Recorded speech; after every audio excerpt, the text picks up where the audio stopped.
Off yesterday. They begin a series tonight, but we have some Eagles to get into. There's tons of Sixers rumors. It's going to be one of those fun payday Fanatic Fridays. It's Kincade and Salciunas, 97.5 The Fanatic. This is Kincade and Salciunas. Center field issues, bringing in another left-handed bat, Max Kepler, who hasn't been relevant in 6 years, getting older in a lot of positions. They could have improved on that multiple different times, and yet here we are now relying on another trade deadline in a month and a half. This team, is something wrong with it. And what I'm seeing about is one of the highest payroll teams in baseball playing like absolute crap, which is unacceptable. Kincade and Salciunas. John Kincade, Andrew Salciunas. 97.5 The Fanatic and 97.5thefanatic.com. And a good Friday morning, Philadelphia. I'm Andrew Salciunas alongside my man, John Kincade. Johnny, happy payday Fanatic Friday, my man. Yeah, I do like paydays. They're always good. Yeah, they're nice. You're almost like your nephew, Sebastian. Yes. That shirt reminds me that you could be Sebastian from The Little Mermaid today. Sebastian was a crab and didn't wear but he's clothes. But he's under the sea. Under the sea. Yeah. You got that under the sea? That's a great shirt. I love this shirt, man. That is a great shirt. Great color. I still remember when I first got it. Christy was like, ugh. And then I put it on. She goes, oh, it actually looks nice on you. It's a great shirt. I was like, oh, I'm glad that the initial comment was ugh. I could see that. And then I put it on. She goes, oh, it actually works well because I got the nice tan. So I think it's a great shirt. Come on, Christy. It's very comfortable, too. It's loose. It's a great shirt. It's nice. Well, you're not fat. That helps. So that helps it not be loose. That helps it be loose. That helps. I'm finding clothes in my closet that all of a sudden I'm like, now they fit really well. That's good. It's like, yeah, well. That's good, man. You're killing it. There you go. All right, so Phillies were off yesterday. They'll be back in action today against the Jays. Hopefully they can continue winning after they took 2 of 3 against the Cubs. Nothing to really get overly excited about, but a good series win against a good baseball team in the Chicago Cubs. We'll have some Philly stuff that we'll get into throughout the course of the show today. We got Sixers stuff that we'll get into throughout the course of the show today. But we're going to start off with our beloved Philadelphia Eagles. And for back-to-back days, I said something on the air that John took note of, and he said, well, we could use that tomorrow. Yeah, I jot down stuff every day. Which I think is great. As we're having discussions. And I go, wait a minute, that could absolutely be gold. Oh, gold. So that's you actually paying attention. It's gold, Jerry, gold. And I think there's some gold to it. Right. There is an adage in life, and I don't know how much Connor really looked into this at all as we're going into the show today at all, but if it ain't broke, don't fix it. Mm-hmm. Do you believe in that adage? Yeah. I mean, that's where we start the conversation today. Is that where? Yeah, I understand the adage. I don't know if I buy it for the Philadelphia Eagles. Okay, if you're a championship club and you literally bludgeon people and you beat people and nobody could stop you, can you explain the logic to me of saying, you know what we're going to do? I say we do something different. I'll hang up and listen. See, it's interesting because as I hear people talk about it, and they discussed this a couple weeks ago on NFL Live, just in passing. And I had written some notes down and then didn't get into it. And then Andrew brought it up yesterday about, the new offensive philosophy with Kevin Patullo. And we talked about it when DeCecco was in the other day about, he was the passing game coordinator and things are going to get different and everything like that. There's one thing about the NFL, and I'm a big believer. One of my favorite coaches of all time is Bill Parcells. So I went back and I got an autographed copy of Bill Parcells' book. And I love that. And I loved Coach Parcells, even though every time I ever interviewed him, he literally would spend time telling me what I didn't know about football. Okay. Which I always found funny, but it was fun. It was a fun little bit. And it was interesting, though, because he'd be like, no, that's not how it is. Yeah. You think it's how it is, but it's not how it is. But one of Bill Parcells' adages, and one of the things right out of his book is, you show them what you can do, they show you what you can stop, and you keep showing it to them until they show you that they can stop it. All right? So I ask you, as we head into 2025, why would the Eagles want to take the formula that worked for them, for the greatest team in franchise history, with all the components in place, spectacular offensive line, amazing mobile quarterback that gives that little bit of indecision about whether he might take off and run with it, a running back that is at the top of his game, offensive threats at wide receiver and everything that keep you honest. Why do the Eagles want to change? I don't know if it's want or maybe it's necessity. Okay, tell me why it would be a necessity when nobody could stop you. Well, first and foremost, here, we can pretend like this is an envelope. Okay, you got an envelope there? There you go. This is the game film from the Super Bowl. This is Okay, what the there you go. Chiefs did to stop the run. Okay. Yeah, but they didn't stop anything. The Eagles scored almost. The Eagles scored 40-some They points. stopped the run. Yeah, but they didn't do anything. They didn't stop them from scoring points. The Eagles would say, if you want to do that, if you want to copy the Chiefs' defensive game plan, do it. Yeah. We'll do it every week. And that's why I've said numerous times Jalen Hurts will have to throw the football more this year because I believe defenses will sell out to try to stop Saquon Barkley. That's number one in terms of necessity. Number two in terms of necessity. You say Saquon Barkley is at the top of his game. We don't know where his body is at following that season with that kind of workload. So I'm going to go into the season with that in the back of my mind. If I'm Kevin Patullo, if I'm Nick Sirianni, if I'm the medical staff, I'm going into the season with the mindset of we have to be extra careful with this guy because we ran the ball a lot last year. I'm not saying 10 touches a game. No, I get you. But, like, maybe when it is a big lead, we don't have to rush. We don't have to push for 200 yards. Like, that makes sense to me. Let's take him out. Let's take him out earlier. We're not going for any records this year. This year we're going for sustainability so that he's good come playoff time, just like he was last year. So game film on how to stop Saquon Barkley and trying to sell out to stop it. The idea of trying to keep Saquon Barkley fresh for the long haul.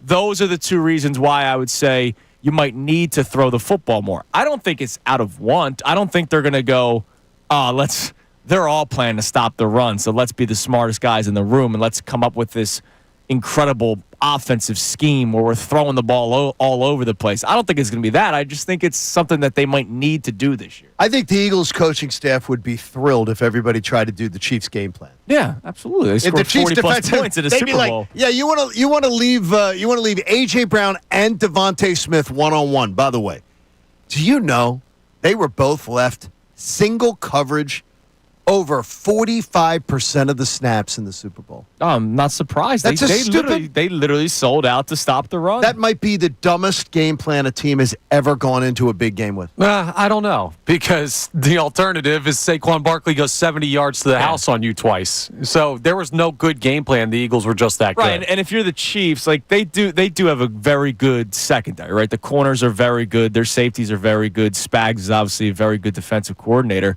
It's just the Eagles had a much better day. Kellen Moore came Well, they had up a great day. They had a great day. Yeah. They absolutely did. Yeah. You're correct. But the Chiefs' defense got gashed like they hadn't been gashed almost the whole season. Right. No, the Eagles are a better team than anybody they played. Like, the Eagles were far and above the most talented team in football at that point in the season. And look, if I go back to the first How round. many did they score against Green Bay? Well, I was about to say, if I go back to the first round, they didn't throw the ball all that well. So if you're a defense and you're going, who do we not want to beat us? All right, we're not going to let Saquon beat us. We think we could try to beat Jalen Hurts. There is still that weird belief that Jalen Hurts can't do certain things, right? You hear it from Right, reports. exactly. No, there is. We're going to get into something at the bottom of this hour about There is. Jalen Hurts' disrespect. I wouldn't be surprised if part of that's the league itself. Todd Bowles has found a way every single year, it seems, to slow down Jalen Hurts. At least slow him down, if not dominate. So, I could imagine that maybe a defensive coordinator goes, all right, let's look at that Tampa Bay tape. They were able to stop Saquon Barkley and stop Jalen Hurts. There must be something there. So I don't think it's like a want. I don't think it's, this is a pass-happy league. We got to be a part of it. If anything, they were the team that went against the grain, and they were the team that went run-heavy last year. Well, here's what I just don't want. I don't want to toss the keys to Kevin Patullo. Okay. I don't see the need to take a game plan that was highly successful. And I'm going to ask you this. How do you think the offensive line feels about it? That's a good question. And we can dive deeper into that coming up next because we know that the offensive line had to go to the office last year. If they heard our conversation this morning, you think they're lining up behind me? Maybe. I got a lot of thoughts on this. This is a fun You got conversation. a lot to say. We have a lot to say about Philadelphia sports. So we'll get into that coming up next. Also, could the ground game still be a focus while also keeping Barkley fresh? Ah. It's Kincade and Salciunas here on 97.5 The Fanatic. Mike Missanelli, Ray Dunn. Alec Bohm. 3 pitches.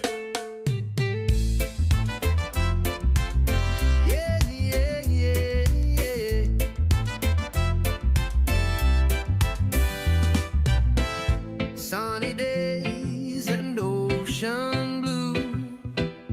Waves are calling me and you. Surfboard ready, time to ride. Feel the freedom, feel the tide. Summer on the beach, oh yeah, oh yeah. Walking on the sand, no care. Surfing in the sun, so free. Just the beach, the waves and me.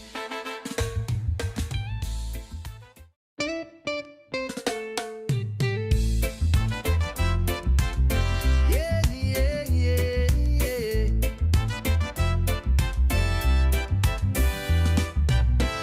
Sunny days and ocean blue. Waves are calling me and you. Surfboard ready, time to ride. Feel the freedom, feel the tide. Summer on the beach, oh yeah, oh yeah. Walking on the sand, no care. Surfing in the sun, so free. Just the beach, the waves and me.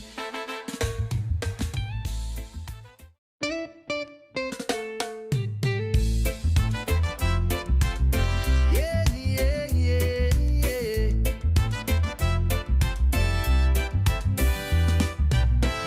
Sunny days and ocean blue. Waves are calling me and you. Surfboard ready, time to ride. Feel the freedom, feel the tide. Summer on the beach, oh yeah, oh yeah. Walking on the sand, no care. Surfing in the sun, so free. Just the beach, the waves and me.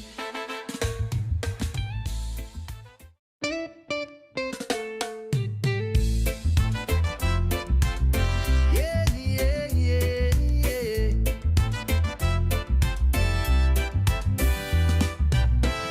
Sunny days and ocean blue. Waves are calling me and you. Surfboard ready, time to ride. Feel the freedom, feel the tide. Summer on the beach, oh yeah, oh yeah. Walking on the sand, no care. Surfing in the sun, so free. Just the beach, the waves and me.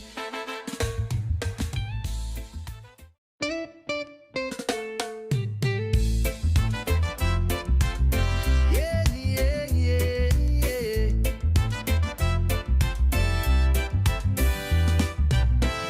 Sunny days and ocean blue. Waves are calling me and you. Surfboard ready, time to ride. Feel the freedom, feel the tide. Summer on the beach, oh yeah, oh yeah. Walking on the sand, no care. Fix it. Did your dad say that it is Father's Day weekend? Your father yes, used to say stuff like that? I say it all the time. I believe that. I do believe that. Yeah. If there's now, I don't believe that means you don't innovate. No, you can always you don't. improve, adapt, all that kind of stuff. But when something is unstoppable, you know, I love reading that from Parcells because I was like, I know Parcells was a big believer in that. Right. Show them what you do, punch them in the face, and if they don't respond to the punch, then punch them again.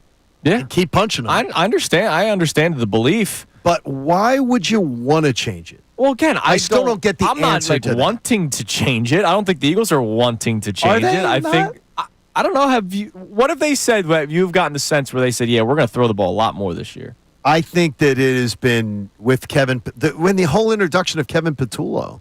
It's been about the introduction of the passing game and what he's meant to the passing game and what he's going to be. You know how much he's been to the passing game and what he brings to the passing game and everything. And which is interesting to me because I think the passing game, as I said to Andrew Tsheko the other day, has been Yeah, it's been disappointing. I think it's been mediocre. Each year that he's been a part of it, it's been. I think pretty it's bad. been mediocre at best. Has been our passing game. Now you bring up the offensive linemen, Right. and what they might. What think. do you think they would say, in all honesty, about we're gonna try to get away from the formula that won us a Super Bowl last year?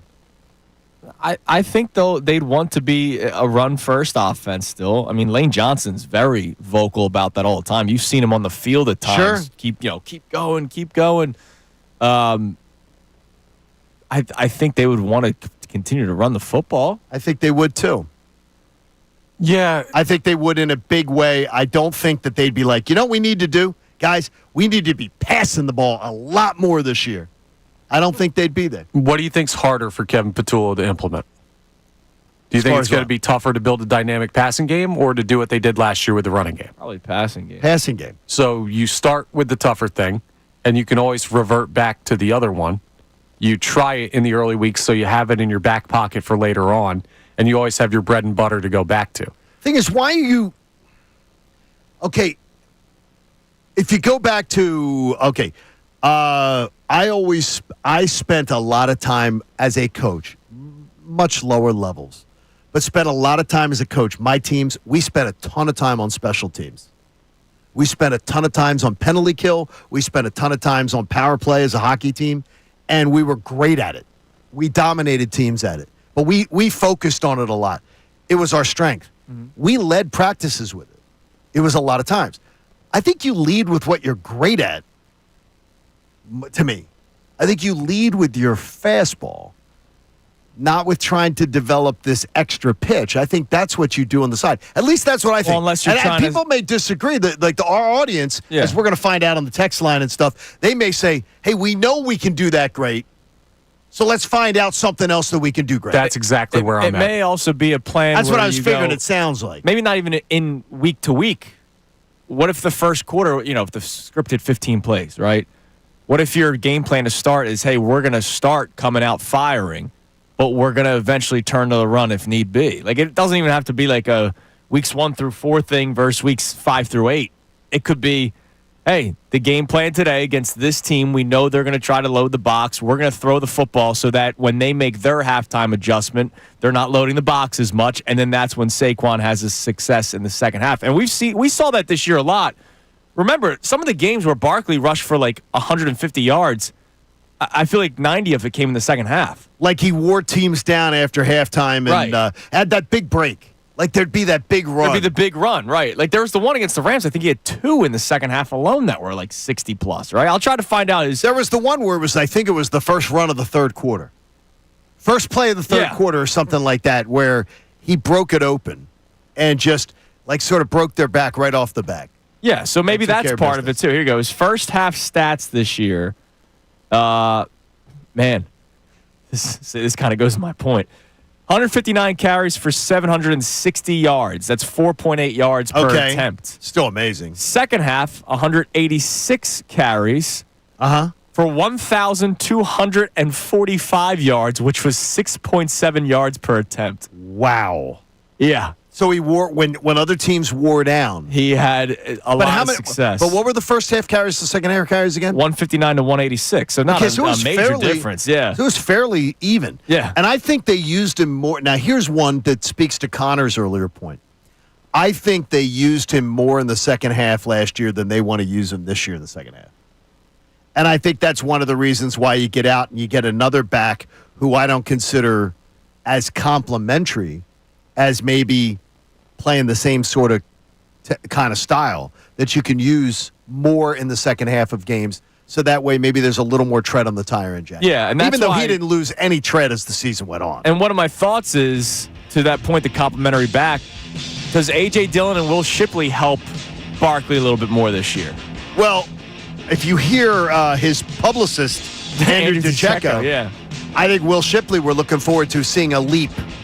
And then, look, Like we if saw, Dillon's healthy, you could use him in a lot of areas. this is a good problem to have. Yeah, absolutely. And it's not a problem. No, it's not a problem. It's a good thing to have. All right, you mentioned it. We'll check our text line in about 20 minutes at 6:40 this morning. But coming up next, if Jalen Hurts does have to throw the football more, which is something that I believe this year, how good could this offense be? One writer, believe it or not, still has his doubts. Oh, boy. It's Kincade and Salciunas, 97.5 The Fanatic. Fanatic Sports Update. Phillies are looking for some revenge this weekend. I'm Connor Thomas, and this update is brought to you by Bet365. Whatever the moment, it's never ordinary at Bet365. Download the app today. Phils are looking for a little bit of revenge this weekend as the Toronto Blue Jays come to town for 3 games. Just last week, the Phils dropped 2 of 3 from the Jays up in Toronto. So they'll be looking for a different result this time. And while the Phillies have had their struggles, Scott Lauber joined Unfiltered yesterday and talked a little bit about why they're still a contender in his mind. For me, what makes them a team with a chance to win the World Series is their starting pitching. That right there gives you a reason to think they're going to be in most of the games they play. Speaking of the starting pitching, Ranger Suarez gets the start tonight, 6:45 p.m. first pitch. He'll face off against Kevin Gausman. The Oilers took down the Panthers in a wild comeback and overtime victory last night, a 5-4 final to even the Stanley Cup Finals at 2. And the Thunder and Pacers face off once again tonight in the NBA Finals. Indiana leads that series 2-1. Coverage of that starts at 7:30 right here on The Fanatic. We're going to talk to Dr. J coming up at 8:40. Julius Erving joins the show. This update's also brought to you by Moyer Indoor Outdoor Services. Follow Andrew Salciunas' lead and get a jump on a lush green lawn this spring right now. Go to eMoyer.com for free estimates. I'm Connor Thomas on the home of the NBA Finals in Philadelphia, 97.5 The Fanatic and 97.5thefanatic.com. What's happening?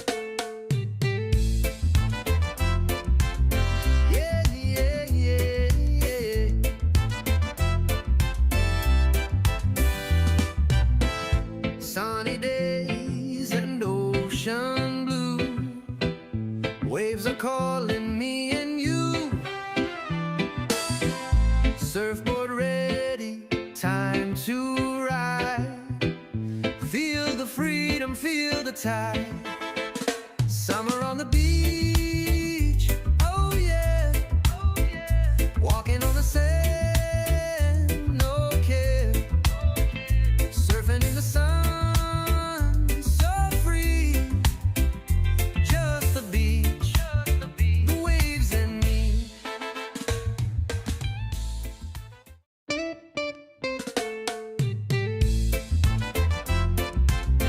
Yeah, yeah, yeah, yeah.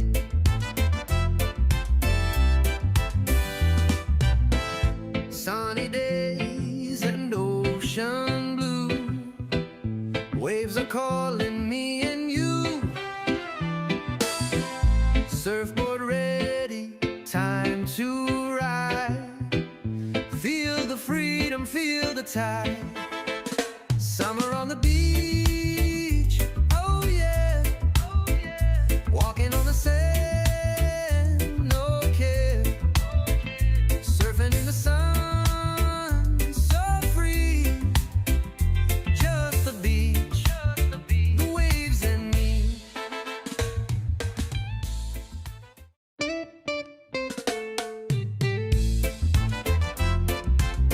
Yeah, yeah, yeah, yeah.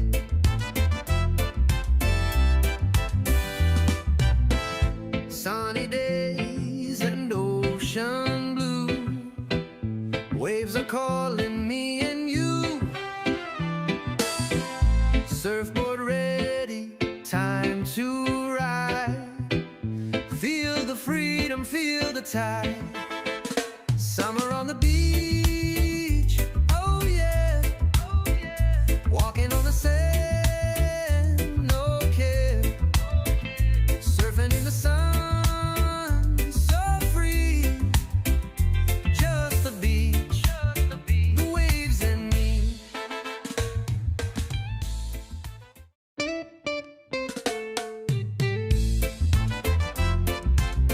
Yeah, yeah,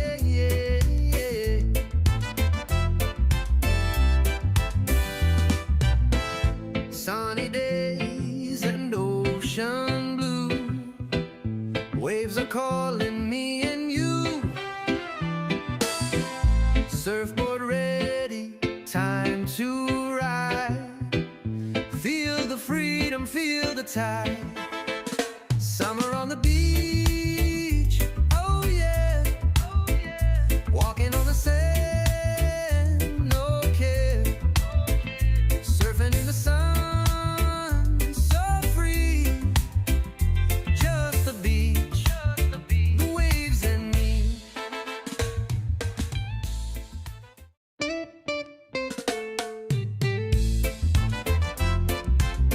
Yeah, yeah, yeah, yeah.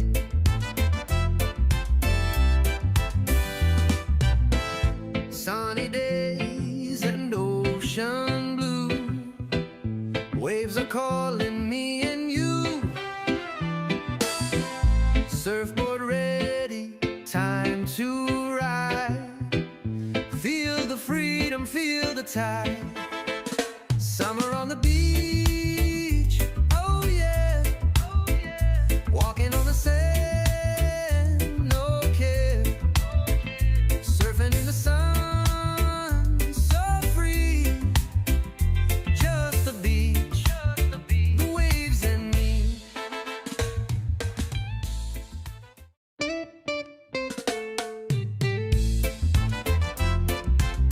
Yeah, yeah, yeah, yeah.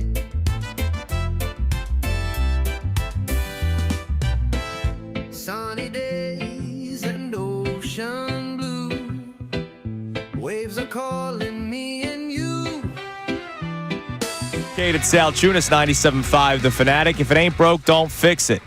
That's what John Kincaid's wondering about the Eagles' offense, because there's a lot of talk about maybe needing to throw the football more this year. I am curious what the offensive lineman would think about this conversation. It's an interesting angle. Do you really have any question what their answer would be? No, I think they'd want to run the football more. I think they'd want to do what they did last year and win another Super Bowl. I think that getting in, if hooked to a lie detector test, they would all want to lead with, they would have to be discussed why they need to change philosophies. Mm-hmm. And if this team starts becoming more, a more pass-first offense, I have a feeling there's going to be another meeting in Nick Sirianni's office. Unless it's successful. If they're putting up 30 points a game, that'd be different. No. There's going to be no meetings. Because remember, they do prefer to run block the pass block. Absolutely. Every offensive lineman will say that. They like pushing instead of having to protect. Every offensive lineman in the NFL will say that. Yeah, because pushing's easier, and oh, by the way, you don't want to let your quarterback get hit, and then that's on you. All right, so I was listening to the Mike Missanelli show yesterday. Amy did a great job sitting next to Mikey yesterday with Ray, of course. They had some good laughs yesterday. And Mike went through this, article on NFL.com. So I want to make that clear. It's NFL.com. This is not Fox, where it's like, hot take reaction. Okay. Right? It's not somebody working at one of the other major networks. This is NFL.com, where they try to have some decorum, John, when it comes to their analysis and talking points. So this guy, I don't know how to pronounce his name. My apologies. Gennaro Felice. Gennaro. Okay. Last name Filice. Felice, yeah. Let's go with it. Is it Gennaro? Henaro? Let's go.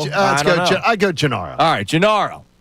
Gennaro predicted, or excuse me, he's doing his projection of the top 10 offenses in 2025. Now, he's going off of what he believes will be the points per game. So last year, just so people know, the Lions were number one with 32.4 points per game. Bills were second, Ravens third, Tampa fourth, Washington fifth. The Eagles were actually sixth in terms of points per game. Obviously, when you're running the football more clock burns, more clock less burns. chances to score points, you name it. Plus, the first 5 weeks wasn't all that fun offensively. So he did his projections. He has the Eagles at number 7.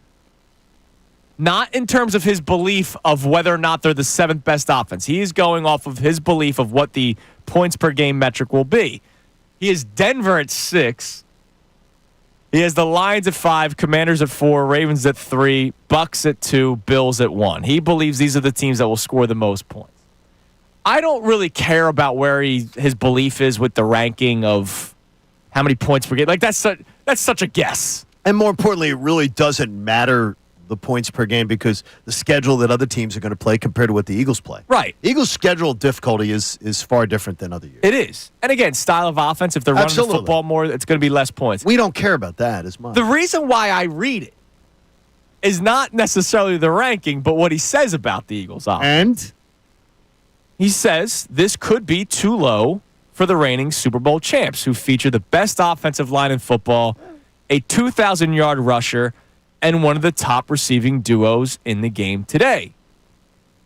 But okay, what do we got? I'm still not entirely sure what to think of Jalen Hurts. What? He's not bad, obviously. The guy just won Super Bowl MVP, for God's sake, and probably deserved the same honor in the Super Bowl that Philadelphia lost in 3 Februarys ago. Hurts is certifiably good. Certifiably good. But how good is he? Last season, including the playoffs, he eclipsed 300 yards passing in only one game.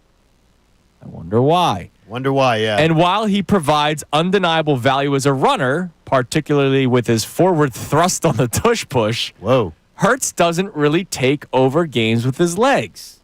Okay. All in all, the past two why? seasons just haven't matched the individual output he produced under Shane Steichen in his MVP runner-up campaign of 2022.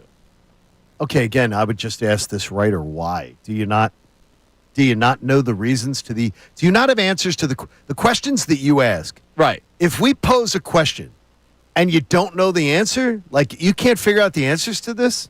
This guy doesn't know these answers? Yeah. No, he probably knows the answers. Like the answer is Saquon existed. The running game existed. Yeah, but the thing is he's making it. Hurts' injuries Yeah, but his whole premise is I'm still asking questions about Jalen Hurts. Right, because he's not sure of the answer. Like because he knows why. He knows why Jalen Hurts' numbers are not off. No. He knows why they're off. He knows why he hasn't, but he doesn't know if he can.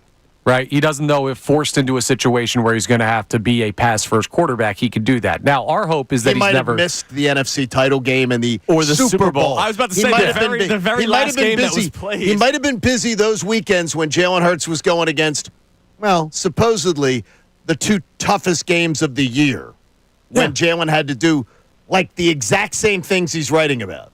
That makes no sense to me. That entire thing. If I was now as a teacher, I'd be like, what'd you just write about? Like, seriously, what are you writing about? Did you miss the Super Bowl? Did you miss the NFC title game? Like it's exactly what Jalen was asked to do. Now, again, if you were to ask me, hey, Andrew, do you think Jalen Hurts can average over 300 yards a game for a season? I don't believe so. I do not believe he will probably at any point in his career. And you know what? I also don't want to. Like, you guys know how I am. I'm old school, man. 3 yards in a cloud of dust, right? Like, I like running the football. I think the league went too pass happy, especially with a lot of mediocre quarterbacks. Why do you, though? Like, what is your why is that so comforting to you? To me, because I think balancing is very important because it keeps the defense honest. Now, to me, that's my number one answer. Yeah. It keeps your number one answer is it keeps the defense honest. My number one answer is it keeps my defense fresher. That's true, too. Yeah. Less possessions keeps my defense fresher. That's why Chip Kelly's defense was dead by week 3. Such a dope. In his first season. And here's the funny thing. I go to the Super Bowl, as you mentioned, right? Hurts 17 of 22, 221 yards, 2 touchdowns. He also rushed for 72 yards on 11 carries. He was the leading rusher in the Super Bowl. I mean, what does this guy, how do you write that piece? How do you write that? It's the 2 biggest games of the year. Jalen Hurts did exactly what this guy says he can't. I still have questions about Jalen Hurts doing that. Right. Well, in the 2 biggest games of the year, Jalen Hurts did exactly that. Now, the reason why I made the point to mention NFL.com, because they don't really do hot takey stuff. No, they don't. And he didn't say he sucks, right? But he's just questioning how good is he. And I just, I get it. We're not gonna ever watch Jalen Hurts go out there for 17 games in the regular season thrown for around 300 yards, right? There's going to be some games where he's going to be around 200. His over-unders at one point were below 200 last year because of the way this team ran the football. Okay. That's okay. That's when I go back to the game manager thing. People go, how could you say that about Jalen? I think that's a compliment. I don't take game manager as a negative. But there are people that do. There's a negative tone for people when it comes to that word. And more saying. importantly, I'm going to tell you this. December 1st of 2022, December 1st, 2023, Jalen Hurts was the betting odds leader for MVP. So 2 of the last 3 seasons, he's been the MVP leader. I don't get these that people are still writing this stuff. Like, what are you watching? Yeah. I don't get it. And that, Connor, that's where it gets frustrating for me. I get it, what you're saying. I totally understand it. But part of the understanding here is every year of Jalen Hurts' career, it's going to get harder. You're going to lose options. They were remarkably healthy for the past, 3 years. So eventually there's going to be an injury that cuts back on this offense. He's going to have to do more every year. So I think this is people preparing for him to have to shoulder more of the load. I will say something. And this will go into the no excuses conversation that we eventually have before the season starts. To the point that you just made, if anything, things could be a little bit easier for him this year. And I'll explain more coming up next. How? I'll do it. Plus, we have text messages. Kincade Salciunas, 97.5 The Fanatic. Ricky Bo, Bill.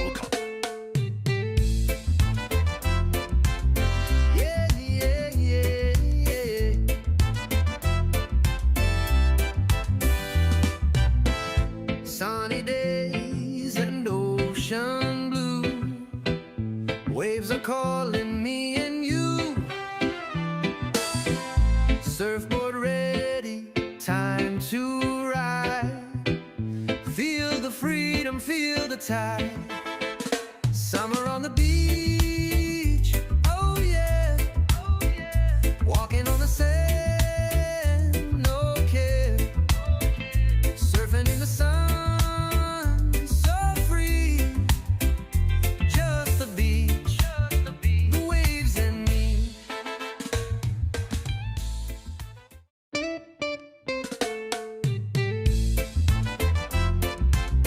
Yeah, yeah, yeah, yeah.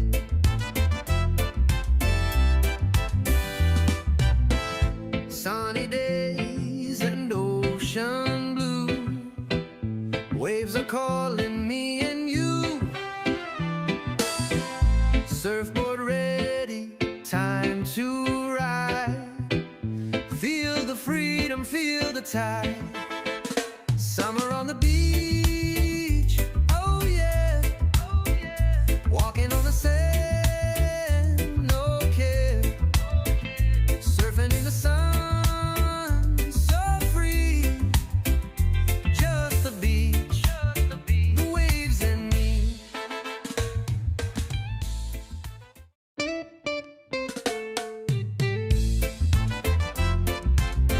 Yeah, yeah, yeah, yeah.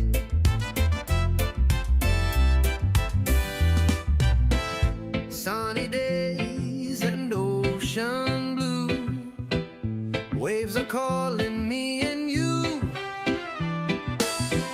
Surfboard ready, time to ride. Feel the freedom, feel the tide. Summer on the beach, oh yeah, oh yeah. Walking on the sand, no care. Surfing in the sun, so free. Just the beach, the waves and me.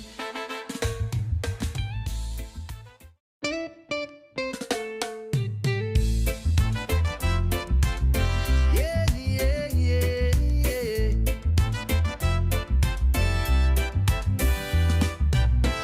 Sunny days and ocean blue. Waves are calling me and you. Surfboard ready, time to ride. Feel the freedom, feel the tide. Summer on the beach, oh yeah, oh yeah. Walking on the sand, no care. Surfing in the sun, so free. Just the beach, the waves and me.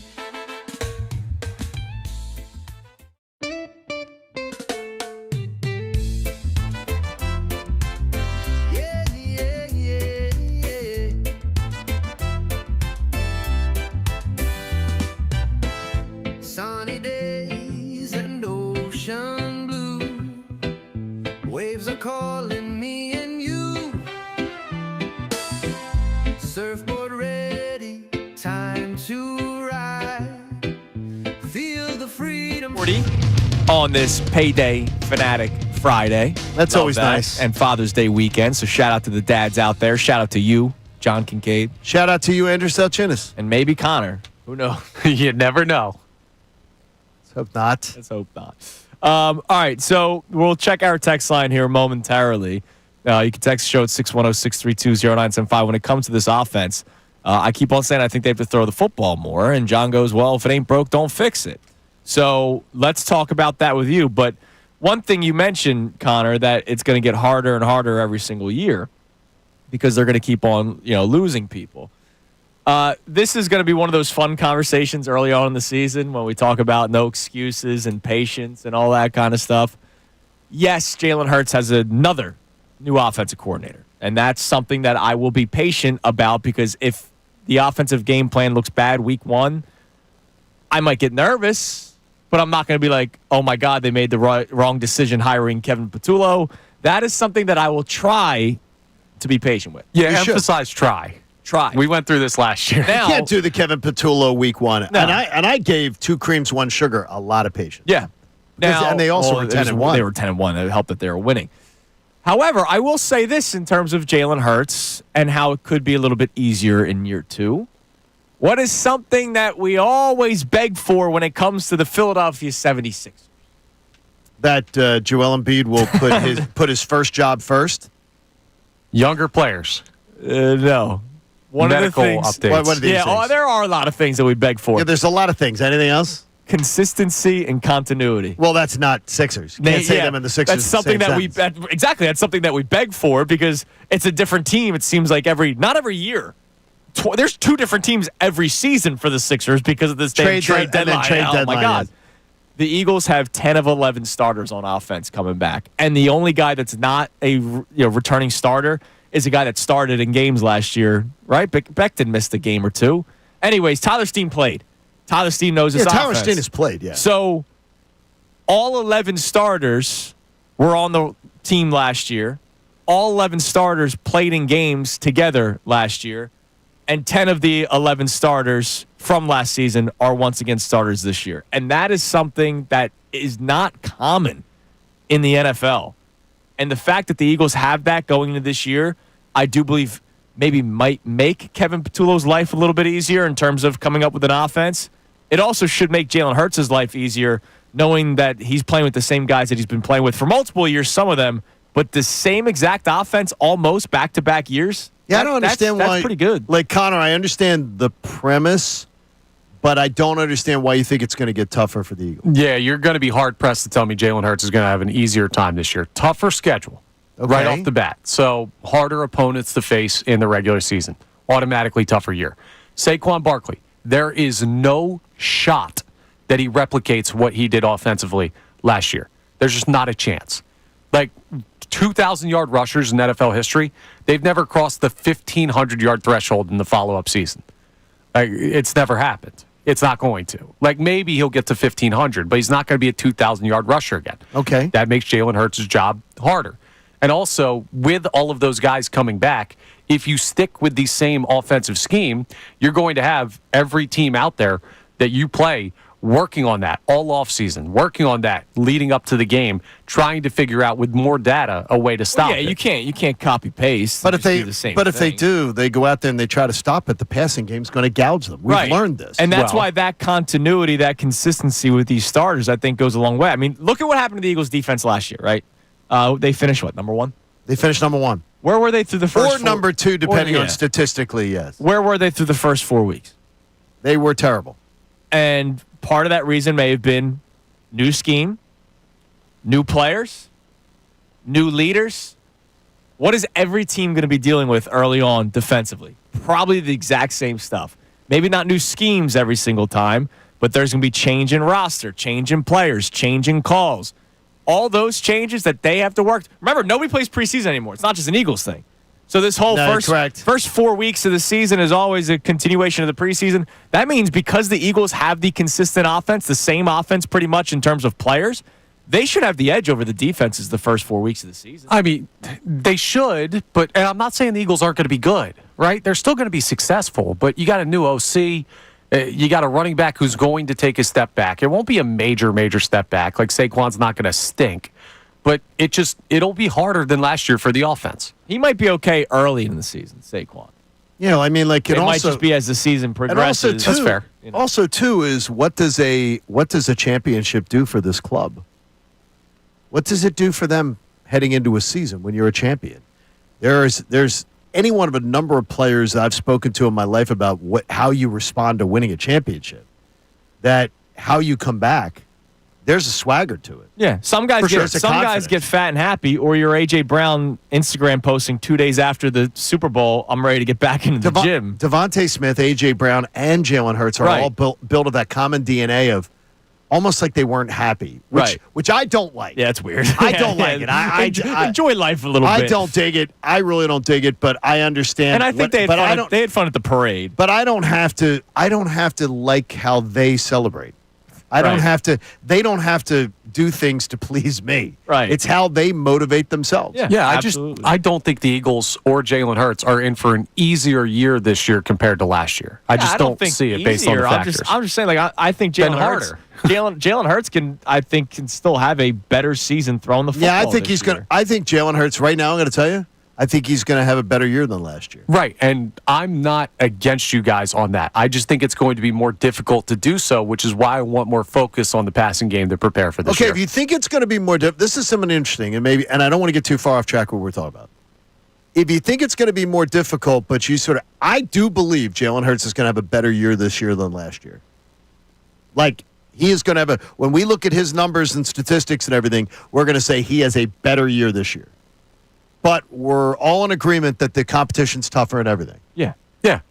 So you're in agreement with it. I also think he's going to have to throw more because of the competition being better. I agree. Like, they're going to have to score points. And I feel good about it, though. Yeah, I feel completely at ease with it. I think he can. So, for example, Andrew's been trying to get me to play in his men's league and pitch for his men's league team forever. Yes. Because he knows I threw in college and I threw after college. But I could say all day. Coach Carter. And he's got a pretty good idea that I have an idea what I'm doing on a baseball field. But until I step on that mound, he doesn't really know. And then and then he saw your outing a couple weeks ago, and he came in here and he talked about it. Then he shook me off, and he talked about bad pitches, and I had to cuss you out. My point is, we all called believe bad pitch. You then give up a double the next pitch. We all believe Jalen Hurts can be this guy, and we've all seen flashes of him being this guy, and in huge moments, undeniably clutch. He has the ability. But can he do it over 17 games? If somebody like that NFL.com reporter has questions about that, I can understand that because we haven't seen it consistently. 2022, we saw it. We saw it. When it was he was the leading MVP guy. When it was asked for, again, he wasn't asked to do it last year, right? Like, they tried early on, it wasn't working. They started running the football, and it was like, all right, Jalen, we'll need you when we need you. And we saw it against the Steelers. We saw it in the Commanders game, NFC Championship game. We saw it in the Super Bowl. When we need you, we'll need you. Like, I really do look at it and say, I don't understand where a lot of the doubt comes on Jalen. And I actually think he's not a prototype. Like Justin Herbert gets all this love because he's a prototype. I think it's a situation where people are doubling down. They're doubling down on their original opinions on Jalen Hurts, just praying they're finally going to be right. Or did they do this? Ready? You Google Jalen Hurts. Yes. All right, Jalen Hurts stats. Oh, he only averaged, let's see here, 190 yards per game last year. Oh, wow. Well, that's not good enough. He must stink. That's part of it, too. These guys aren't watching every single snap. All right, coming up next, we'll check our text line for the first time this morning on this Eagles offense conversation. Also, as we get closer to the NBA draft, rumor after rumor after rumor start to make their rounds. The latest with the Sixers, that should be intriguing for us all. It's Kincade Salciunas, 97.5 The Fanatic. Fanatic Sports Update. Another matchup with Toronto. I'm Connor Thomas, and this update is brought to you by Hand & Stone. It's glow time, and you've earned it. Relax and renew at Hand & Stone Massage and Facial Spa. Their facials deliver real results and soothing care. Now's the perfect time to start your Hand & Stone journey. Visit handandstone.com. Phillies are looking for a little revenge this weekend. They match up with the Blue Jays for 3 games starting tonight. Just last week, the Phils dropped 2 of 3 to the Jays up in Toronto. So they'll be looking for a different result this time. And while the Phillies have had their struggles recently, Scott Lauber joined Unfiltered yesterday. talked about why they're still a contender. For me, what makes them a team with a chance to win the World Series is their starting pitching. That right there gives you a reason to think they're going to be in most of the games they play. Ranger Suarez takes the mound tonight, so we'll see if that starting pitching continues to hold up. He'll face off against Kevin Gausman. The first pitch is at 6:45 p.m. The Oilers took down the Panthers in a wild comeback and overtime victory last night, 5-4 in the Stanley Cup Finals. That series is now evened up at 2 games apiece. Tonight, the Pacers and the Thunder will play Game 4 of the NBA Finals. Coverage of that begins at 7:30 right here on the Fanatic. Indiana leads the series 2-1. Dr. J, Julius Erving, joins us coming up at 8:40. This update's also brought to us by WhatsApp. On WhatsApp, your personal messages stay private because your personal messages are yours. No one else can see or hear them, not even WhatsApp. WhatsApp, message privately with everyone. I'm Connor Thomas on the home of the NBA Finals in Philadelphia, 97.5 The Fanatic and 97.5thefanatic.com. Eagles head coach Nick Sirianni. What's great about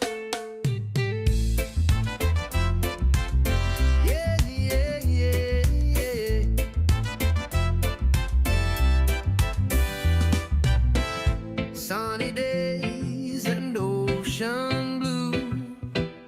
Waves are calling me and you. Surfboard ready, time to ride. Feel the freedom, feel the tide. Summer on the beach, oh yeah, oh yeah. Walking on the sand, no care. Surfing in the sun.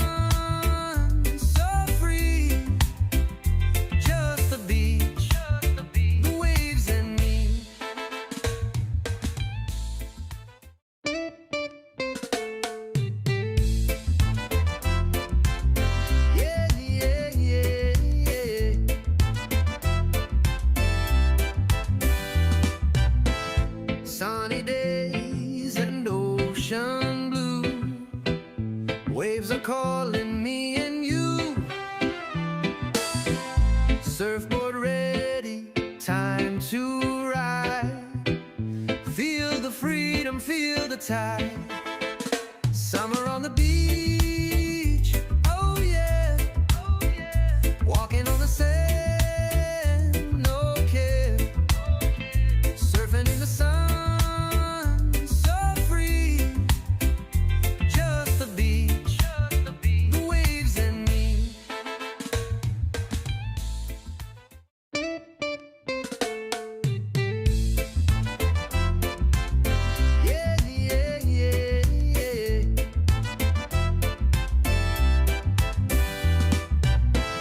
Sunny days and ocean blue.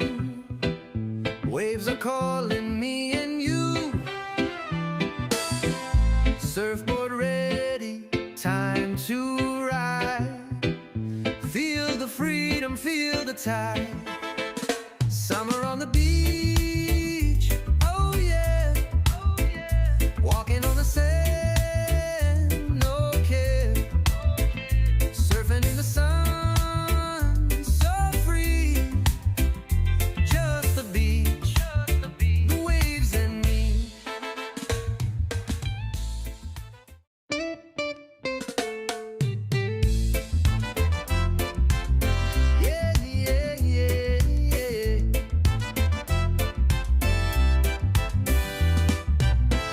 Sunny days and ocean blue. Waves are calling me and you. Surfboard ready, time to ride. Feel the freedom, feel the tide. Summer on the beach, oh yeah, oh yeah. Walking on the sand, no care. Surfing in the sun.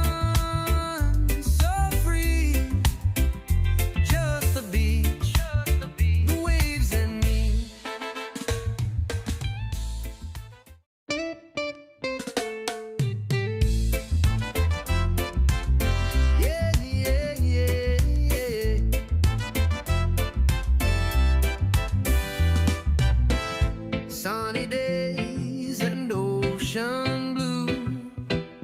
Waves are calling. Morning out there. as we head into Father's Day weekend. It doesn't look like it's going to be gorgeous outside, though, Andrew. Yeah, hopefully that changes. Hopefully it changes. Let's hope for a weather shift by the weekend. Tomorrow, worse than Sunday. All right, well, I hope Sunday's nice. Hope it rains on all the people trying to disrupt everybody else's lives tomorrow. I just hope That's what I'm hoping. I just hope Sunday's nice. That's Yes. all. Yesterday was perfect. 91 sunny. Yesterday was nice. No, it was not perfect. Yesterday Oh, was yeah. nice. It was hot Three as and a half hell. hours of yard work in that heat yesterday. I It went was for a hot as run. hell yesterday. Almost Did you passed really? out. Yeah. Well, I had to drop my car off at the shop, and then I had to go get my brother's car that I'm driving now. So I was like, I'll just run there. I've done that before. Yeah. Yeah. You got to do what you got to do. The old-fashioned way, before cars. That's what people got everywhere. Exactly. Your brother does that big commute every day out to work? Yeah. Oh, my God. Yeah, that sounds horrible. And that's a reverse commute, By the way, which might help him, actually. Connor, What? you should feel honored. Whoa. What? So the reason why you started this segment, I was speaking of Father's Day, FaceTiming my son. Which is great. How's he doing today? He's doing good. He's That's excited. always We're good. going to the beach right after the show, so he's fired up. And he goes, "Daddy, can I see one of your coworkers?" Okay. First, he said, "One of your workers." I was like, "Nobody works for me, buddy." I work for you, Yeah, buddy. I was like, nobody works for me." Nobody works for me, buddy. I said, "Who do you want to see?" I said, "You want to see Mr. John, Mr. Connor, Mr. Brendan, or Miss Haley?" And he knows Haley. Right. He knows you. Right. He's met Connor, and he said, Mr. Brendan? Mr. Connor. No, Mr. that's why I said Connor. he That's should right, be Coop. honored. There it was. And then we had to come back from break. So I said, I'll FaceTime you back later I'll say hi to him. so that Yeah. that he can see Mr. Connor. As long as I'm not busy. I don't know. I got stuff to do back You're here. always He's busy. usually busy. Yeah, sure. He's finding something to do. Sure. All right, what do we got on the text line this morning about the Eagles offense? I believe they're going to have to throw the football more just because of the Saquon Barkley amount of Sure. carries. And it's not just, I need to see Jalen do it, because you know that's going to be a talking point for people. Can he do it? Yes, he can do it. Yeah, he And can. We've already seen it. We've seen it, so don't waste your time with those talking points. But I believe he's going to have to do it more because of the workload that Saquon had last year. But to your point, if it ain't broke, don't fix it. And the running I game wonder. was perfect. And if you ask the offensive linemen, I guarantee you, truth serum, they'd be like, yeah, let's ease up on this. We really need to change things up. Yeah, let's keep running the football. What are the people saying on the text line so far this morning, Connor? So I have a text from Cooper in New Jersey who says you're my favorite coworker. Besides that, Mike One of from, my workers. Mike from Levittown says there's no reason to change anything. Everything worked and should still. As for Barkley, until he shows you he can't, you let him be him. If you think his potential is all-timer or top 10 type, all those guys had 4 to 6, usually consecutive years of 300-plus carries and massive production. Changed nothing. Yeah, but hold on. He's not a rookie. And also, too, Like, though, he's no, been in the- but that's really a good point, though, that the texter brings up. Okay. Remember, Saquon's wear on the tires isn't the same for his age because of the injury seasons he had off. Yeah, he's had one season where he missed a lot of time. I thought he had 2. No. He had ACL at least once. So But I thought he had 2 in seasons where he 2020, missed he a lot only of played 2 games. Okay, and then he had another season where he played how many? 19 8? and 21. No, 19 and 21, he played 13 games. Okay. That was the second least. And then the other seasons, he played full except for the last year with Okay, the so he had Giants. 13. He played 14. Yeah. 13 in the other So one. he's played in That's still a 90, lot. 90 games in his career. That's pretty good. And to me, so he never eclipsed 300 yards, 300 attempts running the football in New York. But he was a big, remember, he was a He's big missing target. like 5 games a year for his career. Something like that, yeah. That's an amount of wear and tear on the tires that is significant. Yeah, and the Giants' offensive line didn't really do him any favors. Or right? the Like- MetLife turf. Or the MetLife turf. You're very kind. Which, by the way, did you see the tweet from the NFL Players Ridiculous. Association? Did you see this, Johnny? No. So did not. MetLife recently put down grass for the World Cup Right, they put club it down for the group World- stage. Yeah, they had done this last year, too, for soccer. And so NFLPA quote tweeted the news account that posted the video and said, wow, that looks nice. # safer fields. So the Giants are telling you they can do it. They're just not going to do it. Because they don't want to pay the money. That's for it. incredible. I love that the NFL Players Association Twitter account did that. That's Oh, incredible. wow, that looks nice. That truly is incredible. You'll do it for probably a 2. How many soccer games do you think they're going to host in this cup stage? I don't know, like 2 or 3. All right, you could do that for 2 or 3 games, but you can't do it for your own investment. Think about it. Like it's their team. The Giants are an And Jets. NFL team. An NFL team is probably worth now probably 9-10 million, right? 10 billion. Billion. Yeah. Billion. It's ridiculous that it would be a problem. Yeah, It's ridiculous that they would do it's crazy, and everybody talks about it. Like, this is not a. You know how sometimes you say that's what sports radio people say, but the players aren't actually Correct. saying it, and you're right when you say that. No, it's true. In this case, the players are saying it. Like the players Wow. themselves talk about how that turf sucks. All right, give us another text message as you're listening to 97.5 The Fanatic, WPEN HD1 Burlington, Philadelphia, Beasley Media Group Station, broadcasting live from the Comcast Business Studio, powering possibilities.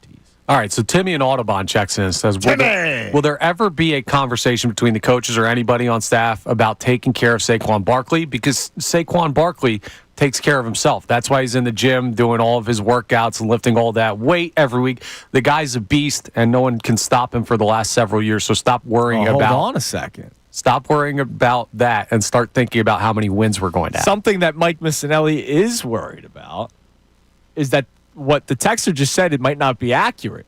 Saquon has been very public about how he's not training as hard as he normally would this year because of last year's wear. because of the wear and tear. And I'm fine. No, with but it. I think he I'm knows fine with it. his body. Yes. And is there anybody who's questioning that Saquon's going to show up looking like Johnny Atlas? Right, he's still going to look. He'll be fine.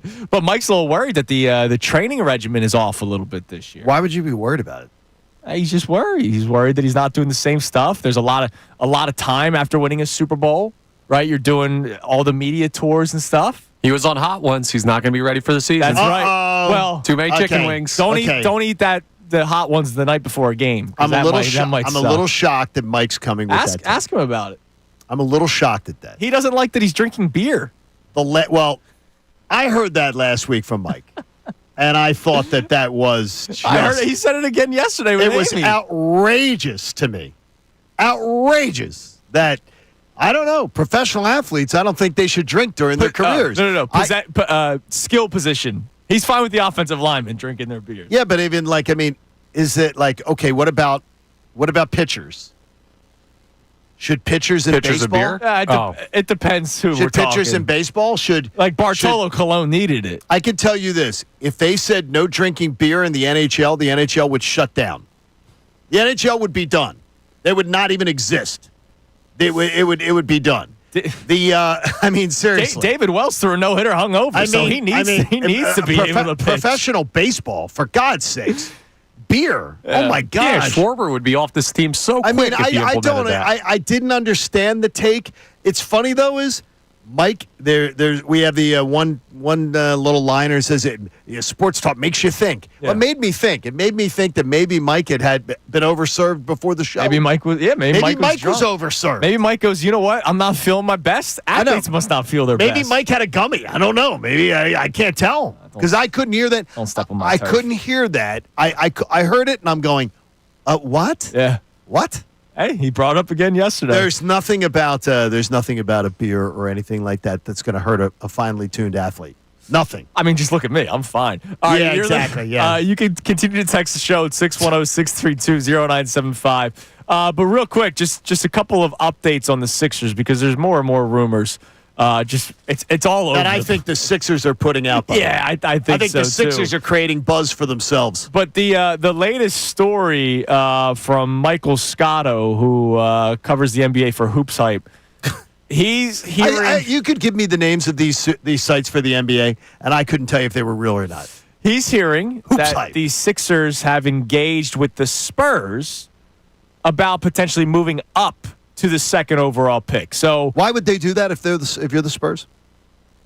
you just move back one spot. But why would you do that? They're the second, guard heavy, so they may want to move back and get Ace Bailey at 3. But the and you're probably second, going to get something out of it. the second pick is so much more worth than the third pick. Well, again, to Connor's point, they're so guard heavy. Maybe they don't want or need a Dylan Harper.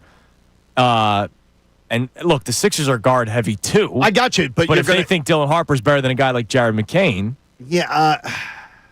so I saw a tweet from Philly Nation Okay. that they do all kinds of great stuff, and they did a trade proposal off of this, or an idea off of this Sixers trading up to 2. So the Sixers get the second pick. Durant goes to the Spurs as a part of a 3-team deal because that was the latest rumor that Kevin Durant might go join Wemby, and now you got these 2 lanky guys that take over the entire court. I did see something yesterday where they said about Durant to the Spurs is much more believable now because they said Pops would never have done it. Oh, really? Interesting. Okay. Pops would never have wanted it. So pick 2 to the Sixers. The Spurs get Durant. The Suns get the 3rd overall pick from the, as a part of the 3-team deal, and Paul George gets unloaded to Phoenix. What did the Sixers end up with? They get the 2nd overall pick, and they lose, and Paul George's contract is off the books. Okay, that sounds nice. No, that sounds like that sounds nice. No, that sounds like run right now to Camden. Yeah. And please get that done. So you get Dylan Harper and you lose Paul George. Oh my gosh, that is best case. Now that's best case scenario, and so it's such a best case scenario. It makes no sense. Now the Suns. It makes no sense. The Suns get the 3rd pick, which is for them. They need to start replenishing because this big 4 did not work, and they need to get money off the books. They're going to try to get Bradley Beal off their books at some point. So who ends up with Paul George? The Suns. So. If they want to get money off the books, why do they want Paul George? Well, Bradley Beal's going to be gone. Kevin Durant's going. You have to make the money work. So they're going to move on from Bradley Beal this offseason. Kevin Durant's I don't buy gone. that at all. That sounds like somebody made that one up. Oh, no, that was a total made-up trade. That's completely made. But the Sixers trading up to 2. I do Somebody was trying to make sense of it. There's no sense because the Sixers end up like that's the greatest scenario ever for the Sixers. Oh, there's no way. Dude, it would be great. There's no way the team with the 3rd pick is ending up with like, oh wow, Darryl pulled the wool over everybody's eyes, and ended up in the best there. Well, they did better than everybody there. Unless everybody gets happy, right? Why would they be happy? The Sixers end up the best in that deal. I think the Spurs with KD might feel all right. They might feel good, and then the Suns. What pick do they have now? I'm trying to find out what pick they have right now. They have to have a great pick themselves. What's their pick? 6th, 7th? I'm still scrolling. No, it's probably down further. I'm still scrolling. Or they might not have one. I'm still scrolling. Did they trade one? I'm still scrolling. They may not have one, dude. Yeah, and that so could be then that's too. actually a major win for them. All right, coming up next. Speaking of the Sixers, I saw something on social media yesterday, and I just want to ask why.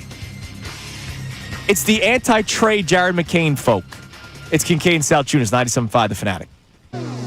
Ricky Bo, Bill Colarulo. The crazy thing is, the hardest hit.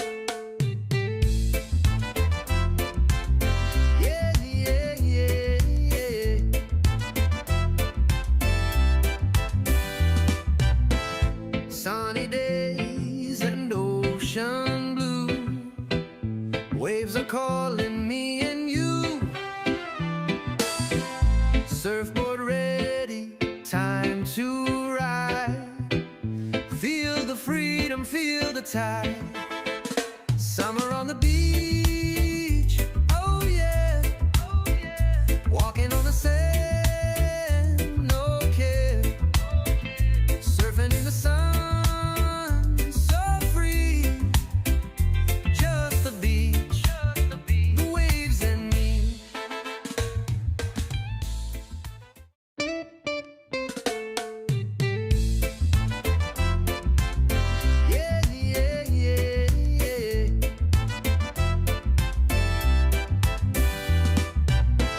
Sunny days and ocean blue. Waves are calling me and you. Surfboard ready, time to ride. Feel the freedom, feel the tide. Summer on the beach, oh yeah, oh yeah. Walking on the sand, no care. Surfing in the sun, so free. Just the beach, the waves and me.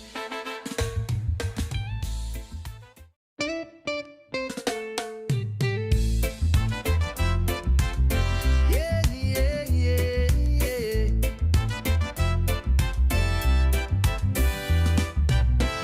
Sunny days and ocean blue.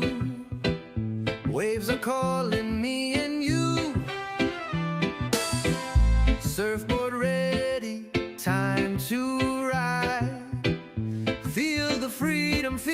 tide. Summer on the beach, oh yeah, walking on the sand, no care, surfing in the sun, so free, just the beach, the waves and me.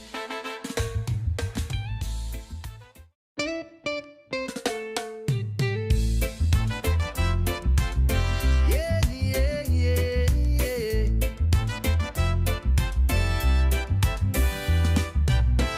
Sunny days and ocean blue. Waves are calling me and you. Surfboard ready, time to ride. Feel the freedom, feel the tide. Summer on the beach, oh yeah, walking on the sand, no care, surfing in the sun, so free, just the beach, the waves and me.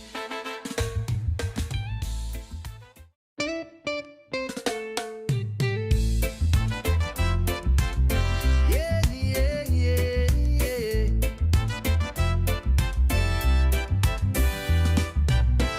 Sunny days and ocean blue. Waves are calling me and you. Surfboard ready, time to ride. Feel the freedom, feel the tide. Summer on the beach, oh yeah, walking on the sand, no care, surfing in the sun, so free, just the beach, the waves and me.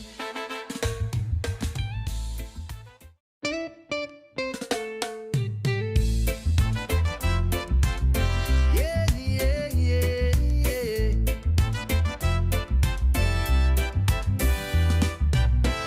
Sunny days and ocean blue. Waves are calling me and you. Surfboard ready, time to ride. Feel the freedom, feel the tide. Summer on the beach. FaceTime Coop again so he could see Mr. Connor. And What told did he learn from Mr. Connor? He told him, oh, he didn't learn anything. He told Mr. Connor, I'm building stuff with bristle blocks. Yeah, he was going He to was work. focused. Okay, dude, what's bristle blocks? Are they those spiky ones? Yeah, that you can connect. And Yeah, they're they've been like, and around they're sort of forever. soft. They're not like Lego. They're not hard. They don't like hurt Legos. as much when you step right, on them. Right. But, That's they- good. Remember. but trust me, they still hurt, and they're all over the place in my damn house. I love the Legos. He loves I used them. Legos were my favorite, but they were basic Legos when I was a kid. Yeah, They were like you got like 3 colors. yeah. He doesn't have. It like wasn't the- like today. He doesn't have the crazy Lego sets. He's got the. They're called like Duplos or I forget. Diplos? Diplo. No, he's a No, I think that's a he's DJ. a DJ. Yeah, I saw him the other day. But it's the bigger Legos that are a little bit easier for the little kids to work with. I was a Lincoln Logs guy. Yeah, see, I was never You a had Lincoln Lincoln Log. Logs? Oh, love yeah, the we had Lincoln a Logs. and you had him in the cylinder. Oh, yeah. Yeah, Yeah. Diplo has a little Connor vibe to him. He was there the other day. People say me and Diplo, 2 peas in a I pod. saw Little his- Connor I saw his vibe to swing. him. You guys have the similar swing. Oh, Yeah, shut up. He did. Yeah, he really. By the way, Some people don't need batting practice. the Suns have the Cleveland first round Okay, pick so this it's year, what? which is 29. Yeah. So that would make sense for Yeah. the Suns to want to try to trade up, even though they would have to take on the Paul George contract. Yeah, but the Suns would be taking on more bad money. I don't see them doing that. Yeah. They're trying to get rid of bad money. Yeah, but if they're trying to get young, again, how many times do we talk about this? If you really want something, you're going to have to give something but up there- I mean- or take something in this case. Yeah, it's bad though. That's Look, that would be the perfect scenario for the Sixers. They're like, I mean, Going up from 3-2 and getting rid of Paul George. I don't know if I want to. If I'm the Spurs, if I want Wemby learning from Durant, Why? because I'd rather surround Wemby with another younger player, not some guy trying to bounce to his 6th team Yeah. or something like that at the end of his The Hall of career. Fame and a champion. Who just but nah. and they're fine both with it. and they're both tall as hell, and they're both lanky. And they say that the weird. It was weird because they were talking about. They're like, there ain't any way that Pops would have wanted it. Think about what Harden did for Maxey, though. Harden is Yeah. not exactly the world's best player that's to true. have on your team. Maxey credits him a lot. He does. Still, yeah. He does. All right. Hey, speaking of young guards for the Philadelphia 76ers, I'm just curious, and this isn't me. Like, I'm not trying to actively trade the guy. The obsession over Jared McCain. So yesterday there was another one of these, trade proposal stuff that I don't even remember what it was, but Jared McCain was mentioned in it, right? And I've said to you before. By the way, where are they coming from? Are they coming from writers just making them up? I think a lot of people it's just writers making them up. And remember, a couple, when we first talked about this Dylan Harper thing before the draft lottery, and we didn't know what they would get. I did say to you, if they draft another guard, like now all of a sudden you have Maxey, McCain. Let's say they do make this trade for Dylan Harper. You now have Dylan Harper. Now all of a sudden you have an abundance of guards, right? If they have to trade him for a piece that fits with the team and the youth movement that they're going on, even though Jared McCain himself is a young player, to me it would make sense. But the pushback I saw on social media yesterday, you would think McCain won Rookie of the Year last year. Well, the excitement for McCain last year was palatable. Yes, because he was was the one beacon of light with the Sixers team last year, and I understand that. But an untouchable? That's crazy. Right, that's crazy. I saw people no, you can't trade Jared McCain. That's crazy. That's that's absurd. Really? What was interesting is we got to hang out last summer, and it was really nice of the Sixers, and we hung out with Daryl Morey. Yes. Had a real good conversation with Daryl Morey. And one of the things we can share off the record, Daryl's talking to us about, trade stuff and things like that, there's a lot of trade speculation out there. And he goes, yeah, writers. Yeah. He goes, I promise you, no general managers are talking to their local beat writer and saying, well, here's what we're proposing to the Spurs. Right. Here's what we're talking with the Knicks about. So when you read these trade proposals, they're made up. They're people trying to speculate, well, this fits and this money fits and everything like that. No general manager is out there sharing that, hey, local beat writer, here's what I'm speculating. Here's what's going on. But what the major insiders, if you hear it from Shams, if you hear it from Woj, right. You hear it from people, well, not Woj anymore. You hear it from, Yeah, he only breaks the Bonnie's you news. hear it now. You hear it from someone who's one of the top insiders that I hear these two teams are talking. Speculate away about what might be going on. But when you start hearing these trades from all these websites, it's people just writing copy. Right. They're just making stuff up because, as Daryl's like, yeah, they're not. No general managers out there going, well, yeah, let me tell you. Oh, by the way, we're talking to the Knicks about trading for this, and we've been in discussions with Miami about trying to move this player here. They're not doing that. That's why there hasn't been one single consistent Sixers report. They're taking Ace Bailey at 3. They're trading back. They're trading up. They're getting rid of the pick altogether. There's been 600 reports with the Sixers. And I asked Daryl flat out. I said, you like putting misinformation out there too. I said, you like the misinformation too. Yeah. And because you know they do. They like to just put some stuff out there that puts people on another scent. Yeah. Absolutely. But on the McCain for thing, those who can smell, Connor, I'm sorry to discriminate against you. hurtful, but it's okay. I forgive you. The McCain thing, I get it though. What's the thing we complained about the Sixers team last year? Dull, not being young, slow, plodding. He's young. He's dynamic. I know, but I'm There's saying an argument. he He was paints the his best player nails. last It's year's exciting. draft It's class. interesting. What I'm saying is, if it's for another young player, let's say the Dylan Harper thing happens. This weird scenario where they get the second overall pick, they get Dylan Harper. Now you need a wing player still. Yeah. So you trade Jared McCain for another young. Well, I'm not trading for Kevin Durant. Well, Harper, on paper, has more upside. Yeah. Has more impact on an organization you would believe. Right. So, but I really like McCain. As I said, trust me, I had fun watching. I said, dude, I'll paint my nails. This team gets out of the second round. I'm painting my nails. By the way, I just went on our YouTube chat. Come on, Jared. Money Mar on the YouTube chat. What's up, Mar? Was listening to the Barkley conversation. Yes. He said, I'm not going to lie. Barkley's been on vacation mode for way too long now. So there is concern. Maybe Mike's not alone in terms of this. Oh, my gosh. Taking it easy conversation. Taking it easy. First of all, he's not on vacation. He's working out all the time. You don't know that. You're not in the Yes, you gym do. with him. Yes, he's working out Does he go to the same gym as you? Hey, taking it easy is kind of the Eagles thing. I don't think wrote a song about it. I don't think Thad's working him out. Boo, Connor. Anyways, that was good. all right, we go from Sixers rumors to Phillies. Bob Nightingale last week reported that the Phillies will be one of the more aggressive teams before the trade deadline. He joined our own Kevin Cooney last night. We have a lot to react to. So buckle up. A lot of clips coming your way next. It's Kincade and Salciunas on this Fanatic Friday, 97.5 The Fanatic. Fanatic Sports Update. The Phils are looking to build momentum. I'm Connor Thomas, and the Phillies, well, they're trying to build off that series win against the Cubs. They got the Blue Jays coming to town for 3 games. Just last week, the Phils dropped 2 of 3 from these Jays, so maybe it's a little revenge they'll be looking for this weekend as well. The Phillies have had their struggles as of late. There's no denying that. But Scott Lauber joined Unfiltered yesterday afternoon, and he talked about why they're still a contender in his eyes. For me, what makes them a team with a chance to win the World Series is their starting pitching. That right there gives you a reason to think they're going to be in most of the games they play. The starting pitching has been very good for the Phils this year, and Ranger Suarez looks to continue that tonight. He's on the mound against Kevin Gausman. First pitch is at 6:45. The Oilers took down the Panthers, a wild game last night. Overtime, comeback, everything, a 5-4 final, and now the Stanley Cup Finals is even at 2. We'll see if that happens in the NBA Finals tonight. Thunder and Pacers face off. That game at 8:30. Coverage starts at 7:30. Here on the Fanatic in that 2-1 series in favor of Indiana. Dr. J, Julius Erving, will join us coming up at 8:40. This update's brought to you by AAA Tire and Auto Service. Come into your local AAA Tire and Auto Service location and save $40 on any repair of $150 or more. Offer valid through June 30th. Details at AAA.com/mycar. I'm Connor Thomas. I'm the home for the NBA Finals in Philadelphia. 97.5 The Fanatic and 97.5thefanatic.com. Vacation.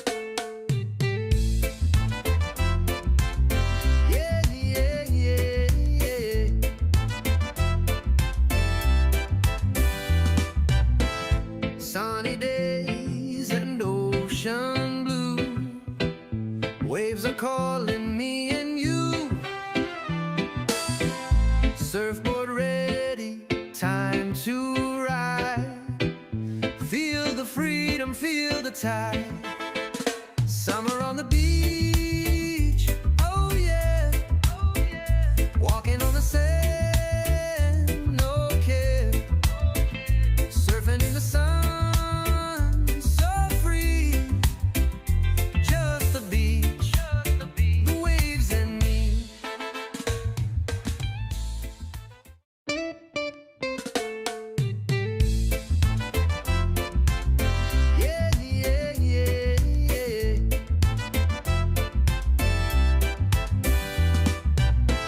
Sunny days and ocean blue.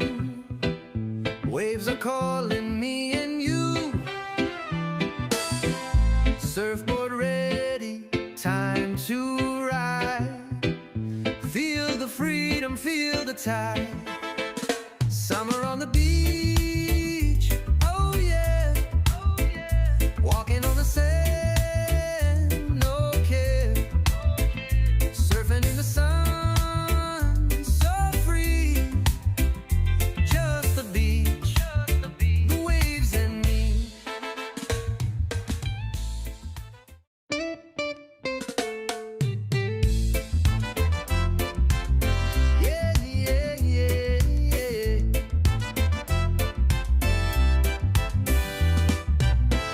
Sunny days and ocean blue. Waves are calling me and you. Surfboard ready, time to ride. Feel the freedom, feel the tide. Summer on the beach, oh yeah, oh yeah. Walking on the sand, no care. Surfing in the sun.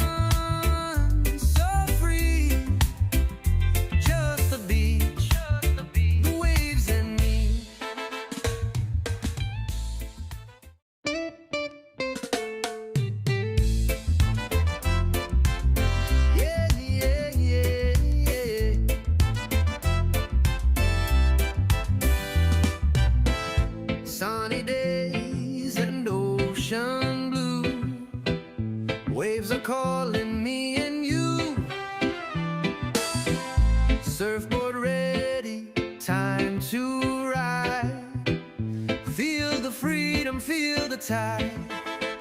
Summer on the beach, oh yeah, oh yeah. Walking on the sand, no care.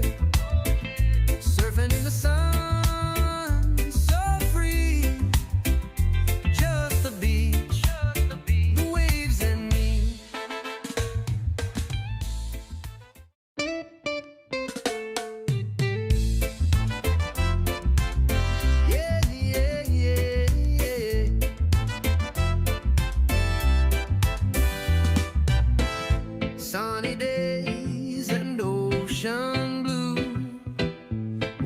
calling me and you. Surfboard ready, time to ride.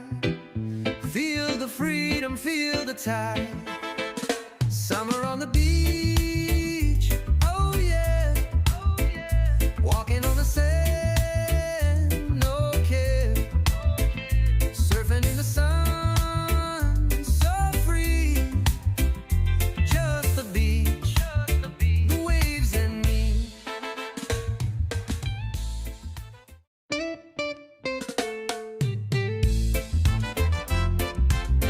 Yeah, yeah, yeah, yeah.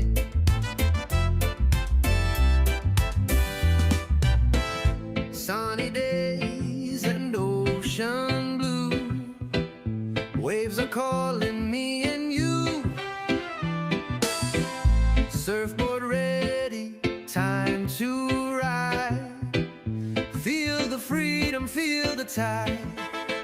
Summer on the beach, oh yeah, oh yeah. Walking on the sand, no care. Surfing in the sun, so free. Just the beach, the waves and me.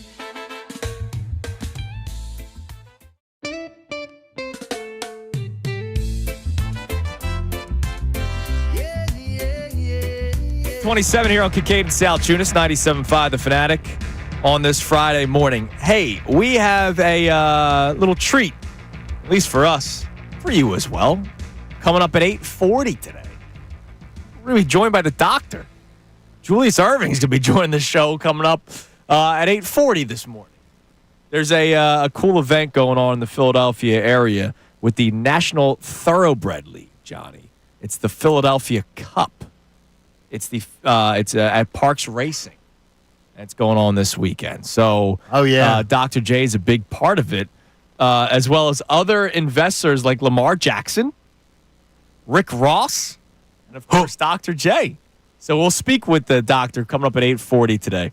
All right, the Phillies obviously need to improve this team if they want to be serious World Series contenders.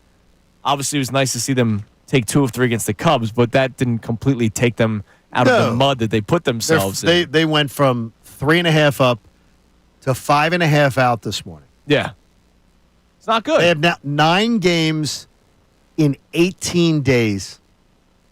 18 days they've gone 9 games swing. Yeah. That's terrible. That's terrible. That is horrendous. So, And the Pirates were involved in that. yeah, 3-game sweep. Unbelievable. That's horrendous. Bob Nightingale covers Major League Baseball for USA Today. He's been doing it for a long time. He has. He was on with our own Kevin Cooney last night. Who's been doing it for a long time? Yes, absolutely. And so we got a bunch of clips that we're going to run through here with you guys. So let's take a listen to one of the bigger reporters, bigger insiders in Major League Baseball. And remember, last week he reported that the Phillies will be one of 4 teams. He said the Tigers. I forget the other 2. Wonder where he got this report. Yeah, probably from somebody inside a building.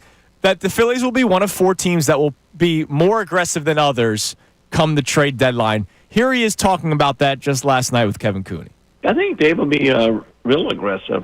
And this team is built to win now. I think anything less than a World Series appearance would be, just sort of a disaster for them. And they've been to the playoffs a million times. Now they need to get this World Series and win it. That's why their payroll's as high as it is and everything else. They're in a tough division with the Mets, and Atlanta will be, Atlanta will play better than it is now. But I think they have to give up some prospects that might pain them just to go for this thing. It might pain them. I got to tell you, I disagree with it. And Bob knows baseball incredibly well. I disagree with his statement, though. Look at the Phillies roster. Is this team built to win now? Starting rotation helps. It's a big But I part don't of it. believe this team's built to win now. Really? I think No. it is. If you tweak, Whoa. you add to the bullpen. No. If you add the team. I'll that say they, when they add to the bullpen. No. The team that they have now, are they built to win now? Yeah, dude. Yes. They got a bunch of over 30 stars. They're But they're built not. to win now. No, they're not. Their lineup is terrible. Yeah, but they're built to win now. No, like you may if they not were think built that to they're win good now- enough, but they if are built to win now. No, a team that is built to win now, when you use that expression, a team that's built to win now is a piece or two away from winning a World Series. I could say the Sixers are built to win now. No, they despite, I could say that the Sixers are built to win now despite all the injury stuff. We have completely different expressions then as far as understanding of what is built to win now. Built to win now means a team is, we need this piece and we fix this and that little tweak at the trade deadline. You can win a World Series. This Phillies team needs major work to win a World Series. Major. Right-handed no. bat What and do you 2 mean arms not? in the bullpen. Absolutely not. Like, compared to their peers, no. This is one of the better teams in baseball. They have older players. This team is absolutely built to win now. They're in a championship window. That's what he's saying. Okay, do they have an above average as far as all complete player? Where do they have an above average third baseman? No. Do they have an above average second baseman? Complete player? No. Do they have an above average? I could argue. They're deficient center field. Deficient. Yeah, Okay. that'll be one of the areas they are 100% deficient target. in left field. They're deficient. They are deficient at catcher. Offensive. Yeah, the complete player. Yeah. The Phillies have a deficient lineup. They're not built to win now. It looks deficient We're bluffing right now. We're bluffing ourselves. We're bluffing. What? You are bluffing. Go to the playoffs? Absolutely. I believe they're a playoff team. Built to win a World Series? Built to win now? No, they aren't. They're not watching the games. This is a wild Yeah, you're take. right. I'm not Okay, watching I'll the give it to games. you. I haven't watched a game all season. Is it built to win a World Series now? This team right now. No, he's not saying they're not making moves. He's saying this is their contention window. They're built to win now. No, They're they an have older a- team. Yeah, No, they and have a- this is the semantics thing. This where is we're no, just it not on the isn't. same No, but page. it isn't completely though because they have to overhaul to win now. You got to overhaul center field, overhaul left field. You have to overhaul your bullpen. This team didn't win a thing unless they major overhaul. 2 positions in your outfield. Who is a World Series contender? One of them. Give them to me. That has to overhaul 2 positions in their outfield. Well, Dodgers might need to overhaul their starting rotation with all the injuries they're dealing with. Right? Dodgers have an injury situation. Yeah. This isn't injury. This is deficiency of talent. It's a wild take. No, it isn't wild. It is. It isn't wild. This team is not that good, Connor, as far as winning a World Series. If you're talking about going to the playoffs, whoop-de-freaking-do. You're completely talking about something different than what he's saying. No. They're built to win. All right, let's now. Built to win continue what? because Let's we'll move be on. on this. 90 We'll be on wins? this till noon. Okay. and I'll be late to getting down to the beach. Okay. Here he is talking about, and you heard at the end of that clip where he said they might need to move on from some players that will pain them.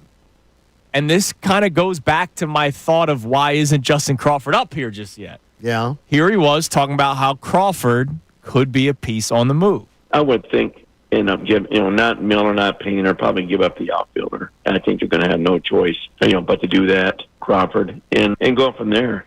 I think they need to shore up that bullpen. That's always been the thing that's haunted Dabrowski over the years. Just that bullpen in the postseason, and I think they have to address that. And maybe get her bat in there too. And that's the one thing about the Phillies. It's the same story every October where these kind of go into a slump. And even the scouts will tell you, come October, that's an easy team to pitch to. We've seen it get shut down year after year. Come October. So I was just like that contradicted the win now. Like this team is easy to beat in October. Like this is they an were easy easy to beat. team. They were easy to beat last year. They went to the World Series in the NLCS. Yeah, but the same problems haunt Dombrowski, and he doesn't fix them. He doesn't address the problems of his resume that keep haunting him. And in fact, like last year, I don't know what he did this year. He took something. In fact, it goes to our initial topic today. He took something that was fixed and he broke it. Yeah, which was a wild decision by him. Which doesn't make sense to me. Now, I was listening to our buddy Mike Gill a few weekends What's ago. up, Mike? And I thought he made a really good point. Maybe part of the reason, maybe their plan is to move on from Crawford. Like that might be in their head, right? So don't bring him up ever? If he's hitting 340 in AAA, this is the point that he was making. He's hitting 340 in AAA. Let's say you call him up because Marsh stinks, right? and then all of a sudden he hits 230.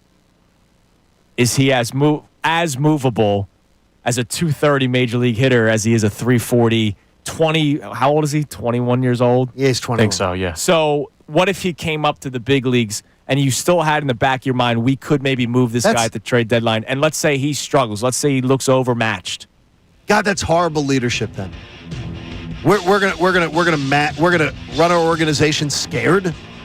We have a guy who has been dominating, so we're going to run our organization scared. Unless they themselves don't believe in it. And we're going to let our center fielder kill the organization because we're still trying to prove the Logan O'Hoppe deal wasn't a terrible dumpster fire. I do agree that is part of the problem. I'll tell you, this has been a horrible year for Dave Dombrowski. Oh, yeah, it's been really bad. It's been a horrible That's why year. I blame him before Topper or players. And if that is the plan, if that is the reason that he's not up here, that's even worse. All right, coming up next, they got into some names that Bob Nightingale was able to talk about where the Phillies could have interest. Also, to lighten the mood, he said something about Kyle Schwarber that I think will put you at ease, Johnny. We'll see. It is Kincade and Salciunas on this Friday morning. We'll see. 97.5 The Fanatic. Philadelphia Union Soccer. They play short here. Quick song.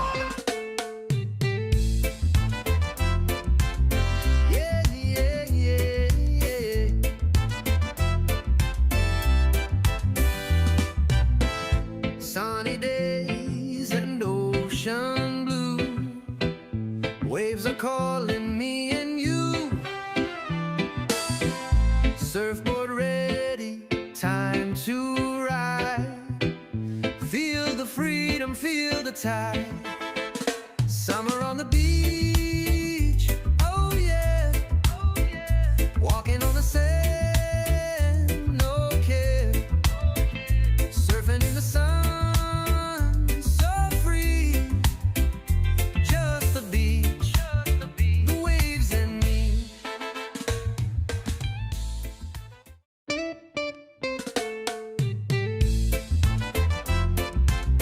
Yeah, yeah, yeah, yeah.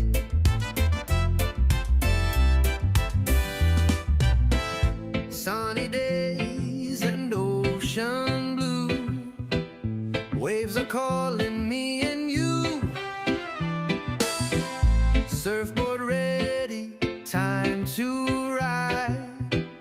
Feel the freedom, feel the tide. Summer on the beach, oh yeah, oh yeah. Walking on the sand, no care. Surfing in the sun, so free. Just the beach, the waves and me.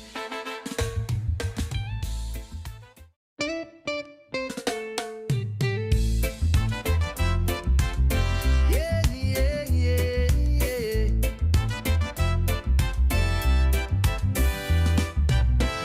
Sunny days and ocean blue.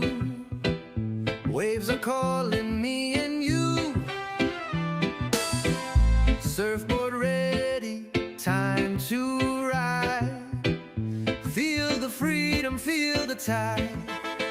Summer on the beach, oh yeah, oh yeah. Walking on the sand, no care. Surfing in the sun, so free. Just the beach, the waves and me.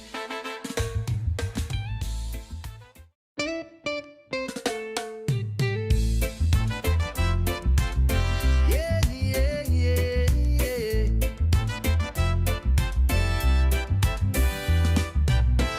Sunny days and ocean blue. Waves are calling me and you. Surfboard ready, time to ride. Feel the freedom, feel the tide. Summer on the beach, oh yeah, oh yeah. Walking on the sand, no care. Surfing in the sun, so free.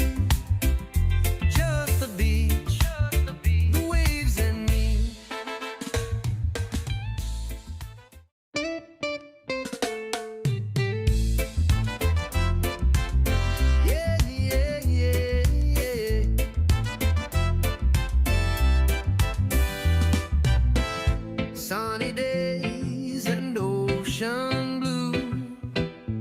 Waves are calling me and you.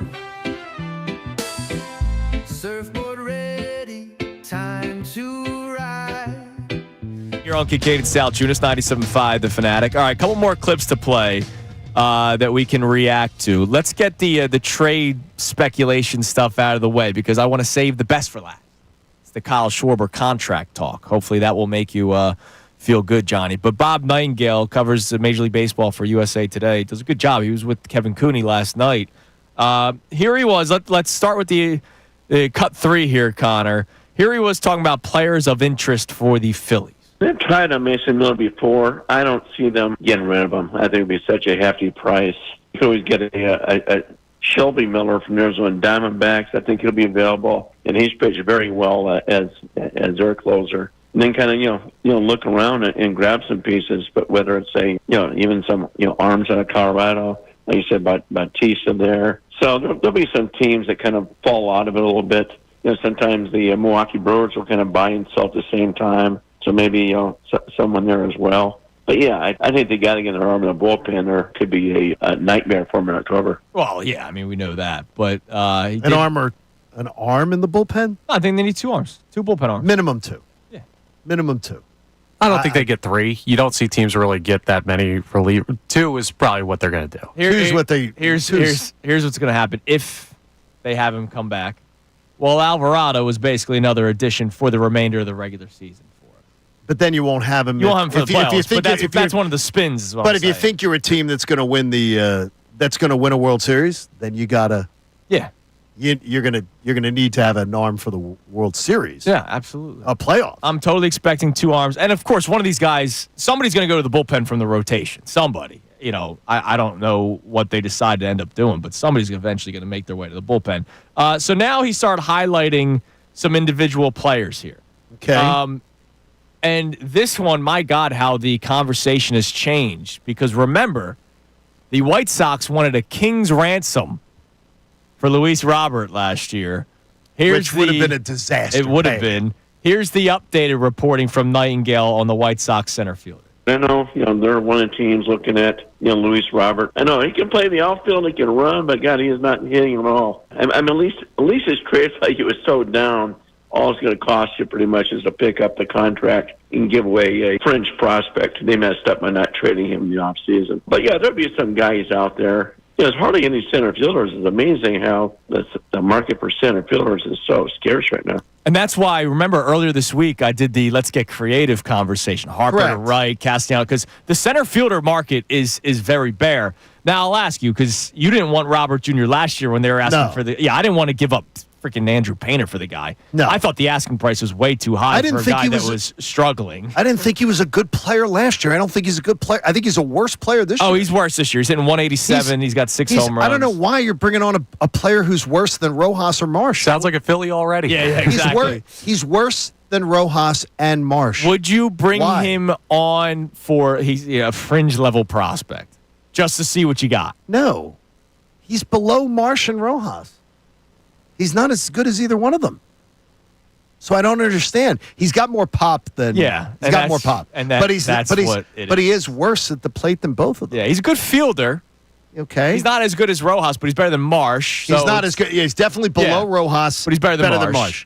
And then you just hope the bat comes to life. I mean, seriously, no. I want no parts of it. All right, and now the other center fielder that we've talked about a couple of times. Here's Bob Nightingale talking about Cedric Mullins. I think he'd become a cheap price too. I don't see any way the Orioles, are going to keep him. No, he'd be a nice fit, solid guy. Having a decent season, not great season, a little injury prone. But yeah, I would think someone like that would fit in because I don't think it costs that much to get him. That's another cheap option. So you're not giving up your prospects that people are worried about. But he's also not a good player. Yeah, he's having a rough. He's terrible. Yeah. Why do I want to bring him in? What is it? Well, wait a minute though. He's hitting above Marsh last time I looked, but below Rojas. He's in 233. Okay, but again, more pop than both of them. Yeah, more productive. He's a more productive guy, right? Runs batted in. Here's my one problem. He's another left-handed batter. Yeah, exactly. And that's my problem. No, I'm fine. Allison, you're not fixing a problem there. Defensively, he's fine. Yeah. Oh, You're no, not- he's definitely a good You're defensive fixing center a fielder. you're not fixing a problem there though. All right. So that's where we're at right now with some of these trade potential pieces for the Phillies. But one thing I want to play for you that should make you smile. Okay, let me hear this. At least this is what he's been hearing. Okay. Here he is talking about the future of the Phillies and Kyle Schwarber. They tried to sign him already before. I think they let him hit the market, knowing that as much as they want him back, that he wants to come back there too. And I think teams will realize that, you know what, he's a lot more valuable to Philadelphia than he is to us. He knows that clubhouse, the team leader. He's not going to just come in a new place and do the same thing. So that's what I think Philadelphia may do what the Yankees used to always do. Tell the guys, hey, go ahead and hit the market. We want you back, and let us know what you got, and we'll come at least match you. And I'm going to tell you right now, I think that it's very dangerous, especially if the Cubs. I believe the Cubs are going to be one of the teams that's in on him. I think that that's a really dangerous game to play. well, if they do say we'll match whatever it is, and you would prefer to stay here. But if he thinks that, let's say what if the second half of the year is a dumpster fire? And what if he doesn't believe in what the next 3 years are going to look like here? Could be. Does And he he believe looks in the at the next Cubs, 3 years? and he of looks at the Cubs and says, "Yeah." Then he goes, "Hey, I like what it looks like there, and I know I'm very comfortable there." Oh, yeah. I can tell you by the way he was cozying up to the Cubs this week. He's got connections. He's got a there lot of still. connections there. He's very comfortable, And he's loved by those fans. I'm not ripping him for that. No, I'm just saying to you, no. is because there's always players that have associations. He's got good associations there. They love him. He's got fond memories. I told you there was a loud cheer from Cubs fans at Citizens Bank Park on when did I go? Jeez. You went on Wednesday. Wednesday. Wednesday. Yeah, it was These Wednesday. These days are blending together. Right. But yeah, there was a loud group of Cubs fans cheering on Kyle Schwarber. Somebody was wearing the Schwarbs. What was that called when the player nickname jersey? Oh, They yeah, won. They Players won him. Weekend. They won him Players back. Weekend. They absolutely won him back. Well, especially now with the universal DH, Right. that goes a long way. And, But- and one thing I do worry about with the Harper injury situation, the Phillies have a long-term investment in Harper. They have to worry about having a spot to play him. If that elbow is going to be an issue, if this wrist is an injury, he's had a bunch of injury issues. They have to think about that too. Is what you got to have a place to play Harper. Yeah. For years to come. Yeah. Just things to think of. He is the future DH of this team. It's just when is that immediate future? And if you give Schwarber 3 or 4 more years, Yeah. I don't know. Move Schwarber to the outfield. I don't want no. Maybe. No. No. All right. Coming He up. couldn't play it when he was young. Coming up next, we'll reset today's topics. We'll check our text messages. The Phillies now a part of the conversation as well, if you want to chime in on that.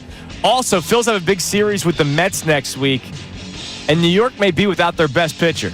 It's Kincade Salciunas, 97.5, The Fanatic.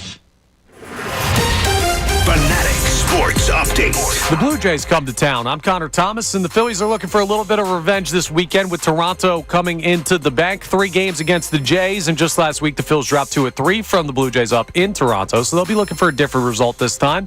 The Phillies have had their struggles lately, but Scott Lauber joined Unfiltered yesterday. He covers the Phils for the Inquirer, and he talked about why, in his eyes, they're still a World Series contender. For me, what makes them a team with a chance to win the World Series is their starting pitching. That right there gives you a reason to think they're going to be in most of the games they play.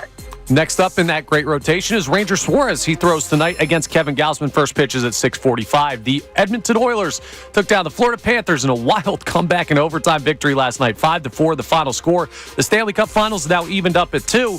The Thunder are going to look to make it the same in the NBA Finals tonight. Indiana holds a 2-1 game lead in that. Tip-off is at 8:30. Our coverage here on The Fanatic starts at 7:30. And we'll talk to Dr. J, Julius Erving, coming up at 8:40.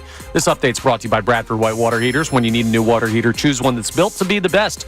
Choose Bradford White. I'm Connor Thomas on the home of the NBA Finals in Philadelphia. 97.5 The Fanatic and 97.5thefanatic.com. Ricky Bo, Bill Colarulo.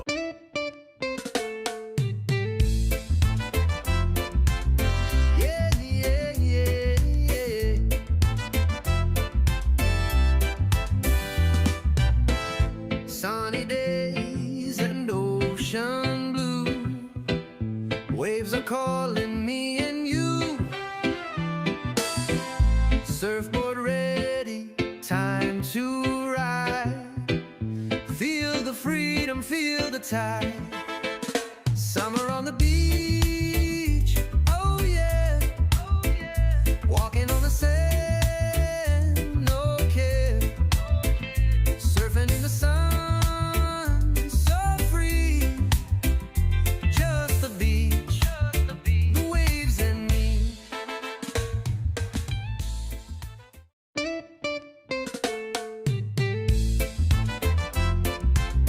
Yeah, yeah, yeah, yeah.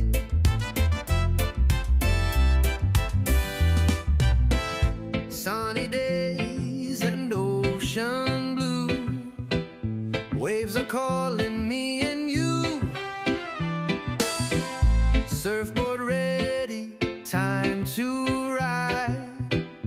Feel the freedom, feel the tide. Summer on the beach, oh yeah, oh yeah. Walking on the sand, no care. Surfing in the sun, so free. Just the beach, the waves and me.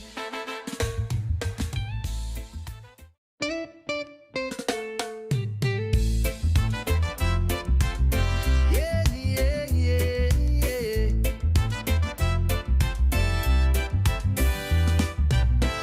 Sunny days and ocean blue. Waves are calling me and you. Surfboard ready, time to ride. Feel the freedom, feel the tide. Summer on the beach, oh yeah, oh yeah. Walking on the sand, no care. Surfing in the sun, so free. Just the beach, the waves and me.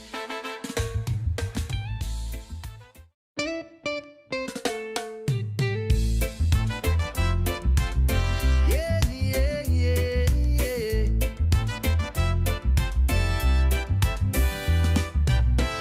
Sunny days and ocean blue. Waves are calling me and you. Surfboard ready, time to ride. Feel the freedom, feel the tide. Summer on the beach, oh yeah, oh yeah. Walking on the sand, no care. Surfing in the sun, so free. Just the beach, the waves and me.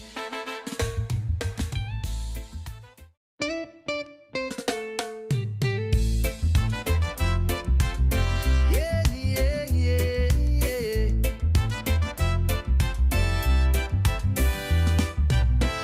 Sunny days and ocean blue. Waves are calling me and you. Surfboard ready, time to ride. Feel the freedom, feel the tide. Summer on the beach, oh yeah, oh yeah. Walking on the sand, no care. Surfing in the sun, so free. Just the beach. You're on Kincade Salciunas on this Fanatic Friday, Payday Friday. Check out the Fanatic Deal of the Week. If you're heading down the shore like I will be today, you can get 80 Steel Pier Ride tickets for just $42.50. That's half price. Take advantage of huge summer savings for Steel Pier, the Atlantic City's Boardwalk's premier amusement destination. Get this exclusive offer while supplies last at 975thefanatic.com/deals. That is this week's Deal of the Week. So check that out. That sounds awesome. Anything that's like shore related where you can save money, do it. Oh my gosh, it's going to be great. You know, like just seriously, the amount of money you're spending down there. Do you know, a couple of weeks ago, my buddy, I told you, me and my buddies went down the shores, four dudes and a baby, right? And I was Wasn't that a show? Yeah, no, that was 3 Men and a Baby, but we did the sequel, 4 Dudes and a Baby. I picked up pizza and wings and fries because, look, they were doing me a favor. Like, obviously, it was pretty nice to go down the shore for them, but I was a single father for a few days, so Sure. they helped me out. Man, 2 pies, 20 wings, and one thing of French fries. Let's play Price is Right. All right, 2 pies. 2 large pies? 2 large pies, plain. 2 large pies. No toppings. Okay. 1 bag of French fries. 1 bag of fries. And 20 wings. Connor, I am going to go Price is Right, closest without going over. I'm going to go $64. Connor? $47.50. $78. What? That's ridiculous. I'm going the showcase. You got robbed. Did they take your wallet too? No, it's not that I got robbed. It's a down the shore. No, that's what it establishment. cost you. It's and ridiculous. so everything's overpriced. And the pizza's not as good.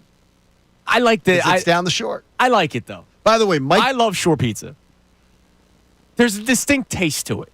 Yeah, $75. Yeah. I'll be eating sand. No. It's like There's the people a trying to distinct tell you taste. Boardwalk pizza's good. Boardwalk pizza Mike- is freaking delicious. Yeah, it's good. You're hungry. You're must be walking really around. hungry. Well, yeah, exactly. And that's No, but why I'm it's saying- good. Yeah, but when you compare it to other pizza you've had in your life, you go, yeah, it's not that good. I do. Mike- No. I've never had a bad slice of pizza in my life except for Northeast Philadelphia. Mike Gill was talking last weekend, by the way, on his show, doing a great job. Great having Mike as a part of the team. Mike was talking, and Haley will know the name of the place. There's a new pizza place, and he was bragging about it that you got to hit if you go down the shore. Okay. So Haley will know the name of it. It was something like the Square or something Okay. along those lines. Either if Mike happened to be listening, or Haley will know the name of it.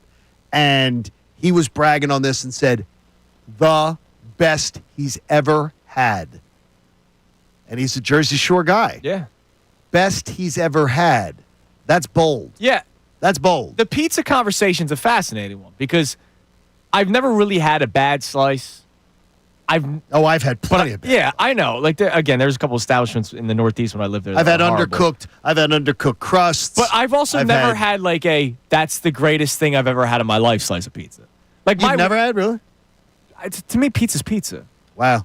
Like my wife goes to a specific establishment because it's on her way home from work if ever we're doing a pizza night. And she loves it. And I go, yeah, it's really good.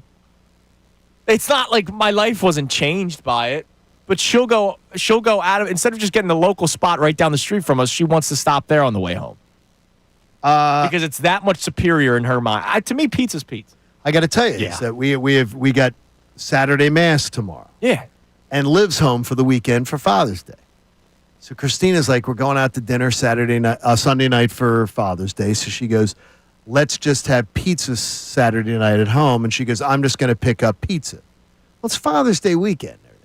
And they're picking up pizza from, to me, the most generic pizza place in town. And I'm like, okay. Wow. And I'm like, wow, you're not getting the Dad of the Year mug, huh? no, they're like getting the most generic pizza that we can get. And I'm like, okay. Wow. And I'm like, all the pizza places in the borough, all the pizza that we can eat. And they're like, well, we want to eat this pizza. I'm like, okay. Sometimes you're in the mood for it. It's Father's Day weekend. Dude, sometimes I'm in the mood for God's sakes. Sometimes I'm in the mood for a frozen pizza, not going to lie. It's Father's Day weekend. And it's like, oh, well, we're going to pick up, we're going to find the most generic strip mall pizza I can find. Man. Oh, my gosh. You must have had a down year. Your power rankings, your dad I'm power gonna tell you rankings, this. you're low on the list. Hey, we're going to pull into the strip mall and get pizza. No! It's Father's Day weekend. For God's sakes. Looks like you don't have to say it at your house. Well, no, I don't. Step up the dad game. Guess what? Once the little dictator comes home for the weekend, then it's 2-1 and I'm done. You're screwed, and I'm man. done. And then the dog gets involved. Oh, yeah, and it's you're like out. 2.5 to 1. Yeah, you're dead last. Nikki in the house. Foles runs over to the girls, and it's 2.5 girls to 1. All right. Real quick on this Phillies Mets series that's next weekend, we will find out today if Kodai Senga will not be pitching in that series. There was a play yesterday. Pete Alonso ground ball to his right, so the pitcher goes to cover the bag, and Alonso threw it high. Senga actually made a great play on it, but he came down and messed up his hamstring. And he's been pitching incredibly this season. Considering last year he dealt with injuries, he wasn't all that good when he first came up. Remember, he's the ghost fork guy, right? Is Kodai Senga the ghost fork? Yeah. Yeah. And there was all the hype, and then it didn't really live up to it. He's been pitching really good this year. There's a chance that he ends up missing the series next weekend against the Mets, which he would have pitched You're never Sunday. rooting for injury. He would have pitched the Sunday game, the third game of the series. Right. So just something to keep an eye on. That comes out probably today if he's going to be heading to the injured list for an extended period of time. I mean, he's getting an MRI. He's probably not throwing next weekend. Yeah. I would guess he's not because plus they're 21 games over 500 or 20 games over. They might want to take their time. I would figure that they probably are going to be like, yeah, we're good. So Phillies catch a bit of a break there. You're listening to 97.5 The Fanatic, WPEN, WPN HD1 Burlington, Philadelphia, Beasley Media Group Station, broadcasting live from the Comcast Business Studio, powering possibilities. All right, Connor, what do we got on the text line? We started off talking about the Eagles and whether or not they need to throw the football more this year has been sort of a conversation piece throughout this offseason because of Saquon Barkley's wear and tear from last year. But John's making the point of if it ain't broke, don't fix it. And I buy into that kind of stuff. I just think they're going to have to throw more just to kind of preserve Saquon Barkley for the long run. We also got into some Phillies discussion because Bob Nightingale was on with Kevin Cooney yesterday talking about trades and all kinds of stuff, and that led to a conversation about whether or not this team is built to win or not. What do we have on the text line, Connor? As someone says with the Saquon discussion that he's going to show up in the hardened fat suit this year. I don't think that's going to happen. But. I don't know where this is coming from. Yeah. That Saquon's like not working out enough. Yeah. Like, I where's think he'll that be coming fine. from? Saquon did not. Like, do people think he's not working out? He's not doing his off-season routine of working? No. That he's doing he's doing a podcast? He's just taking a little bit off this year, which I think is a good idea. But he's just easing up on his workout. Right. It's not that he's not working out. I had to go and read the wording on it. Yeah. He's not taking off. He's just changed up his off-season program a bit to ease up a little bit.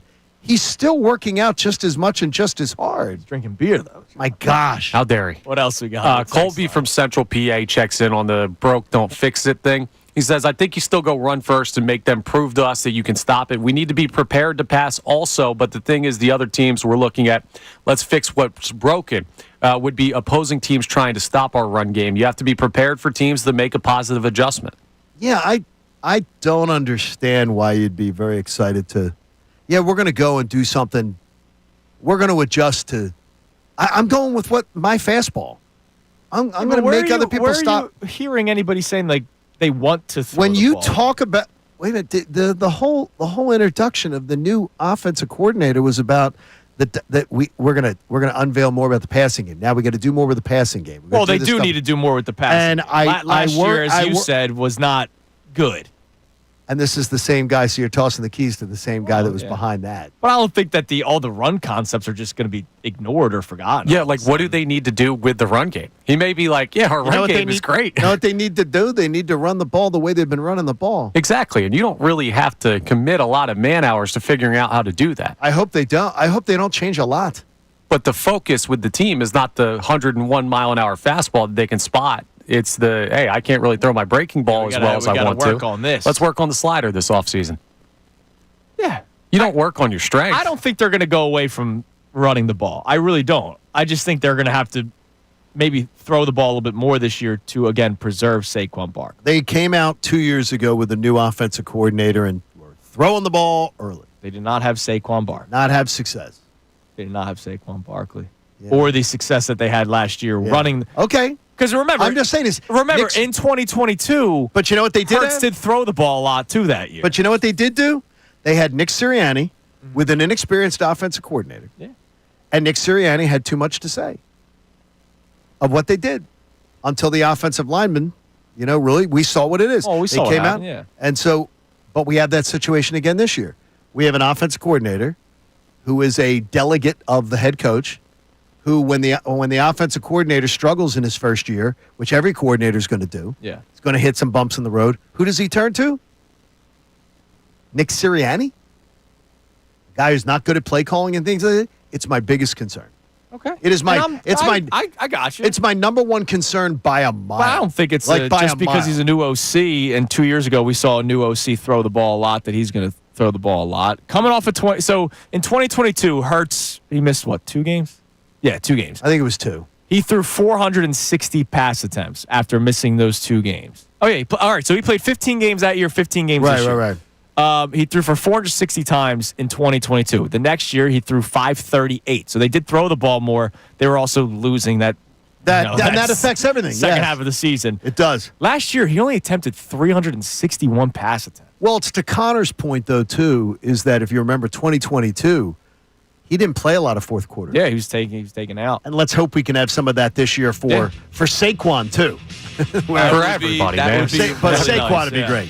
All right, coming up next, we have today's headlines with Connor Thomas. And don't forget, coming up at 8:40, Dr. J, Julius Erving will be joining us. There's a cool event happening in the Philadelphia area this weekend for Father's Day. And Julius Erving is going to be joining us to talk about that. And, of course, to talk about the Philadelphia 76ers. I'm curious. He's a guy that's always been pretty critical of JoJo. I wonder where he's at today with Joel Embiid and the Sixers' future. It's Kincade and Salciunas. Today's headlines with Connor Thomas next here on 97.5.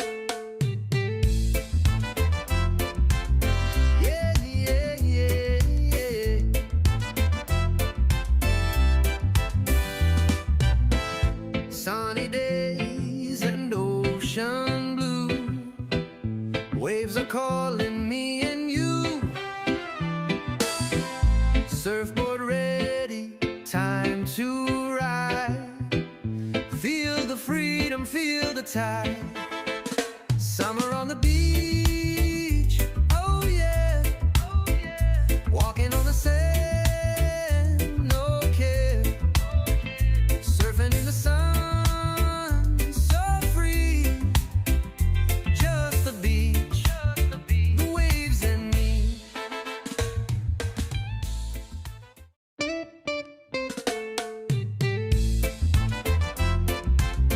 Yeah, yeah, yeah, yeah.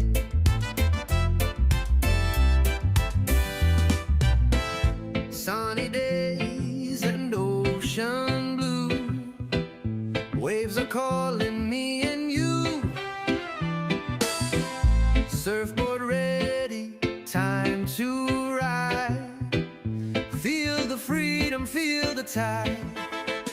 Summer on the beach, oh yeah, oh yeah. Walking on the sand, no care. Surfing in the sun, so free.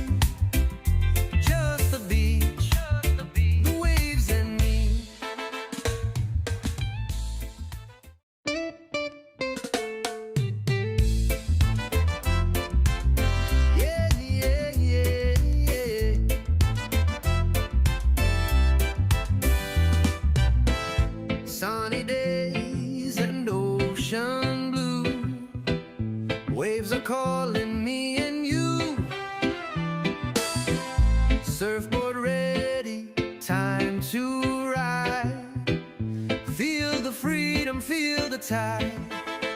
Summer on the beach, oh yeah, oh yeah. Walking on the sand, no care. Surfing in the sun, so free.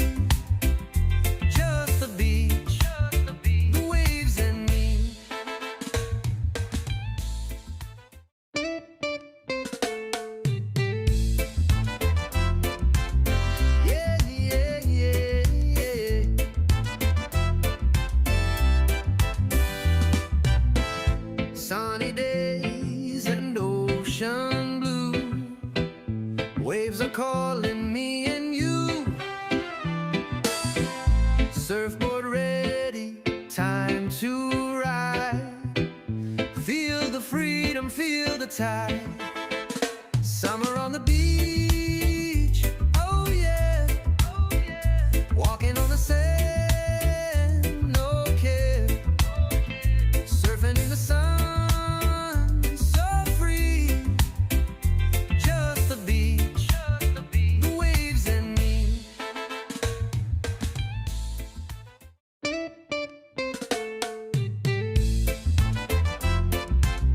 Yeah, yeah, yeah,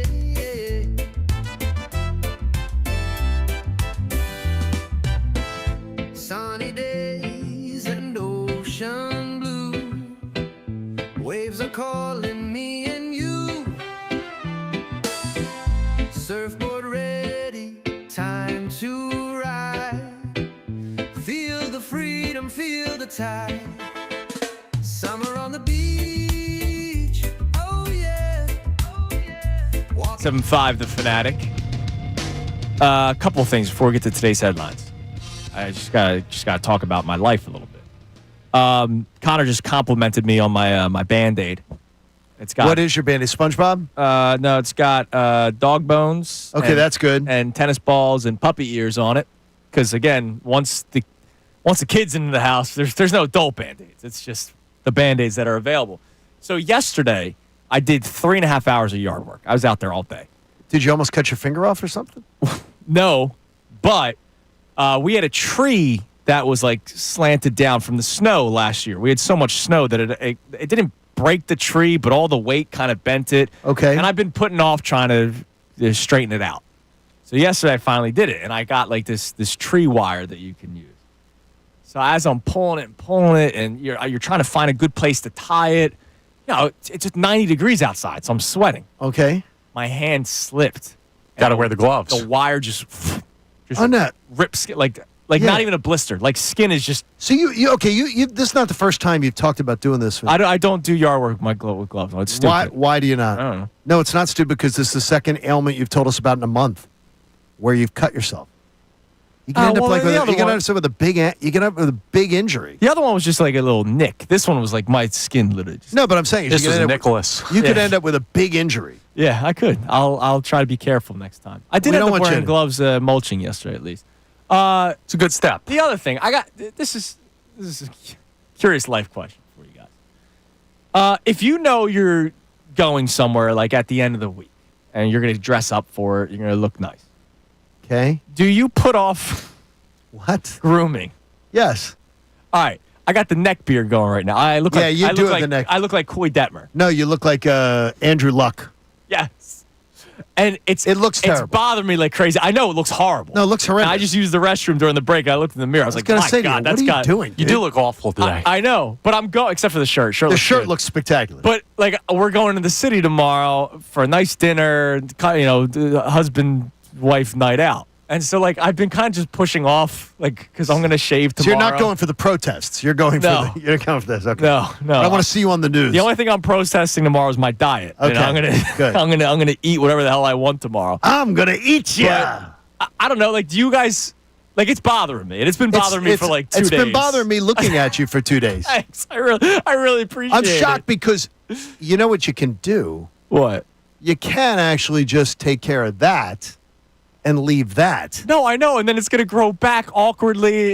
No, it doesn't go back any more awkwardly than that, Teen Wolf. I mean, seriously. So do you do that, Connor? Yeah, but I'm kind of Like if you have a wedding on it, you were recently at a wedding. At a right? wedding, and I waited till Saturday to shave. Yeah, that's what I'm saying. So purposely- that's what I'm doing So tomorrow. I purposely said, okay, I know I got the wedding Saturday, so I waited till Saturday morning to shave. So I purposely said, okay, let's work this out where I'm timing my shave. The mic might be blocked. I'll show for YouTube. I got. Oh, it's terrible. Yeah, It's the but horrible the neck thing with beard. me is I'm much more comfortable being like Slovenly? Yeah, grimy and everything Ugly? like that. Do you know who you're talking to? I guess This is. I I'm don't know. considered dressed up today. You're pretty well cut most of the time Yes. with your haircut and stuff. The neck up. You are always Yeah, it's like just- you look more put together. I just don't feel But like. sometimes when Andrew is, people would know that it's not as put together. You are very casual. I'm just putting it off, man. You're very casual. I'll look nice tomorrow. All right, it's time now for today's headlines with Connor Thomas. Today's headlines with Connor Thomas. What do we got? Who's it brought to us by? Brought to us by our friends over at Lundy Law. Don't forget about them. Come on. For over 70 years, Lundy Law has been fighting for injured people. If you need them, remember the name, Lundy Law. Your injury lawyers. Visit LundyLaw.com. That's LundyLaw.com. We had an awesome game of hockey last night down in Florida. The Edmonton Oilers even up the series. Here's what it sounded like in the Stanley Cup Finals. Clock calls it. Cross-ice pass. Draisaitl towards the net. Score! We got Draisaitl in overtime. The Edmonton Oilers tie the series 2 games apiece. Listen Just a to the wild game. crowd, though. Yeah, In jealous. Sunrise, Florida, the amount of Edmonton fans that were in that building. Yeah, vacation to Florida. It's a perfect place. No, that's embarrassing. That many foreign fans are in your building invading it? It's Florida in June. Yeah, and are there? I'm legitimately asking. Is there a big Florida Panther fan base? No, I mean they have a good fan base, Yeah, I'm but sure that's embarrassing. Like the Tampa Bay Buccaneers, right? I spoke on this last time. I can't wait to go down there with Philly Sports Trips this September. But when I went down there for the Monday night game a couple of years ago, the Buccaneers fans, like the guys that have been there, were awesome fans. But 50% of the building was Eagles fans because there's only so many Bucs fans. I imagine the Florida Panthers fans are good, but how many are there actually? Well, I mean, it's they do well. They do, but that's that you sold your tickets. Well, they're close to Miami. If your choices are watching Connor McDavid or going to 11 and watching what's going on there, I'm going to 11. No. You have plenty of time to go. First of all, nobody's going to 11 when that game's going on. Got to get there early. Early bird special at 11. No, that's the they got last a good thing. brunch. It's the last thing you want to do. What else we got? Speaking of good brunches, seems like somebody in the NFC East has been eating good this offseason. No, we're not talking about Saquon Barkley. Dude. If you haven't seen it, look up Deebo Samuel on social media recently. I saw it. I almost put out a tweet. He's moving pretty slow. I stopped myself, but I almost put out a tweet like, as a self-proclaimed non-athlete, this looks slow. And, dude, it was like a 35-yard route, so basically almost a 40 time, right? Almost a 40-yard dash. And people were making the Eddie Lacy jokes. He's sweating honey mustard. He's not beating the fat allegations this year. Look, I've never really been a big fan of Deebo Samuel. Forget the nonsense that took place after the NFC Championship game. Connor, I remember when they got him, you were like, "Oh man, that scares me." Nah. Dude, I don't think What's he, 31? He doesn't scare me, man, and that adds to it. How That old makes is me he? feel even better. Deebo? Get in my belly. He was talked post. He's he's 29. looking big. He's Yeah, 29. He that's- turns 30 in January. He's looking large. Fat Deebo, keep an eye on it. Might be something that we got to talk about throughout the year. Just to keep the Commanders fans at bay. Yeah, he's not looking good. All right, we'll round out with a replay of something we talked about earlier. Why would the Eagles want to take the formula that worked for them, for the greatest team in franchise history, with all the components in place? Why do the Eagles want to change? Well, one, they're not that team necessarily this year, and the teams around them are not the teams they were. Like, the league makes adjustments, and I'd rather have a team that has the ability to make that move before other teams adjust. Now, I'm not saying you have to do it preemptively, but they got to work on the passing game so they got that fully in their bag in case, hey, Saquon goes down or isn't as effective and Jalen needs to do more. Like, their focus should be on the passing game in preparation. And then you have it if you need to execute it in the regular season. Okay, when did they work on it last year? Because they had it in their bag when they needed it last year. Yeah. And they didn't work on it last year. I mean, we were talking to the lineman going into Sirianni's I office. mean, like when they needed it last year, when somebody shut down their run game, they unhooked that passing game went off. Whenever they needed it to, it went off. You remember Pittsburgh though in like week 13? Where we're like I thought it was like later. That was after the Panthers game. Yeah. What needs to improve with this offense, and A.J. Brown's Passing game. response was passing. that conversation would happen sooner this year than it did last year. They're going to have it ready. And I don't want to be asking those questions late in the season. Right. Even if they prove they can do it when it gets asked, I'd rather know early. And that's the truth. I just worry about who's manning the shop. That's fair. Again, And, yeah, the breakdown who's the of guy use. calling That's the something shots? that we and unfortunately We're not going to believe it till we see it. Right. We have to wait a long time for that to happen. Right. All right. Coming up next. So the clips that we played earlier from Bob Nightingale, where he mentioned players that the Phillies could trade for, specifically center field, the outfield help. He mentioned some players that doesn't really move the needle. So what I want to do, I want to go through all the options that he mentioned, and I'm curious to see where we go, who I say would be the best option, who you say would be the best option, who Connor says would be the best option. We'll check out our text line, and don't forget, coming up in 20 minutes at 8:40, we'll be joined by the doctor. Julius Erving is going to join the show coming up at 8:40 here on Kincade Salciunas 97.5 The Fanatic. Fanatic Sports Update. The Phillies taking on the Blue Jays. Back in action tonight. I'm Connor Thomas. The Phillies are looking for a little bit of revenge this weekend as the Toronto Blue Jays come to town for 3 games. That series starts tonight. Just last week, Phillies dropped 2 of 3 up in Toronto to the Jays, so they're looking for a bounce back there and build on momentum in the Cubs series that they just won. The Phillies have had their struggles lately, but Scott Lauber of the Inquirer joined Unfiltered yesterday and talked about why, in his eyes, they're still World Series contenders. For me, what makes them a team with a chance to win the World Series is their starting pitching. That right there gives you a reason to think they're going to be in most of the games they play. Speaking of starting pitching, Ranger Suarez will be on the mound for Game 1 tonight. First pitch at 6:45. Kevin Gausman on the mound for the Blue Jays. The Oilers took down the Panthers in a wild comeback overtime victory last night, 5-4 to even the Stanley Cup Finals at 2 games apiece. The Thunder and Pacers face off once again tonight in the NBA Finals. We'll see if Oklahoma City can do that same thing. Indiana leads that series 2-1. Game tips off at 8:30. Our coverage here on the Fanatic starts at 7:30. We're going to talk to Dr. J, Julius Erving, coming up at 8:40. This update's brought to you by Bet365. Whatever the moment, it's never ordinary at Bet365. Download the app today. I'm Connor Thomas on the home of the NBA Finals in Philadelphia, 97.5 The Fanatic and 97.5.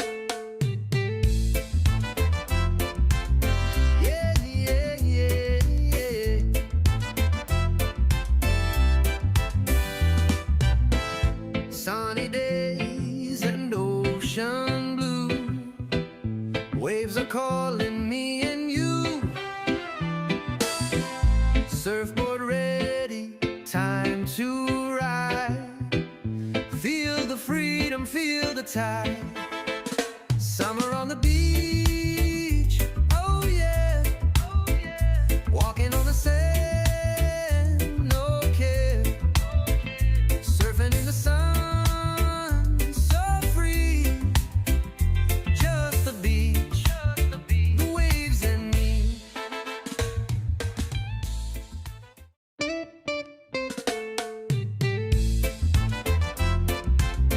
Yeah, yeah, yeah, yeah.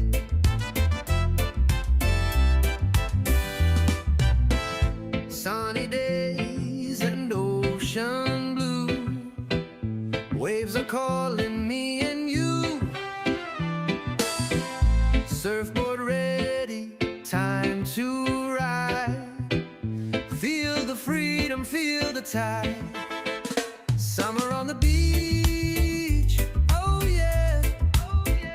Walking on the sand, no care. Surfing in the sun, so free. Just the beach, the waves and me.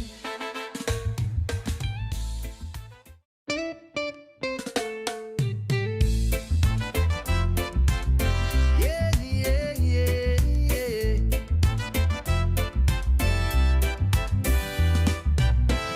Sunny days and ocean blue. Waves are calling me and you. Surfboard ready, time to ride. Feel the freedom, feel the tide. Summer on the beach, oh yeah. Walking on the sand, no care. Surfing in the sun, so free. Just the beach, the waves and me. Yeah, yeah, yeah, yeah. Sunny days and ocean blue. Waves are calling me and you. Surfboard ready, time to ride. Feel the freedom, feel the tide. Summer on the beach, oh yeah. Walking on the sand, no care. Surfing in the sun, so free. Just the beach, the waves and me. Yeah, yeah, yeah, yeah, yeah. Sunny days and ocean blue. Waves are calling me and you. Surfboard ready, time to ride. Feel the freedom, feel the tide. Summer on the beach, oh yeah. Walking on the sand, no care. Surfing in the sun, so free. Just the beach, the waves and me. Sunny days and ocean blue. Waves are calling me and you.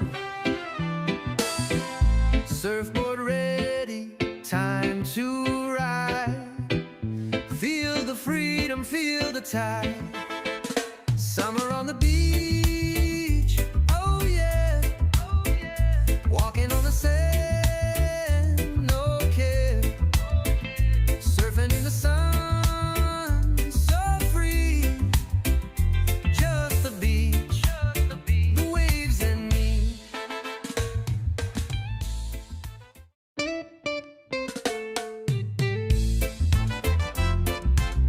Yeah, yeah, yeah,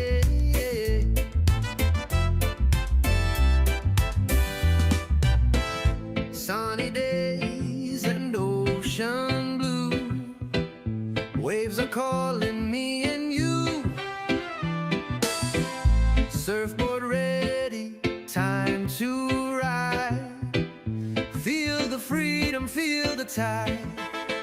Summer on the beach. Oh, yeah. 5 here on Kincade Salciunas, 97.5 The Fanatic. In 15 minutes, Dr. J, Julius Erving, will be joining the show. Connie, have any claims you can make against Dr. J? Yeah, You could, I could have beaten you one-on-one. I could have played him one-on-one in his 40s. Probably could now. And beaten him. No. You don't think so? No. No, I do think so. How old is Dr. J now? He's gotta be in the 70s. 70s? Yeah, sorry, I think Dr. Connor. J. Yeah, I think Connor's winning that one. Yeah? Yeah. I think 30-year-old Connor is. He's Really? 75. Yeah. Yeah, I'll take my chances. All due respect, much better basketball player than me overall. I know, hot take. Oh, I'm glad that you realized I'm that. glad you threw that in there. The all due respect. Now, if I didn't hurt my knee. Yeah. Could have gone pro. He could have been in the NBA. Yeah. All Yeah. right, real quick before we get to this exercise of center fielders. Something random yesterday. So, what else do you do on a Thursday night but watch White Sox Astros? Like, I can think of Did a you billion really? things. I did not watch a lick of baseball yesterday. what else do you do? At Day night? off. You know, you got Stanley Cup on, Yeah, it was great. and then you flip over to the Astros White Sox because why not? So there was an error in like the first inning of the game yesterday, and I started thinking about baseball because baseball doesn't count errors anymore. Like it's No, they in fact fudged the. Yeah, they like it's- changed the game. It's ridiculous how they just like don't count them anymore. I All the fielding stats don't matter anymore. again, it's late at night, so my brain wanders at times. So I looked this up, and I'm curious to get your guys' opinion. If a guy hits a ball to, let's say, a shortstop who is pretty bad at fielding, I could imagine that. I watch that often. We watch I was right that on the here. team for you. We watch that here I often. soft toss that one. Sometimes we have ex-major leagues, the guys that listen to this show. So let's say the ball goes right between the wickets, and so that's an error, right? Yeah. And the player tries to get to second and gets thrown out at second. Okay. The shortstop in this scenario does not get charged with an error Why?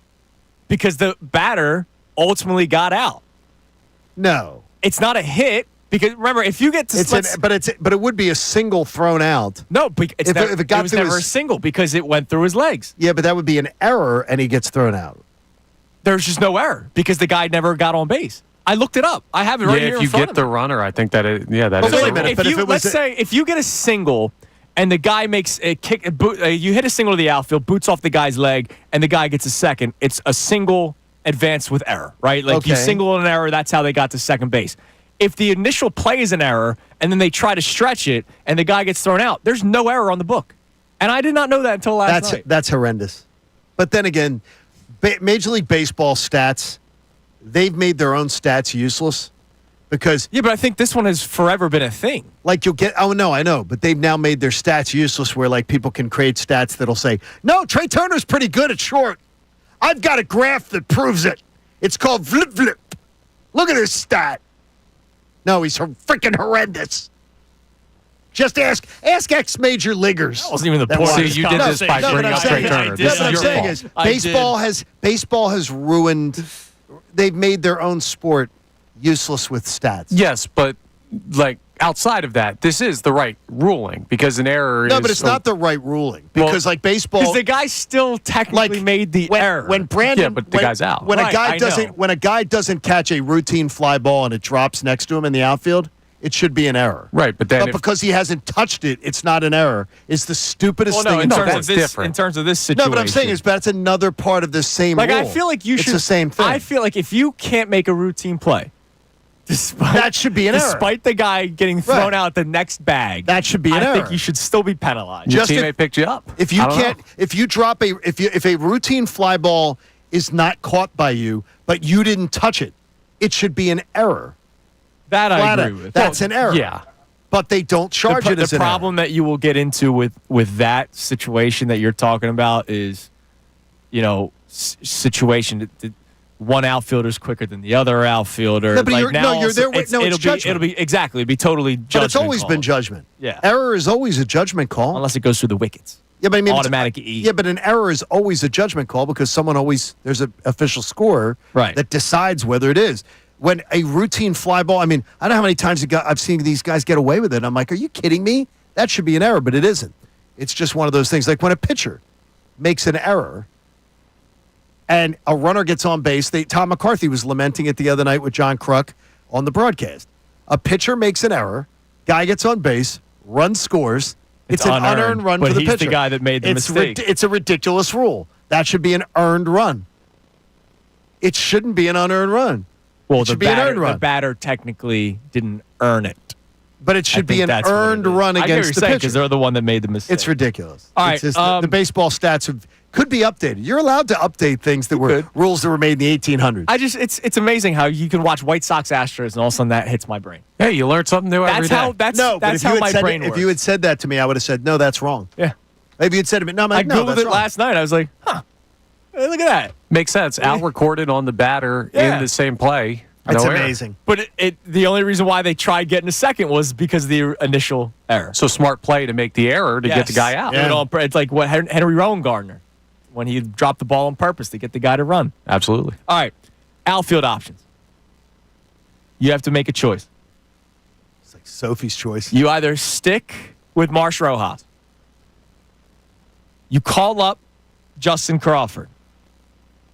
You trade, as Bob Nightingale said. Is this today, or are you talking today? Or do we have to wait for this? From now until the trade deadline. Okay, from now until the trade deadline. You have your choice to start monitoring. How about that? All right. You're going to do scouting.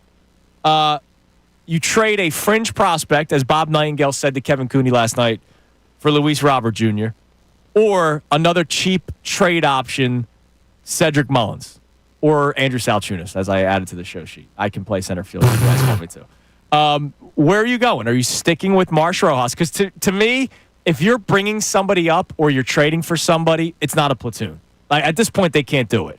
So Marsh Rojas would continue to be the platoon. Crawford is his own guy. Luis Robert Jr. is his own guy. Cedric Mullins is his own guy. Where are you going, Johnny? Justin Crawford plays every night. You're just going to see. You're going to throw him into the fire. He plays every night. You mean like other organizations would do? Yeah. Yes. With a guy who is hit so consistently well at every level, who fields the position really well. Yeah. That's what I would do. Connor, where are you going with this? I'd probably go with Crawford as well. If not Crawford, Marsh Rojas. I'm not doing more. I already know it doesn't work. Well, here's the thing. If I'm doing power rankings, I'm with you guys. Crawford first. He's your own guy. They know, they have information on him. I'd go Luis Robert Jr. before Marsh Rojas because I can't do the platoon thing anymore. Luis Robert Jr. is not as good as them, I'm going upside. But he's not as good as I'm going upside, dude. Like I can't do the Marsh Rojas thing anymore. I'm sick. Yeah, but the thing is, I don't see Mullins or Robert as any type of enough of an upgrade to trade anybody, even like fringe prospect, whatever. It's just a waste of a fringe prospect. I don't either. Timmy Bag of Donuts, and you just hope that this guy pans out. I'm fine with it. Yeah, but is Timmy Bag of Donuts a guy that could get you a reliever as part of a player trade? To be named later? No, I'd rather. And cash considerations. That's No. I would do that trade for no. For a guy I like what Connor says. I'd rather put the fringe. I'd rather put the fringe prospect in a deal that if I have to combo up a couple fringe prospects to work on my bullpen. Okay. Those guys are minimal Luis Robert changes. Jr. is terrible. Yeah, I got you. And I didn't want him last year, and I don't want him worse this year. He's terrible. Maybe he needs a change of scene. And Cedric Mullins, no. Cedric Mullins is enough of an upgrade, but if it's Cedric Mullins, and if you told me at gunpoint, I got to take Mullins or I got to take Robert, I'm taking Mullins every day of the week. I agree. All right. By the way, speaking of young players getting opportunities, which the Phillies don't really do at all. Nah, you can't do that. Another top prospect called up earlier this week, Jake Mazurowski. He plays for the Brewers. Right away, first three pitches, 100, 101, 102. Just absolute gas. Did you see what happened his debut yesterday? Yeah, not great. He throws 5 no-hit innings. Okay. In his major league debut. This guy's humming. And then he starts the 6th inning. No, he's throwing a no-hitter. He had a no-hitter through 5, right? Yeah. So he starts the 6th inning, and the catcher throws the ball back to him, and he jumps for it, comes down, and then he's walking back up the mound backwards, which he's probably done 8 billion times in his life, right? From Little League on. Yes. He rolled his ankle. Correct. And had to get taken out of the game. That sucks. He probably wouldn't have gone the distance. No, because the amount of pitches he wouldn't have. Right. They're so careful. They had him on a pitch count. Right. Exactly. It was pre-approved, But still. But still, like you're throwing a no hitter in your debut, and your day's done because How old that kid? 23. Tough day for the pitchers or athletes believers out there with the Kodai it's amazing. Senga and that. This guy, he's a young 23, by the way. He turned 23 in April. He's 6'7". By the way, he looked like, well, when you see Painter looks so huge. Right. To me. Yeah, absolutely. All right, coming up next, Julius Erving, Dr. J, will join the show. Cool event happening in the Philadelphia area this weekend. We'll talk about it with him and some Sixers, of course, here on Kincade Salciunas 97.5 The Fanatic. Mike Missanelli, Ray Dunn.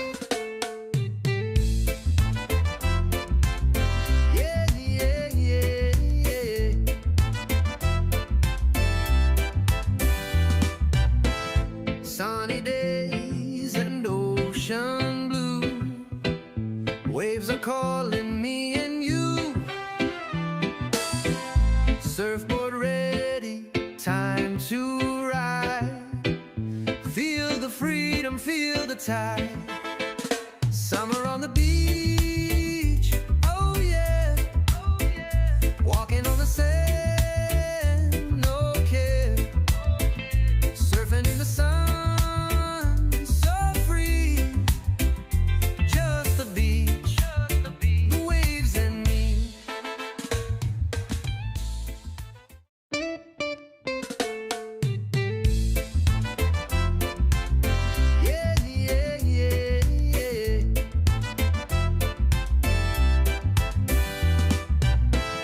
Sunny days and ocean blue. Waves are calling me and you. Surfboard ready, time to ride. Feel the freedom, feel the tide. Summer on the beach, oh yeah, oh yeah. Walking on the sand, no care. Surfing in the sun.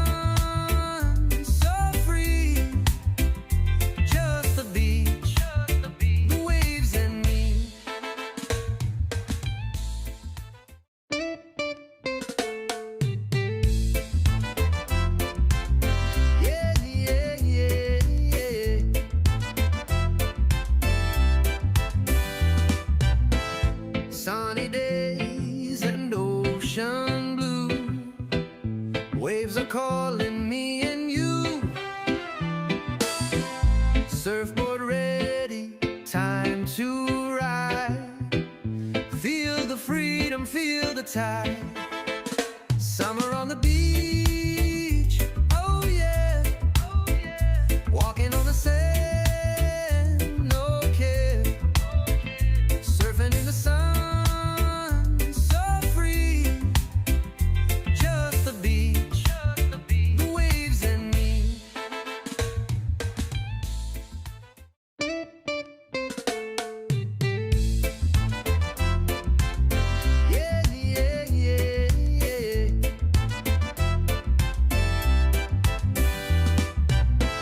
Sunny days and ocean blue.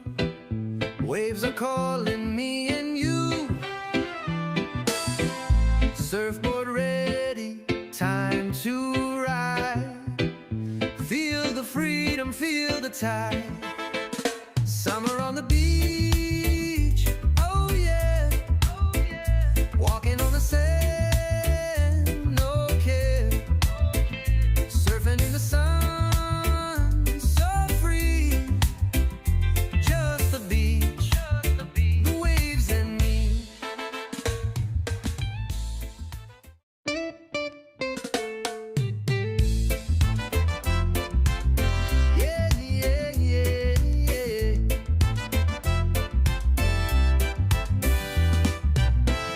Sunny days and ocean blue. Waves are calling me and you. Surfboard ready, time to ride. Feel the freedom, feel the tide. Summer on the beach, oh yeah, oh yeah. Walking on the sand, no care. Surfing in the sun.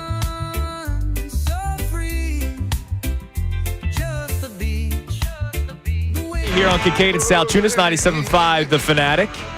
And a really cool event happening this weekend. Philadelphia, Johnny, is going to be the epicenter of sports and entertainment as the National Thoroughbred League presents an incredible event. It's the Philadelphia Cup, and it's hosted by NBA legend, Sixers legend, and Philadelphia Stallions co-owner, Julius Erving. It's going to be happening. Parks Racing, celebrate Father's Day with fast-paced team racing and Philly pride. Enjoy 3 thrilling races, special tributes to the Eagles, the Sixers, and the FIFA Club World Cup, plus curated drinks, food from Danny and Coops, a cigar lounge, fashion shows, meet and greets, and, of course, you'll be able to meet our next guest joining us now on the Comcast Business Hotline, where every day business is a big day. Let Comcast Business help you move forward with what's next. The doctor, Julius Erving, joins us. Julius, what's going on, man? Good morning. How you doing?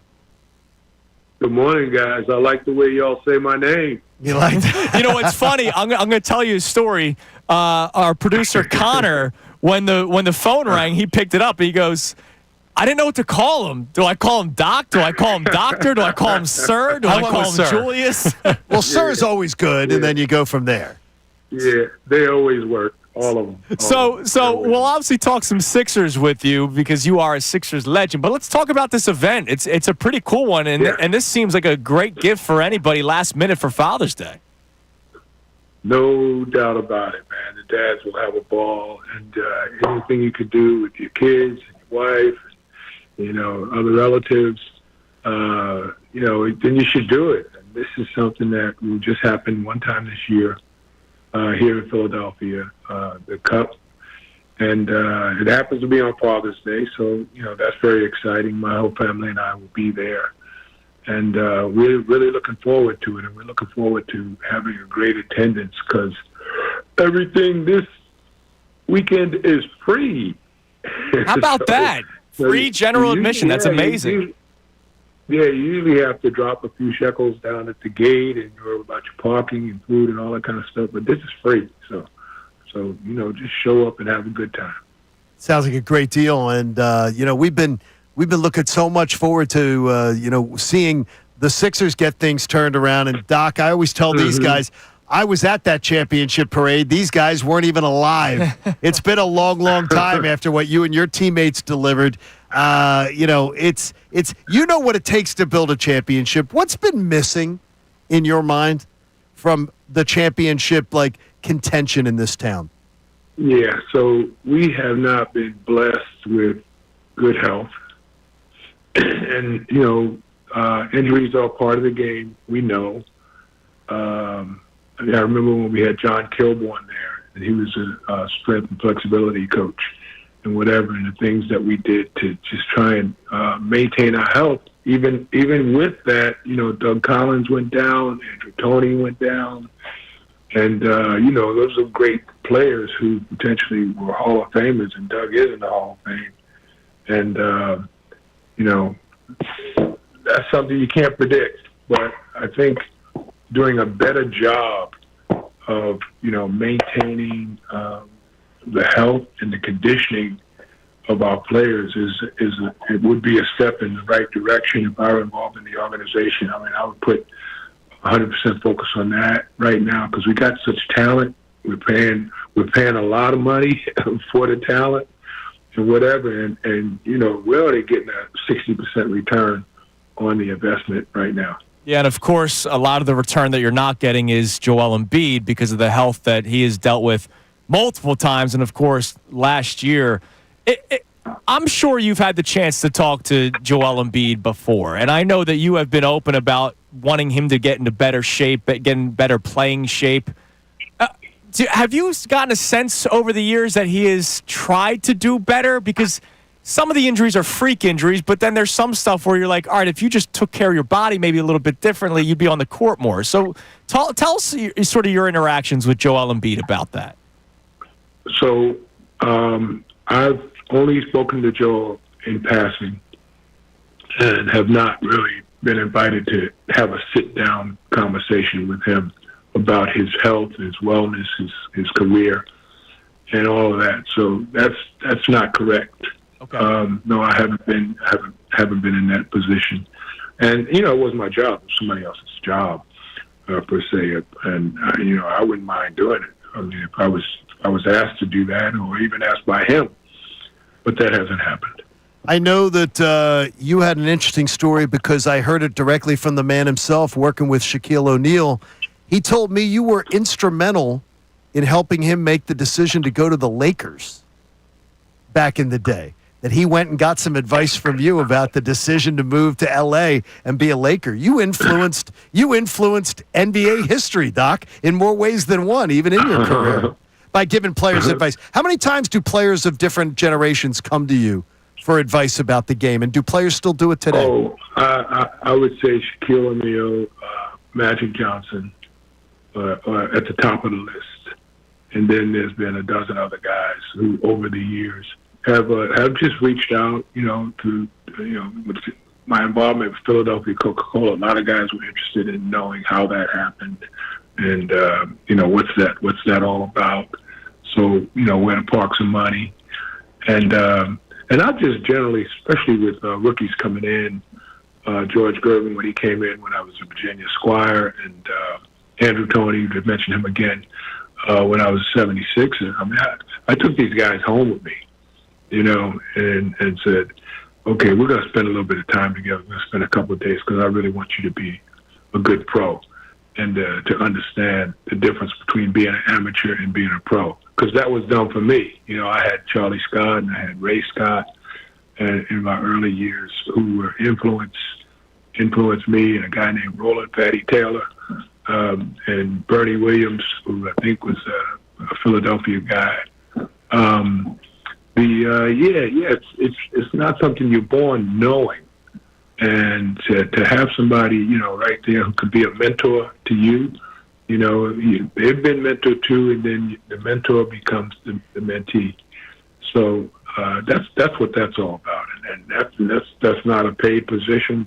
It's something that I think is just the right thing to do, to pass it on to the next guy, the knowledge that you've gained, especially in your first few years. And you're making that transition from being an amateur to a pro.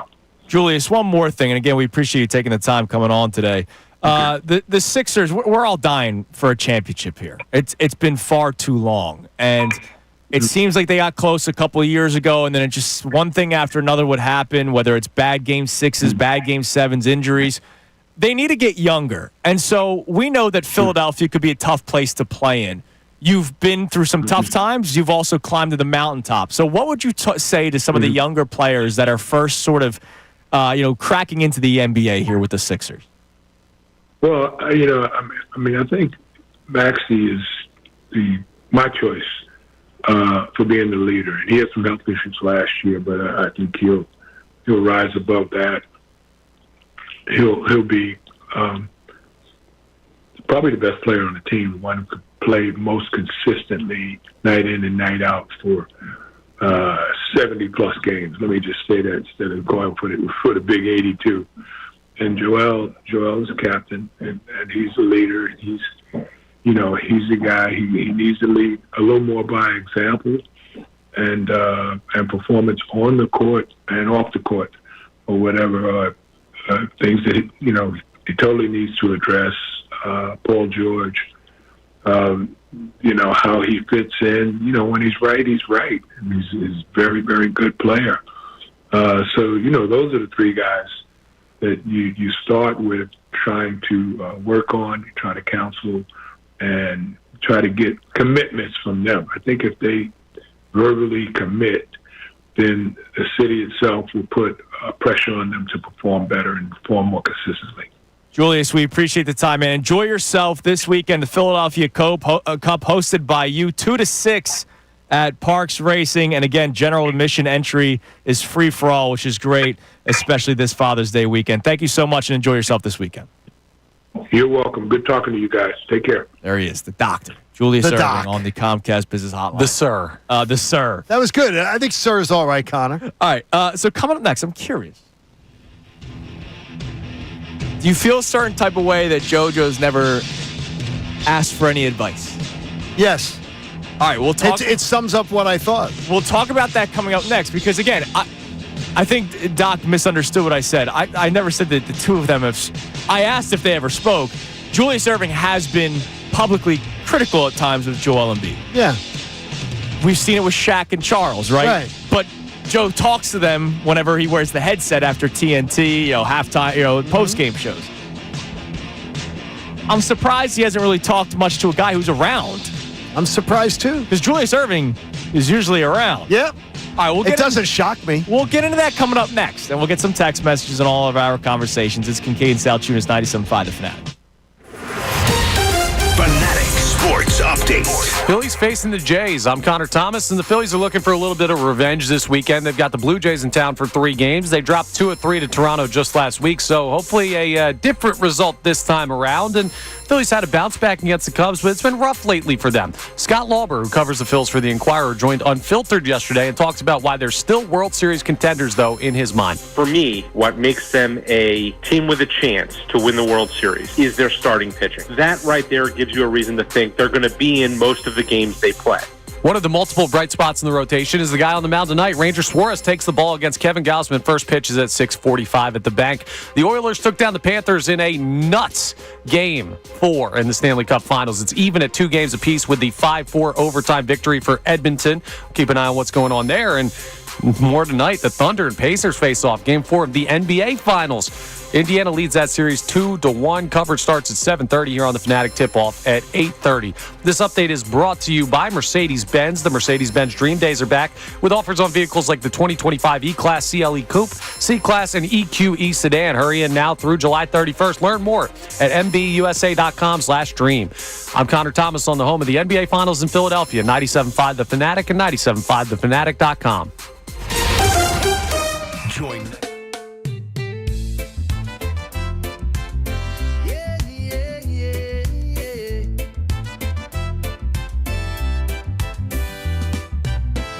Sunny days and ocean blue. Waves are calling me and you. Surfboard ready, time to ride. Feel the freedom, feel the tide. Summer on the beach, oh yeah, oh yeah. Walking on the sand, no care. Surfing in the sun, so free. Just the beach, the waves and me.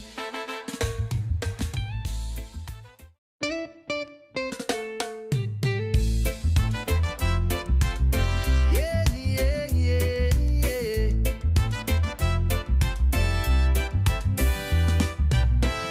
Sunny days and ocean blue. Waves are calling me and you. Surfboard ready, time to ride. Feel the freedom, feel the tide. Summer on the beach, oh yeah, oh yeah. Walking on the sand, no care. Surfing in the sun, so free. Just the beach, the waves and me. Yeah, yeah, yeah, yeah. Sunny days and ocean blue. Waves are calling me and you. Surfboard ready, time to ride. Feel the freedom, feel the tide. Summer on the beach, oh yeah, oh yeah. Walking on the sand, no care. Surfing in the sun, so free. Just the beach, the waves and me. Yeah, yeah, yeah, yeah, yeah.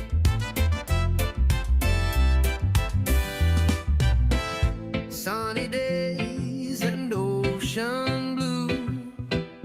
Waves are calling me and you. Surfboard ready, time to ride. Feel the freedom, feel the tide. Summer on the beach, oh yeah, oh yeah. Walking on the sand, no care. Surfing in the sun, so free. Just the beach, the waves and me. Sunny days and ocean blue. Waves are calling me and you. Surfboard ready, time to ride. Feel the freedom, feel the tide. Summer on the beach, oh yeah, oh yeah. Walking on the sand, no care. Surfing in the sun, so free. Just the beach, the waves and me.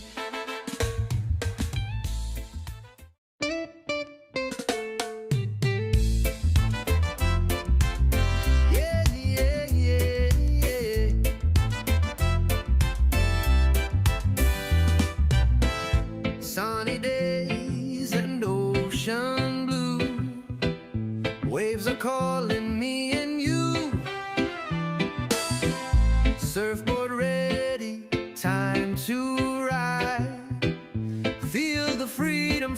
tide.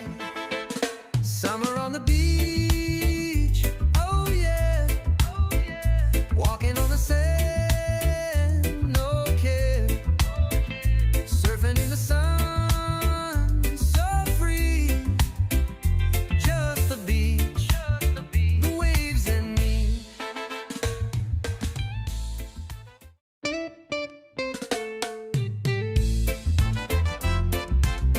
Yeah, yeah, yeah, yeah.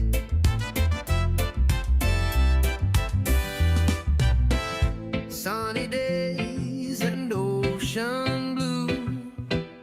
Waves are calling me and you. Surfboard ready, time to ride. Feel the freedom, feel the tide. Summer on the beach, oh yeah, walking on the sand, no care, surfing in the sun, so free, just the beach, the waves and me.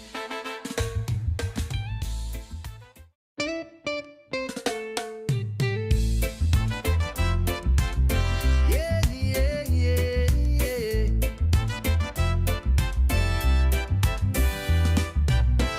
Sunny days and ocean blue. Waves are calling me and you. Surfboard ready, time to ride. Feel the freedom, feel the tide.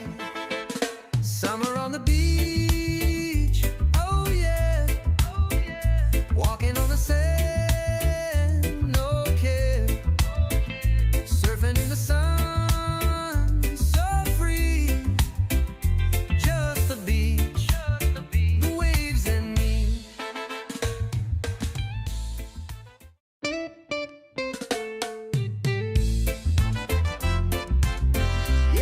Fanatic, you're listening to 97.5 The Fanatic, WPN HD1 Burlington, Philadelphia, BZ Media Group station, broadcasting live from the Comcast Business Studio, powering possibilities. Thanks to Dr. J, Julius Erving, for joining us last segment. And again, I found it pretty interesting. So Doc's been critical of Joel Embiid in the past for, getting in the game shape and all that kind of stuff. And you hear that all the time, right? Yep. He's been not shy about it. No, he has not been. And he shouldn't be. He's a legend.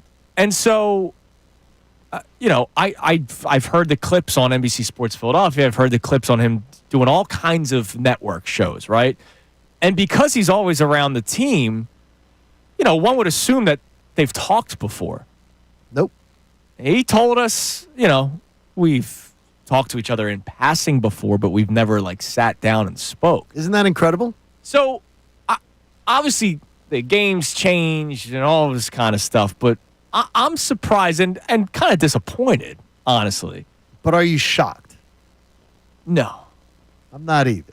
It's the least shocking thing this Friday morning is that Dr. J is telling me, yeah, Joel Embiid really hasn't sought me out for any kind of conversation about basketball or otherwise. Now, and the thing is, so not in the least bit surprised. A couple of years ago, this is actually one of the times I fell in love with JoJo. He was on the bench at the All-Star game, and he was talking to Al Horford, and he kept he was picking Al Horford's brain, and maybe big man thing, maybe that has something to do with it. And he was mic'd up, and he was talking about all the film that he studied. I'm obsessed with watching Hakeem Olajuwon film because I try to implement my game. I watch this, I watch that. You have a Hall of Famer that's around all the time that you could talk to at any point, and you haven't? Right there. And by the way, a Hall of Famer that other players have sought out from other organizations. And you heard how he spoke about Maxey. Yep. He loves Tyrese Maxey. Yep. I wonder, is Joel Embiid the type of guy where if you say something maybe critical of him, he tunes you out? Yes. Yes. We've seen the Charles Barkley Shaq stuff. Yes. Oh, do you believe that? Yes. Well, I absolutely believe that. 100. And it's not like Julius Erving said he's never gone out over the line, right? It's never like he said he stinks. It's just, he talks about the game shape and all that kind of stuff because Julius he Erving should. is still involved with the Sixers and would like to see the Sixers organization thrive. I don't know. Like, I'm guessing he's one of those guys. It's like, yeah, you said something about me before, you're out. He's like Pat McAfee with Schefter. Maybe this will be a continuing thing because the actual Sir Charles, is going to be on with Mikey Miss today at 11:15. Excellent. What It's are a the legendary chances? Sixers day today. So maybe that'll have to be a question there on how Joel handles the criticism from other people who came before him. So what you're saying is we had Doc. The Mike Missanelli show will have Charles. So that means Unfiltered needs Ball's to in have your like court. Allen Iverson. If we're sticking with the trend of the era, Okay. right? We went Dr. J, 70s, 80s. Yep. They're going Chuck. Right. Then early 2000s, they got to get Allen Iverson. They got to get AI. It's right across the street to the TGI Fridays. No, it's not open anymore. Oh, it did close? No, it was a Chili's right here. No, Friday. Oh, What no, was here? Fridays is still Fridays open. is still Chili's open. Fridays was is still here. open. Chili's is closed. Fridays That's is right. open? R.I.P. Chili's. Where's the Fridays at around here? It's on Right across the street. Yeah, you go like 2 blocks over. It's right where, off City where Line the now. Chick-fil-A is. It's behind there in the little parking lot. Oh, okay. It's right over there. Well, maybe Allen's there. You Never never know. gone? No. I pop over there for a drink No, every I once go- in a while. I want to try that. I go home. Yeah, you I got tell kids you. and stuff. I would no, suggest- And when I didn't have a kid, I lived in Manayunk, so I went to all But those let's get to it. establishments. The least shocking thing in the world that Joel Embiid doesn't. That's a little disappointing. Little predictable is what it is. I don't know. I would like to think that he would talk to one of the legends No, I of would the like. organization. I would like to think that too, but I'm not shocked that he hasn't. I'm not in the least bit shocked that he hasn't. Man, now Julius spoke very highly of Maxey and thinks he could be the best player on the team. I remember I have the plan where he becomes D Wade and Embiid becomes not Shaquille O'Neal, but he takes second fiddle, even though he's still a good basketball player. When Shaq went to the Heat, he was second fiddle to D Wade, and they won a championship. Could Maxey become that next step player? And Embiid takes a little bit of a step back, still puts up good numbers, but Tyrese Maxey's the guy. Could that be still in play? Embiid takes a little bit of a step back. That's what I'm having a hard time getting. No, to. step back in terms of like it's not the offense isn't constantly going through him. I just when gotta he's see actually him on play the court. again. I know when he's actually on the court. I mean, I got to see him.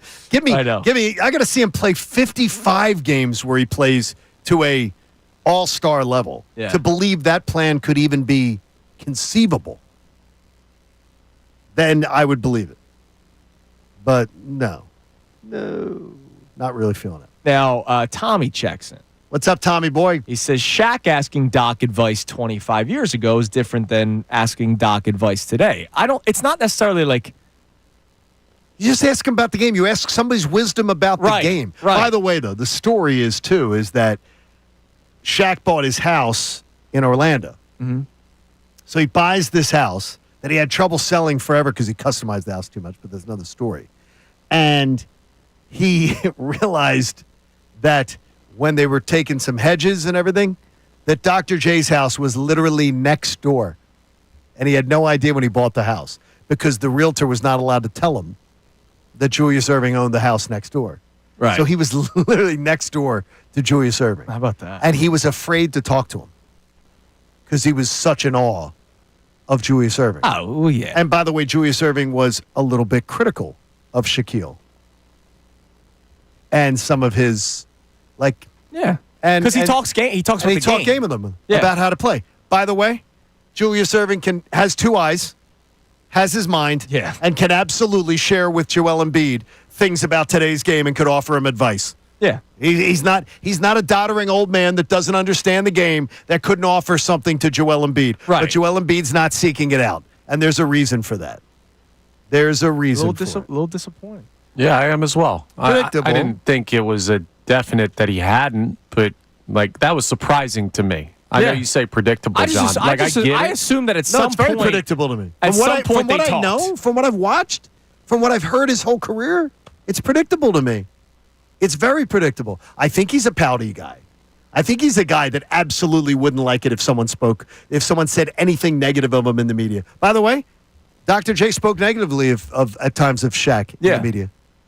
This is Jerry West, the legend Jerry West, Right. took Shaquille into the darkened Staples Center at the time and said to him, see those things in the rafters? You're never going to have one till you stop wanting to be a movie star. Right. And you start getting yourself into better shape and you start committing yourself fully to basketball to being the greatest option of that you can be. And instead of being a bitch about it, let's be honest, he took one of the greatest players of all time and said, okay, this guy's giving me a wake-up call. I'll take his advice. You can go one of two ways. Yeah. If a legend of any era tells you something, you can put your listening ears on or you can pout about it and bite your lip. See, this isn't right. MBD. What possible wisdom could he drop from 50 years ago? Teach him how to use a typewriter? It's unbelievable. It's okay to ask people wisdom. It's kind of funny, though. It is a good line.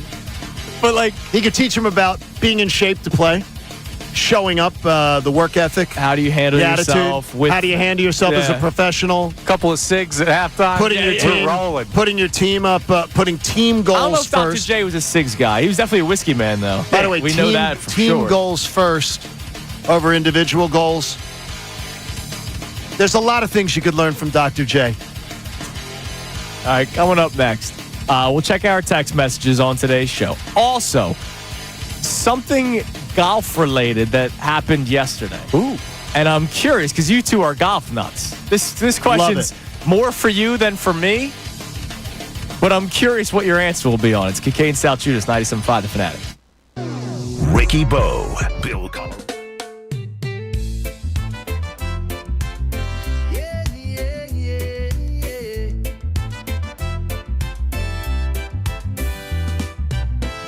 Sunny days and ocean blue, waves are calling me and you.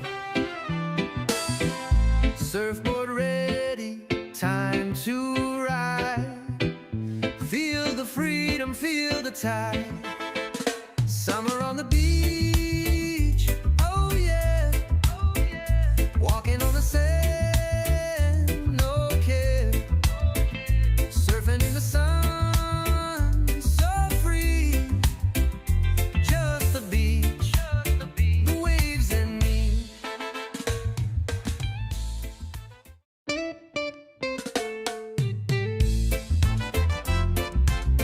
Yeah, yeah, yeah, yeah.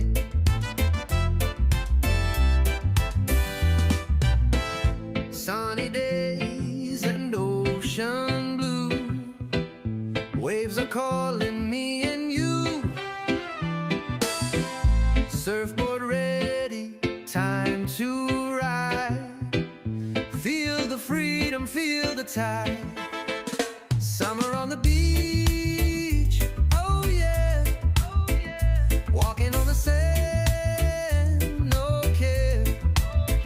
Surfing in the sun, so free. Just the beach, the waves and me.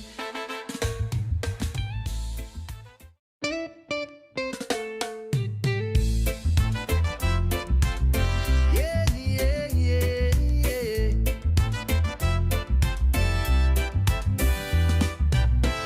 Sunny days and ocean blue, waves are calling me and you. Surfboard ready, time to ride. Feel the freedom, feel the tide. Summer on the beach, oh yeah, oh yeah. Walking on the sand, no care. Surfing in the sun, so free. Just the beach, the waves and me.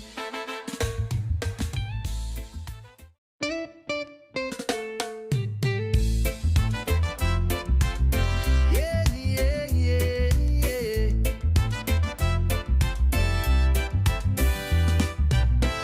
Sunny days and ocean blue, waves are calling me and you. Surfboard ready, time to ride. Feel the freedom, feel the tide. Summer on the beach, oh yeah, oh yeah. Walking on the sand.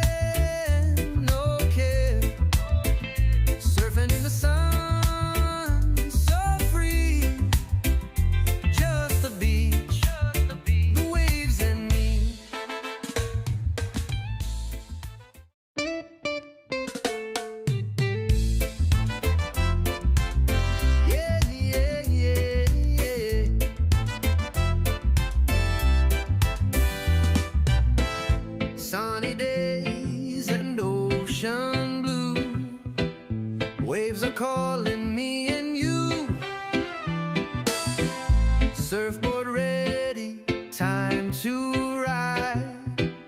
Feel the freedom, feel the tide.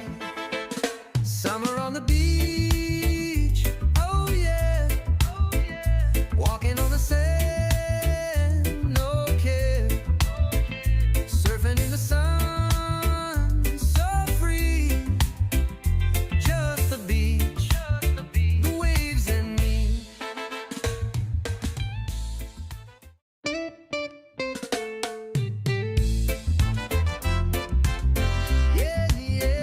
Kincade Salciunas, 97.5 The Fanatic. We'll get back to our text messages here momentarily about all of our topics that we've been kicking around today. It's been a fun Friday, payday Friday. I can't believe how fast it's gone. I got a 3-day weekend coming up, man. That's I'm off awesome on Monday. for you. Looking forward to it. Good Father's Day weekend. So yesterday, U.S. Open round 1 was taking place. Wasn't And- as vicious as I expected. Yeah, I expected the scores to be much more. 4 under the lead. I'm at shocked. J.J. Spawn. I have no idea about J.J. Spawn. So did you guys see the ridiculous shot that Patrick Reed had yesterday? Albatross. So it was a par 5. He holds it in 2. It was a crazy shot. And remember, in the Masters, he had another crazy shot in the Masters. Well, he's a tremendous golfer. Yeah. Not person, but No, tremendous golfer. right, yeah. So he finishes the day 3 over. Let me ask you guys something. You hit that shot, you don't care about the rest of your day, right? Yeah, us personally, yeah. Right? So I don't care about the rest of my year. Like, I don't think I would even finish the round. Now that, no. Like, that shot is complete luck for the 3 of us, right? Like, if we were to get an Well, first off, I albatross- wouldn't be. First of all, I don't believe that. It would be very rare that you. Well, first off, back tees. None of us are. None of us are absolutely close not, enough yeah. to get it in and two Yeah. on that course. That's the crazy thing. You know, the first shot has to put you in a position that you're even close enough to get But, it in and dude, two. even if, like, I was hitting for par from 200 yards away. It's amazing. It going in like that, like, I might be done. I don't think I'd play the rest of the round.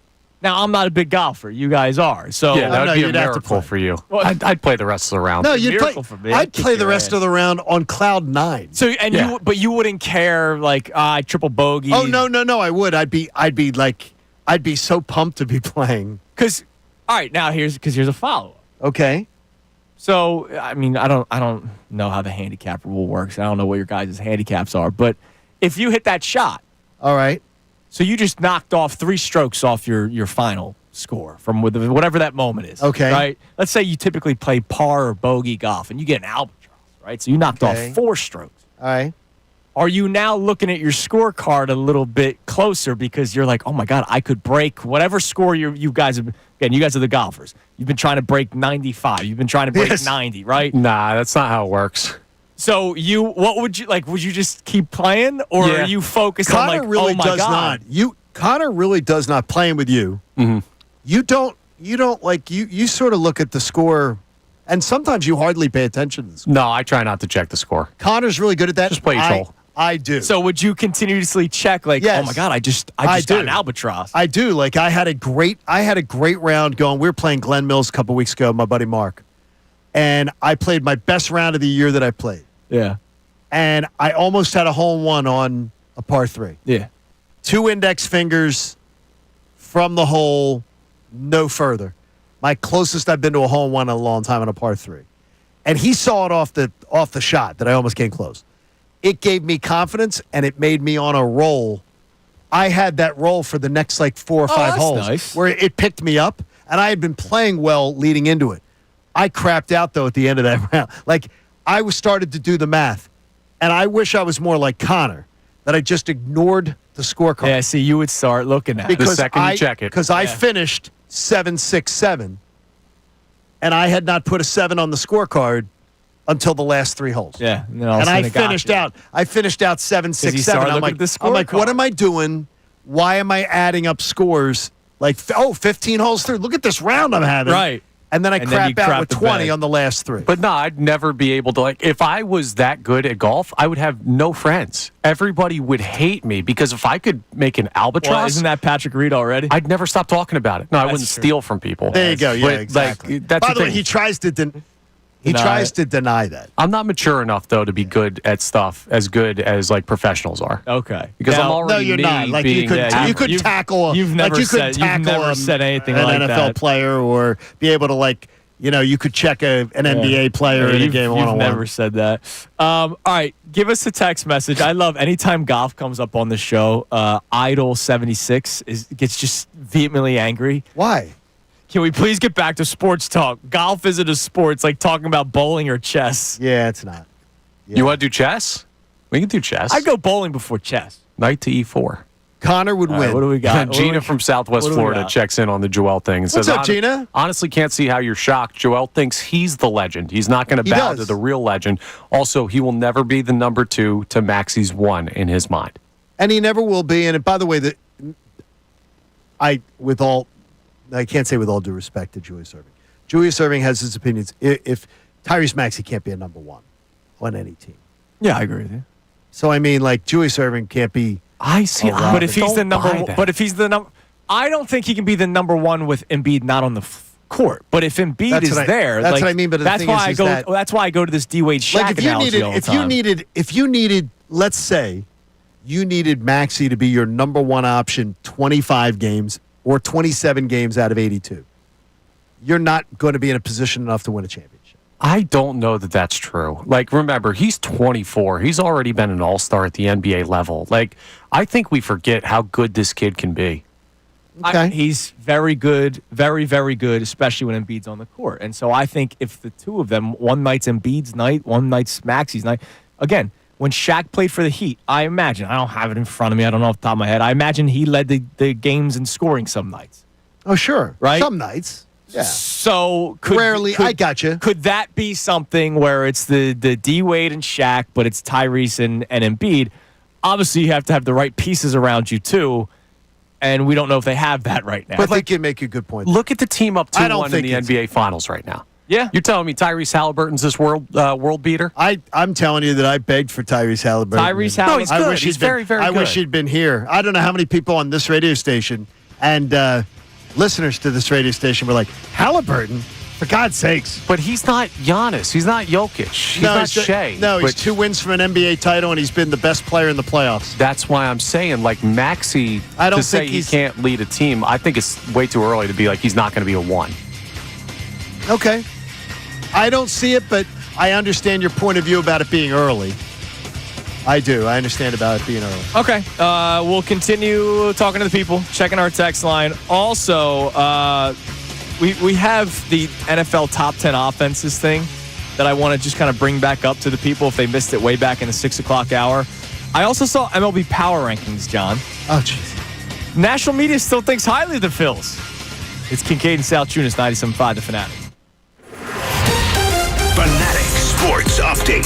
Phillies looking for revenge. I'm Connor Thomas, and yeah, that's on the menu for the Phils this week as Toronto Blue Jays come to town for 3 games. Game 1 is tonight, and just last week the Phils dropped 2 of 3 from the Jays, but they just took 2 of 3 from the Cubs, so maybe that's some momentum to get back at Toronto. They've been in a rough stretch, though, the Phils have. And Scott Lauber, who covers the Phils for the Inquirer, joined Unfiltered yesterday. He still believes in this team, and there's one big reason why. For me, what makes them a team with a chance to win the World Series is their starting pitching. That right there gives you a reason to think they're going to be in most of the games they play. Ranger Suarez on the bump tonight against Kevin Gausman. First pitch is at 6:45 p.m. The Oilers took down the Panthers last night in an overtime win, 5-4 the final. The Stanley Cup Finals is even at 2 games apiece. The NBA Finals could get there tonight. Indiana has a 2-1 lead, but the Thunder and Pacers face off at 8:30. Coverage here on the Fanatic starts at 7:30. Speaking of basketball, don't miss it. Charles Barkley joins the Mike Missanelli Show coming up at 11:15. This update is brought to you by Rheem. Go ahead and check them out. The local Rheem Pro partners at thereamteam.com. They'll help your home feel like a dream. It has to be Rheem. Stay cool with a high-efficiency AC system from Rheem. RHEEM. Find your Rheem Pro partner at thereamteam.com. I'm Connor Thomas on the home of the NBA Finals in Philadelphia. 97.5 The Fanatic and 97.5thefanatic.com. Texting, the easiest and most convenient way to communicate.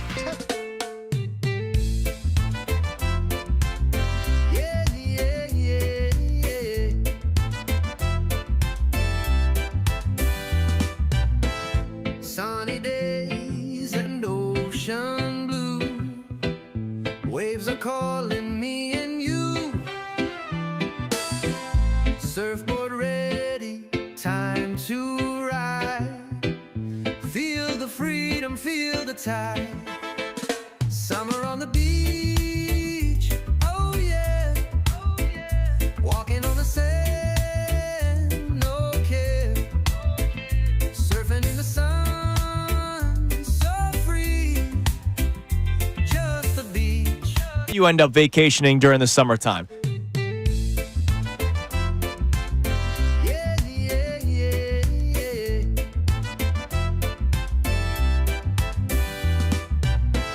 Sunny days and ocean blue. Waves are calling me and you. Surfboard ready, time to ride. Feel the freedom, feel the tide.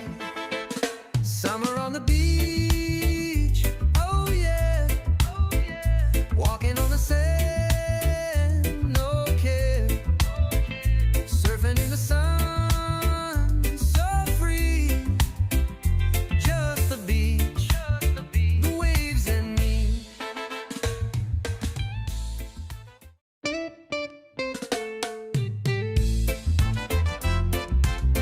Yeah, yeah, yeah, yeah.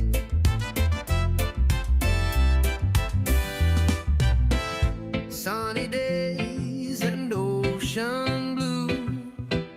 Waves are calling me and you. Surfboard ready, time to ride. Feel the freedom, feel the tide.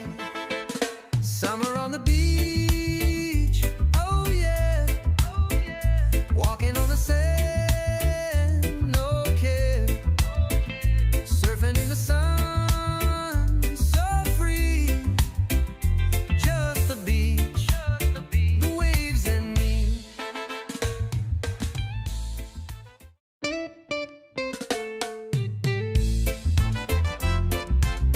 Yeah, yeah, yeah, yeah.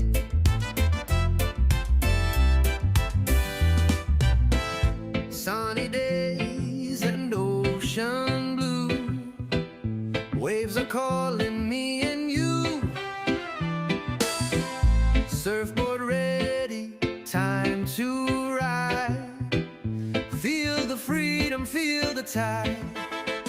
Summer on the beach, oh yeah, oh yeah. Walking on the sand, no care. Surfing in the sun, so free. Just the beach, the waves and me.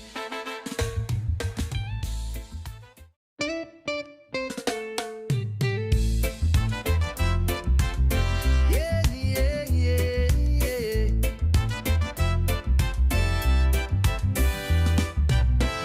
Sunny days and ocean blue. Waves are calling me and you.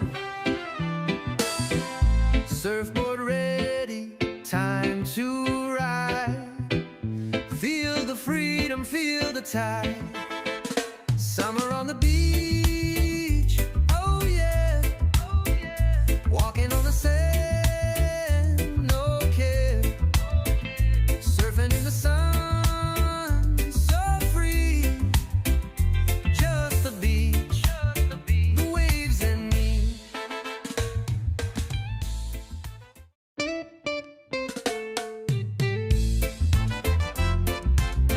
Yeah, yeah, yeah, yeah.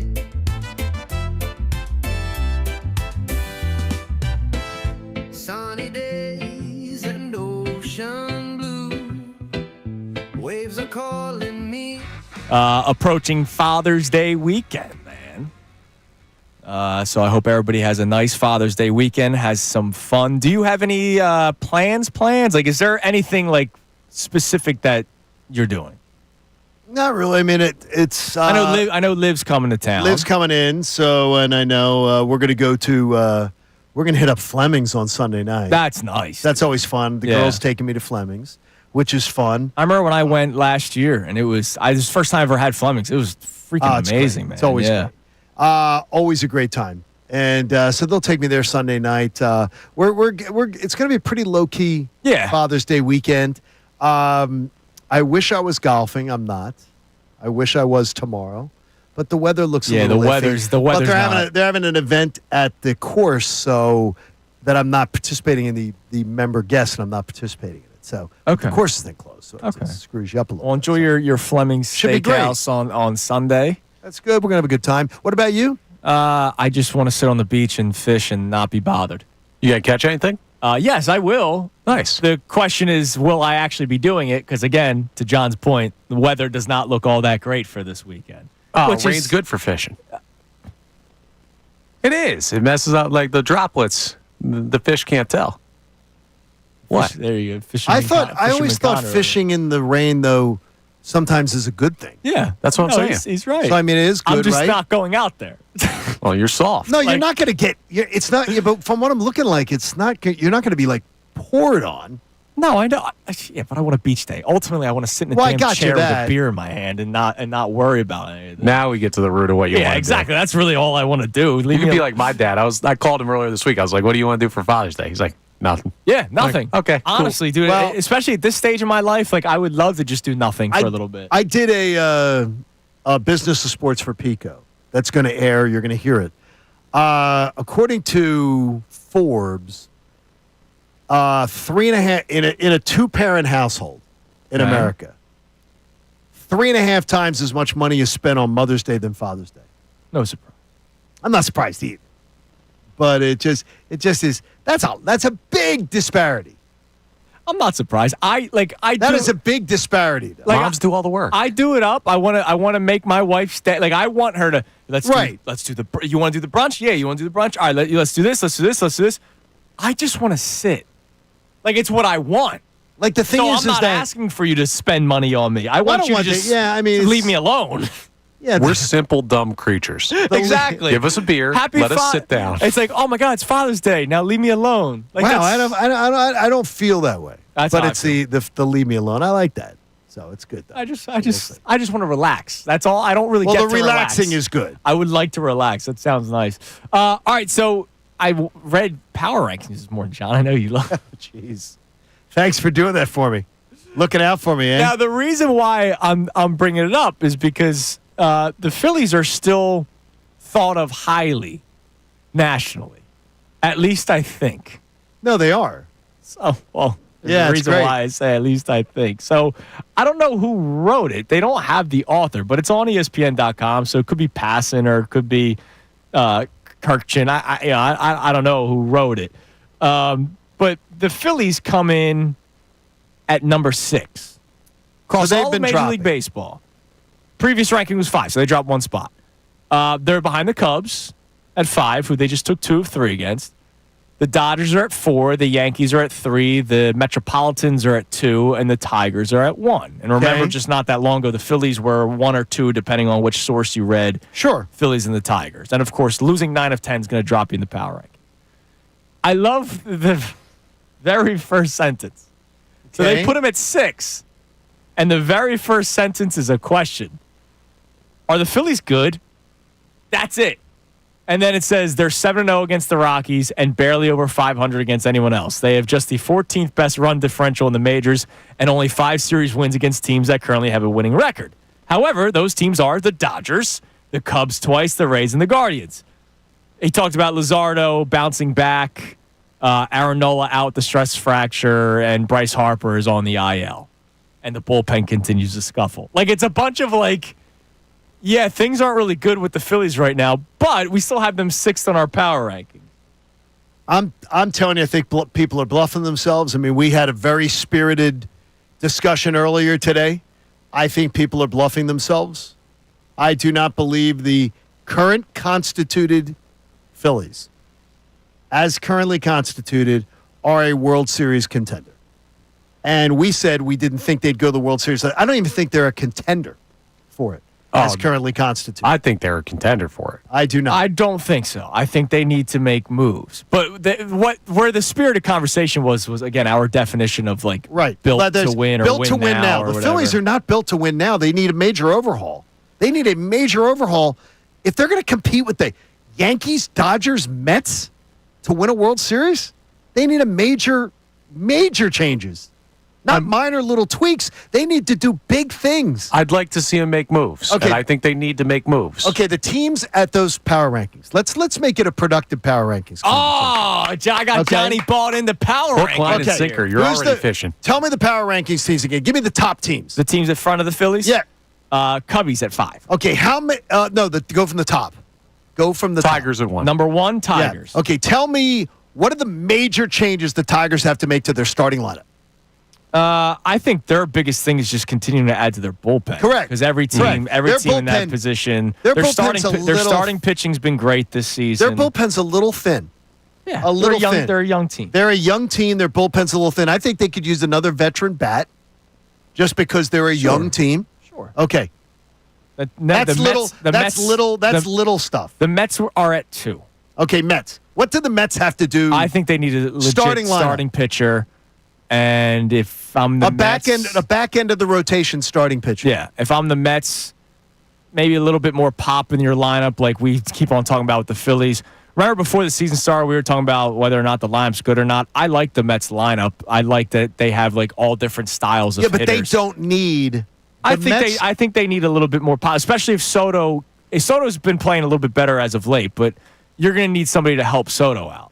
Okay. You got Alonso, you got Juan Yeah, but Soto. they don't have any. The Mets don't have anything in their starting lineup. Their starting lineup could go to a World Series right now. So could Detroit's. Their starting lineup, you could pencil it in and say they could go to the World Series right now. You can't put Detroit's lineup up against the Phillies and say that's a contender and the Phillies isn't. Wow. Like, Detroit shortstop's hitting 220 right now. Like, they've got holes in their lineup, too. Okay. They're also a less proven postseason team. They are a team. Okay, go on. The Dodgers. The Dodgers need to get healthy. I'm not. The Dodgers is just a health system. Yeah, like the Dodgers are Dodgers are the best team in baseball, regardless of record. The Phillies, 2/3 of their outfield is an absolute mess. It's a mess. You're not like these other teams. You're not. Well, defensively, you are deficient at shortstop. Defensively, you're there. Offensively, you have deficiencies in so many places in this lineup. Right, but you're not trying to build the Mets. You're not trying to build the Dodgers. The Phillies may have to win a different way, but pick a rotation that's going to stand up against this one in October. That could be enough. I love the Phillies rotation. I think it's fantastic, but I don't like the deficiencies you have in your lineup. After your top of they have like 4 spots in the lineup that are maybe 5 that are subpar offensively. All right, let me ask you this. All right, I'm going to try it. And that doesn't win you a World Series. I'm going to try to blow smoke. Maybe I can, be Homer here. Okay. Right? Crawford comes up, and he's as advertised. And let's say Crawford comes up and hits 275. Yeah, not 340. And he plays great defense. Yeah. 275, plays great defense, and he is solid. So center field. I love it. Center field's now fixed. Okay, I feel good about that. And you didn't have to even make a trade. Where do you think you're batting him, Connor? I would say bottom of the order. So Crawford like 8? 7, 8, 9. Okay, that's fine. Okay. All right, so he's your leadoff, or not leadoff. He's your center fielder. He's batting toward the bottom of the order.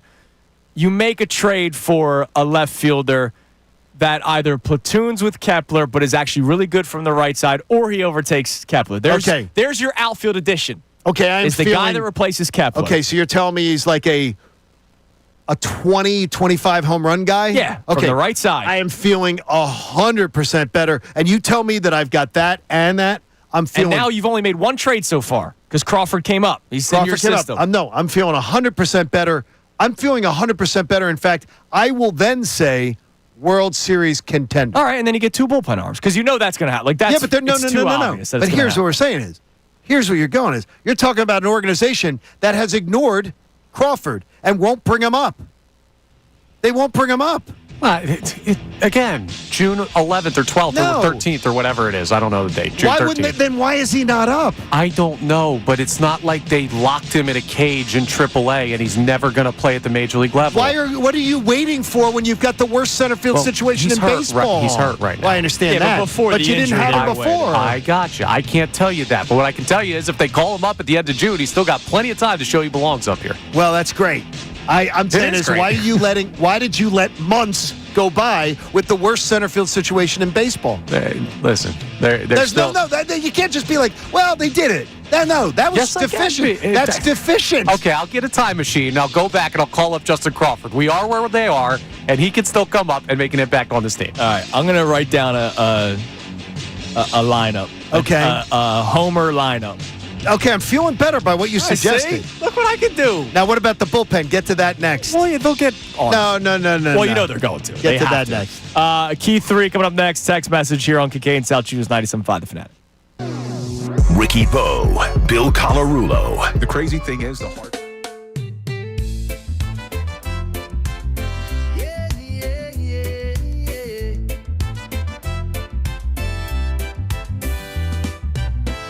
Sunny days and ocean blue. Waves are calling me and you. Surfboard ready, time to ride. Feel the freedom, feel the tide. Summer on the beach, oh yeah. Walking on the sand, no care. Surfing in the sun, so free. Just the beach, the waves and me.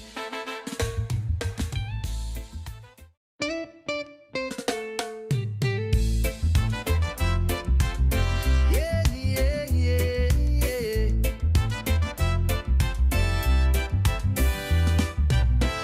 Sunny days and ocean blue. Waves are calling me and you. Surfboard ready, time to ride. Feel the freedom, feel the tide. Summer on the beach, oh yeah.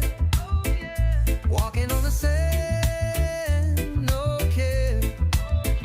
Surfing in the sun, so free. Just the beach, the waves and me.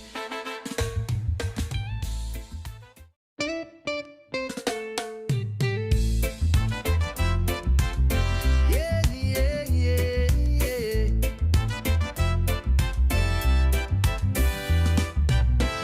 Sunny days and ocean blue. Waves are calling me and you. Surfboard ready, time to ride. Feel the freedom, feel the tide. Summer on the beach, oh yeah. Walking on the sand, no care. Surfing in the sun, so free. Just the beach, the waves and me.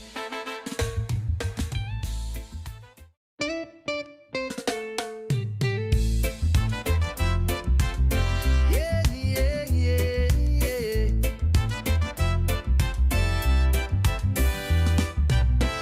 Sunny days and ocean blue. Waves are calling me and you. Surfboard ready, time to ride. Feel the freedom, feel the tide. Summer on the beach, oh yeah. Walking on the sand, no care. Surfing in the sun, so free. Just the beach, the waves and me.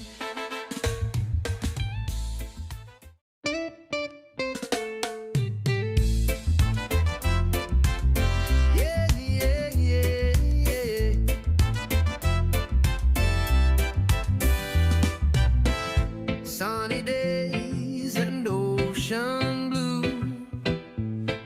calling me and you. Surfboard ready, time to ride. Feel the freedom, feel the tide. Summer on the beach, oh yeah, oh yeah. Walking on the sand, no care. Surfing in the sun, so free.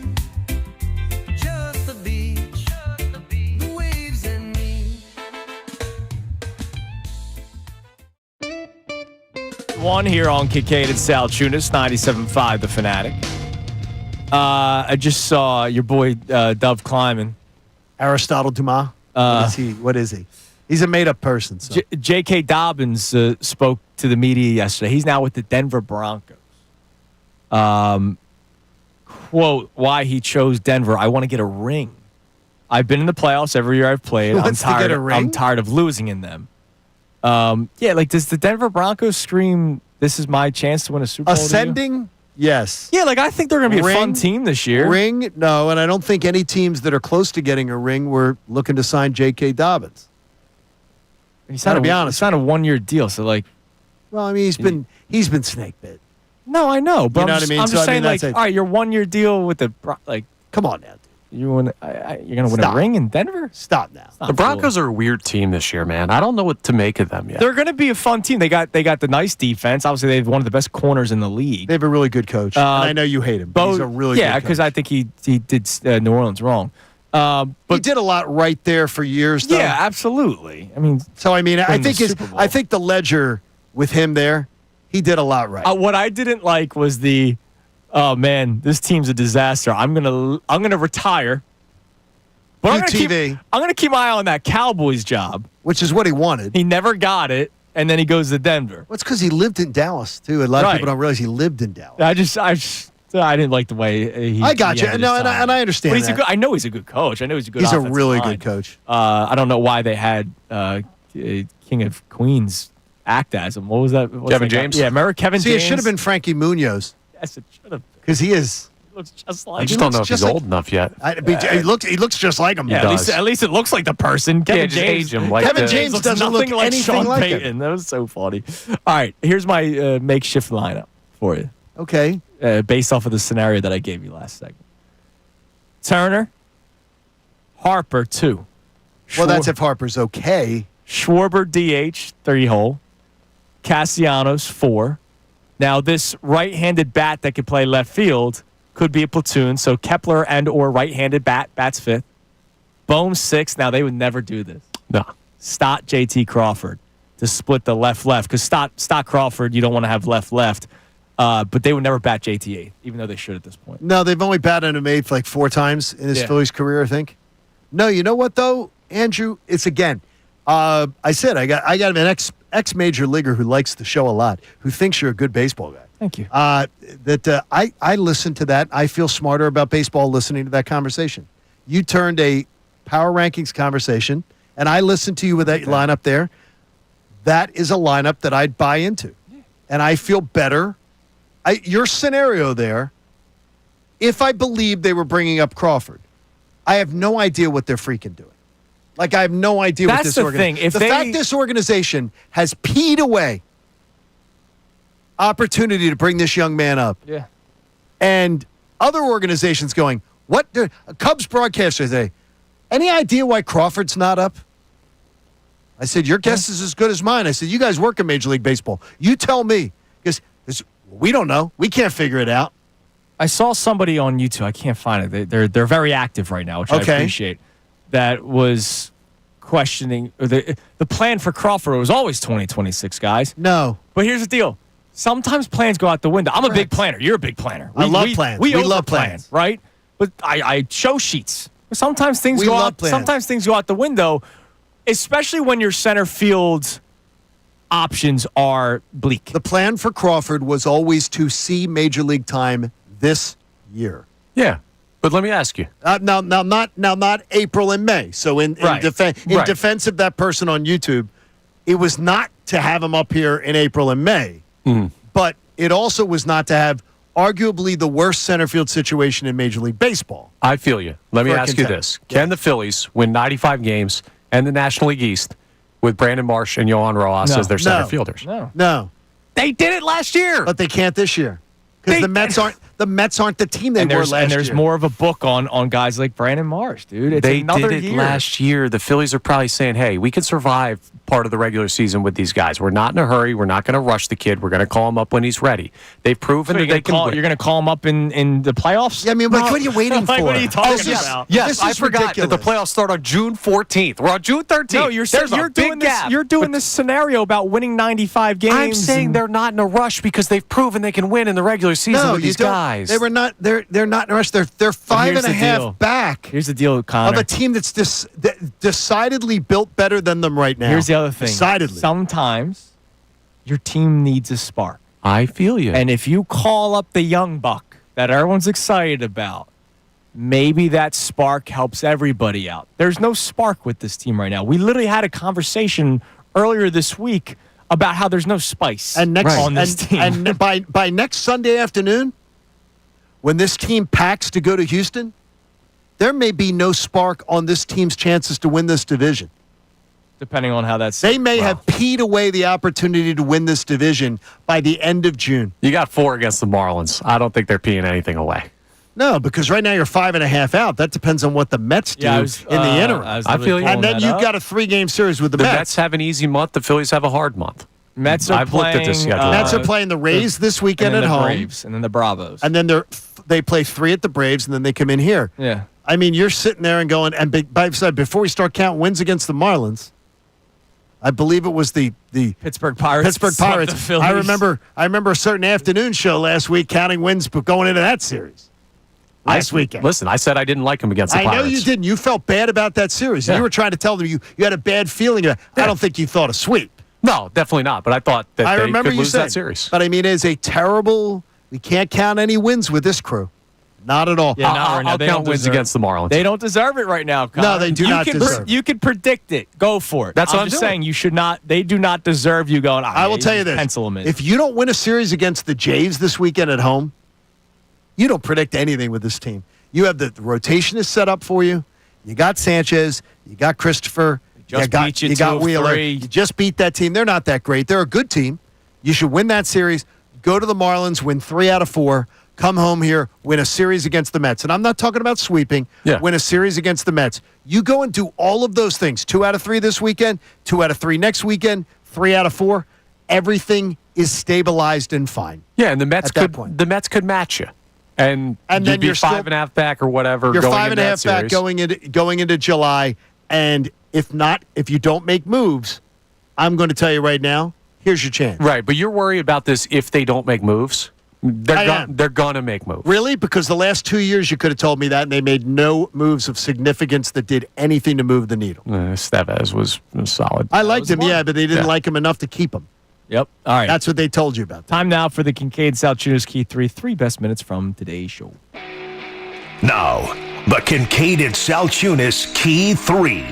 Today's best. Johnny, happy payday, Fanatic Friday, my man. Yeah, I do like paydays. They're always good. Yeah, they're nice. You're almost like your nephew, Sebastian. Yes. That shirt reminds me that you could be Sebastian from The Little Mermaid today. Got the Sebastian was a crab and didn't wear but he's under clothes. but he's under the sea.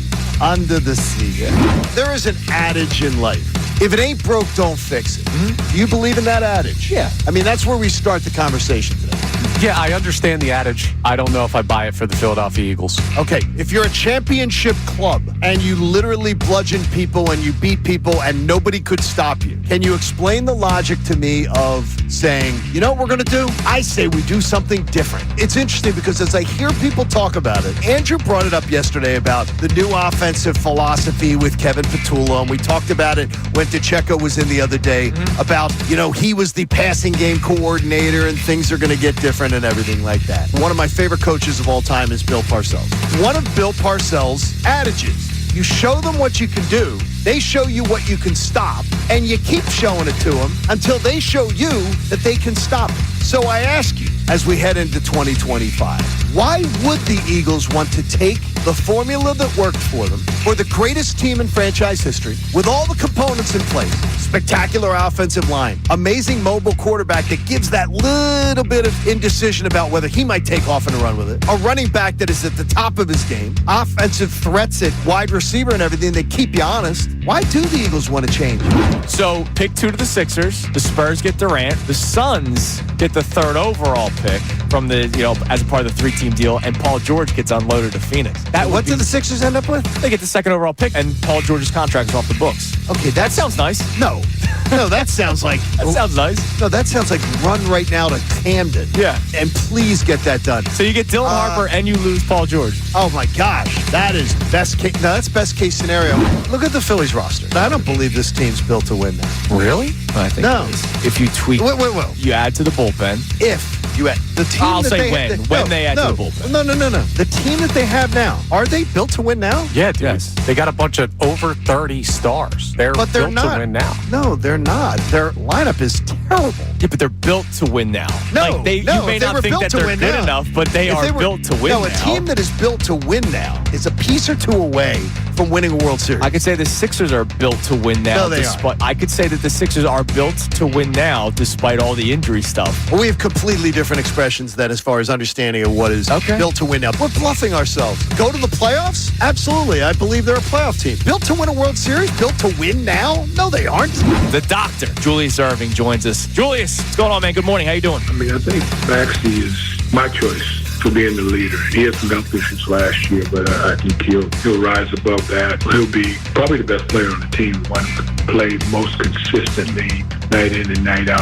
I've said numerous times, Jalen Hurts will have to throw the football more this year because I believe defenses will sell out to try to stop Saquon Barkley. That's number 1 in terms of necessity. Number 2 in terms of necessity. You say Saquon Barkley's at the top of his game. We don't know where his body is at following that season with that kind of workload. So I'm going to go into the season with that in the back of my mind. If I'm Kevin Patullo, if I'm Nick Sirianni, if I'm the medical staff, I'm going into the season with the mindset of we have to be extra careful with this guy because we ran the ball a lot last year. So game film on how to stop Saquon Barkley and trying to sell out to stop it. The idea of trying to keep Saquon Barkley fresh for the long haul. Those are the 2 reasons why I would say you might need to throw the football more. I don't think it's out of want. I don't think they're going to go, they're all planning to stop the run. So let's be the smartest guys in the room and let's come up with this incredible offensive scheme where we're throwing the ball all over the place. I don't think it's going to be that. I just think it's something that they might need to do this year. It is the key 3. That was the key 3. Great work, buddy. Thanks. You're totally not already on vacation. It's only a 3-day. It's only a 3-day, but that's fine. Yeah, I'm just excited to have some fun. That's good. Father's Day. I hope everybody has a great Father's Day. And I'm hoping the weather cooperates for you and gives you a little bit of weather, little good weather. You get to get that fishing in, and that everybody in our audience just really give dad a little attention this week. Yeah. Yeah, the good thing about the rain is all the dads can look out the window and say the grass really needed it. It's true. That's a great dad line. That's true. Get that chance. I obsess over it with the sprinklers, when to run them, when not to run them. You know what's great is the new sprinkler. Now I don't know if you've got the. Does your sprinkler know? No. It knows whether the ground is dry enough to whether it runs or not by the cycle. I do not. How about that? I do not have that kind of How technology about that? in my house. How about that? Well, we just had it put in the last year. Okay. So it was very, very good there. So, hey, Davis CPA Group, Ron Davis, he's probably out in the boat already. He made a donation to the American Association for Cancer Research. You can, too. Go to 975thefanatic.com/AACR. I'm living proof 3 times over. Cancer research saves lives. I'm going to go see my friends at CMOH, and my 18-month checkup begins today. That's awesome, man. And feel good, and I'm going to walk in there like the boss. Hell yeah, man. I told them I was You've going to been look doing good. great. I'm ready to go, ready to get in there. So. Okay, continue Have a your great journey, weekend. man. Have Take a care, great man. Father's Day, Johnny. Connor, have a great Sunday. You too. Wish your dad a happy Father's Day, Yes, wish Connor. your dad a happy Father's Because Day. he beat both our backsides. Okay. Happy Father's Day, Dad. Happy Father's Day to Amy. I hope everybody has a great weekend. How about to her hubby? You guys will be back on Monday. I'll be back on Tuesday. Talk to you later. See you guys.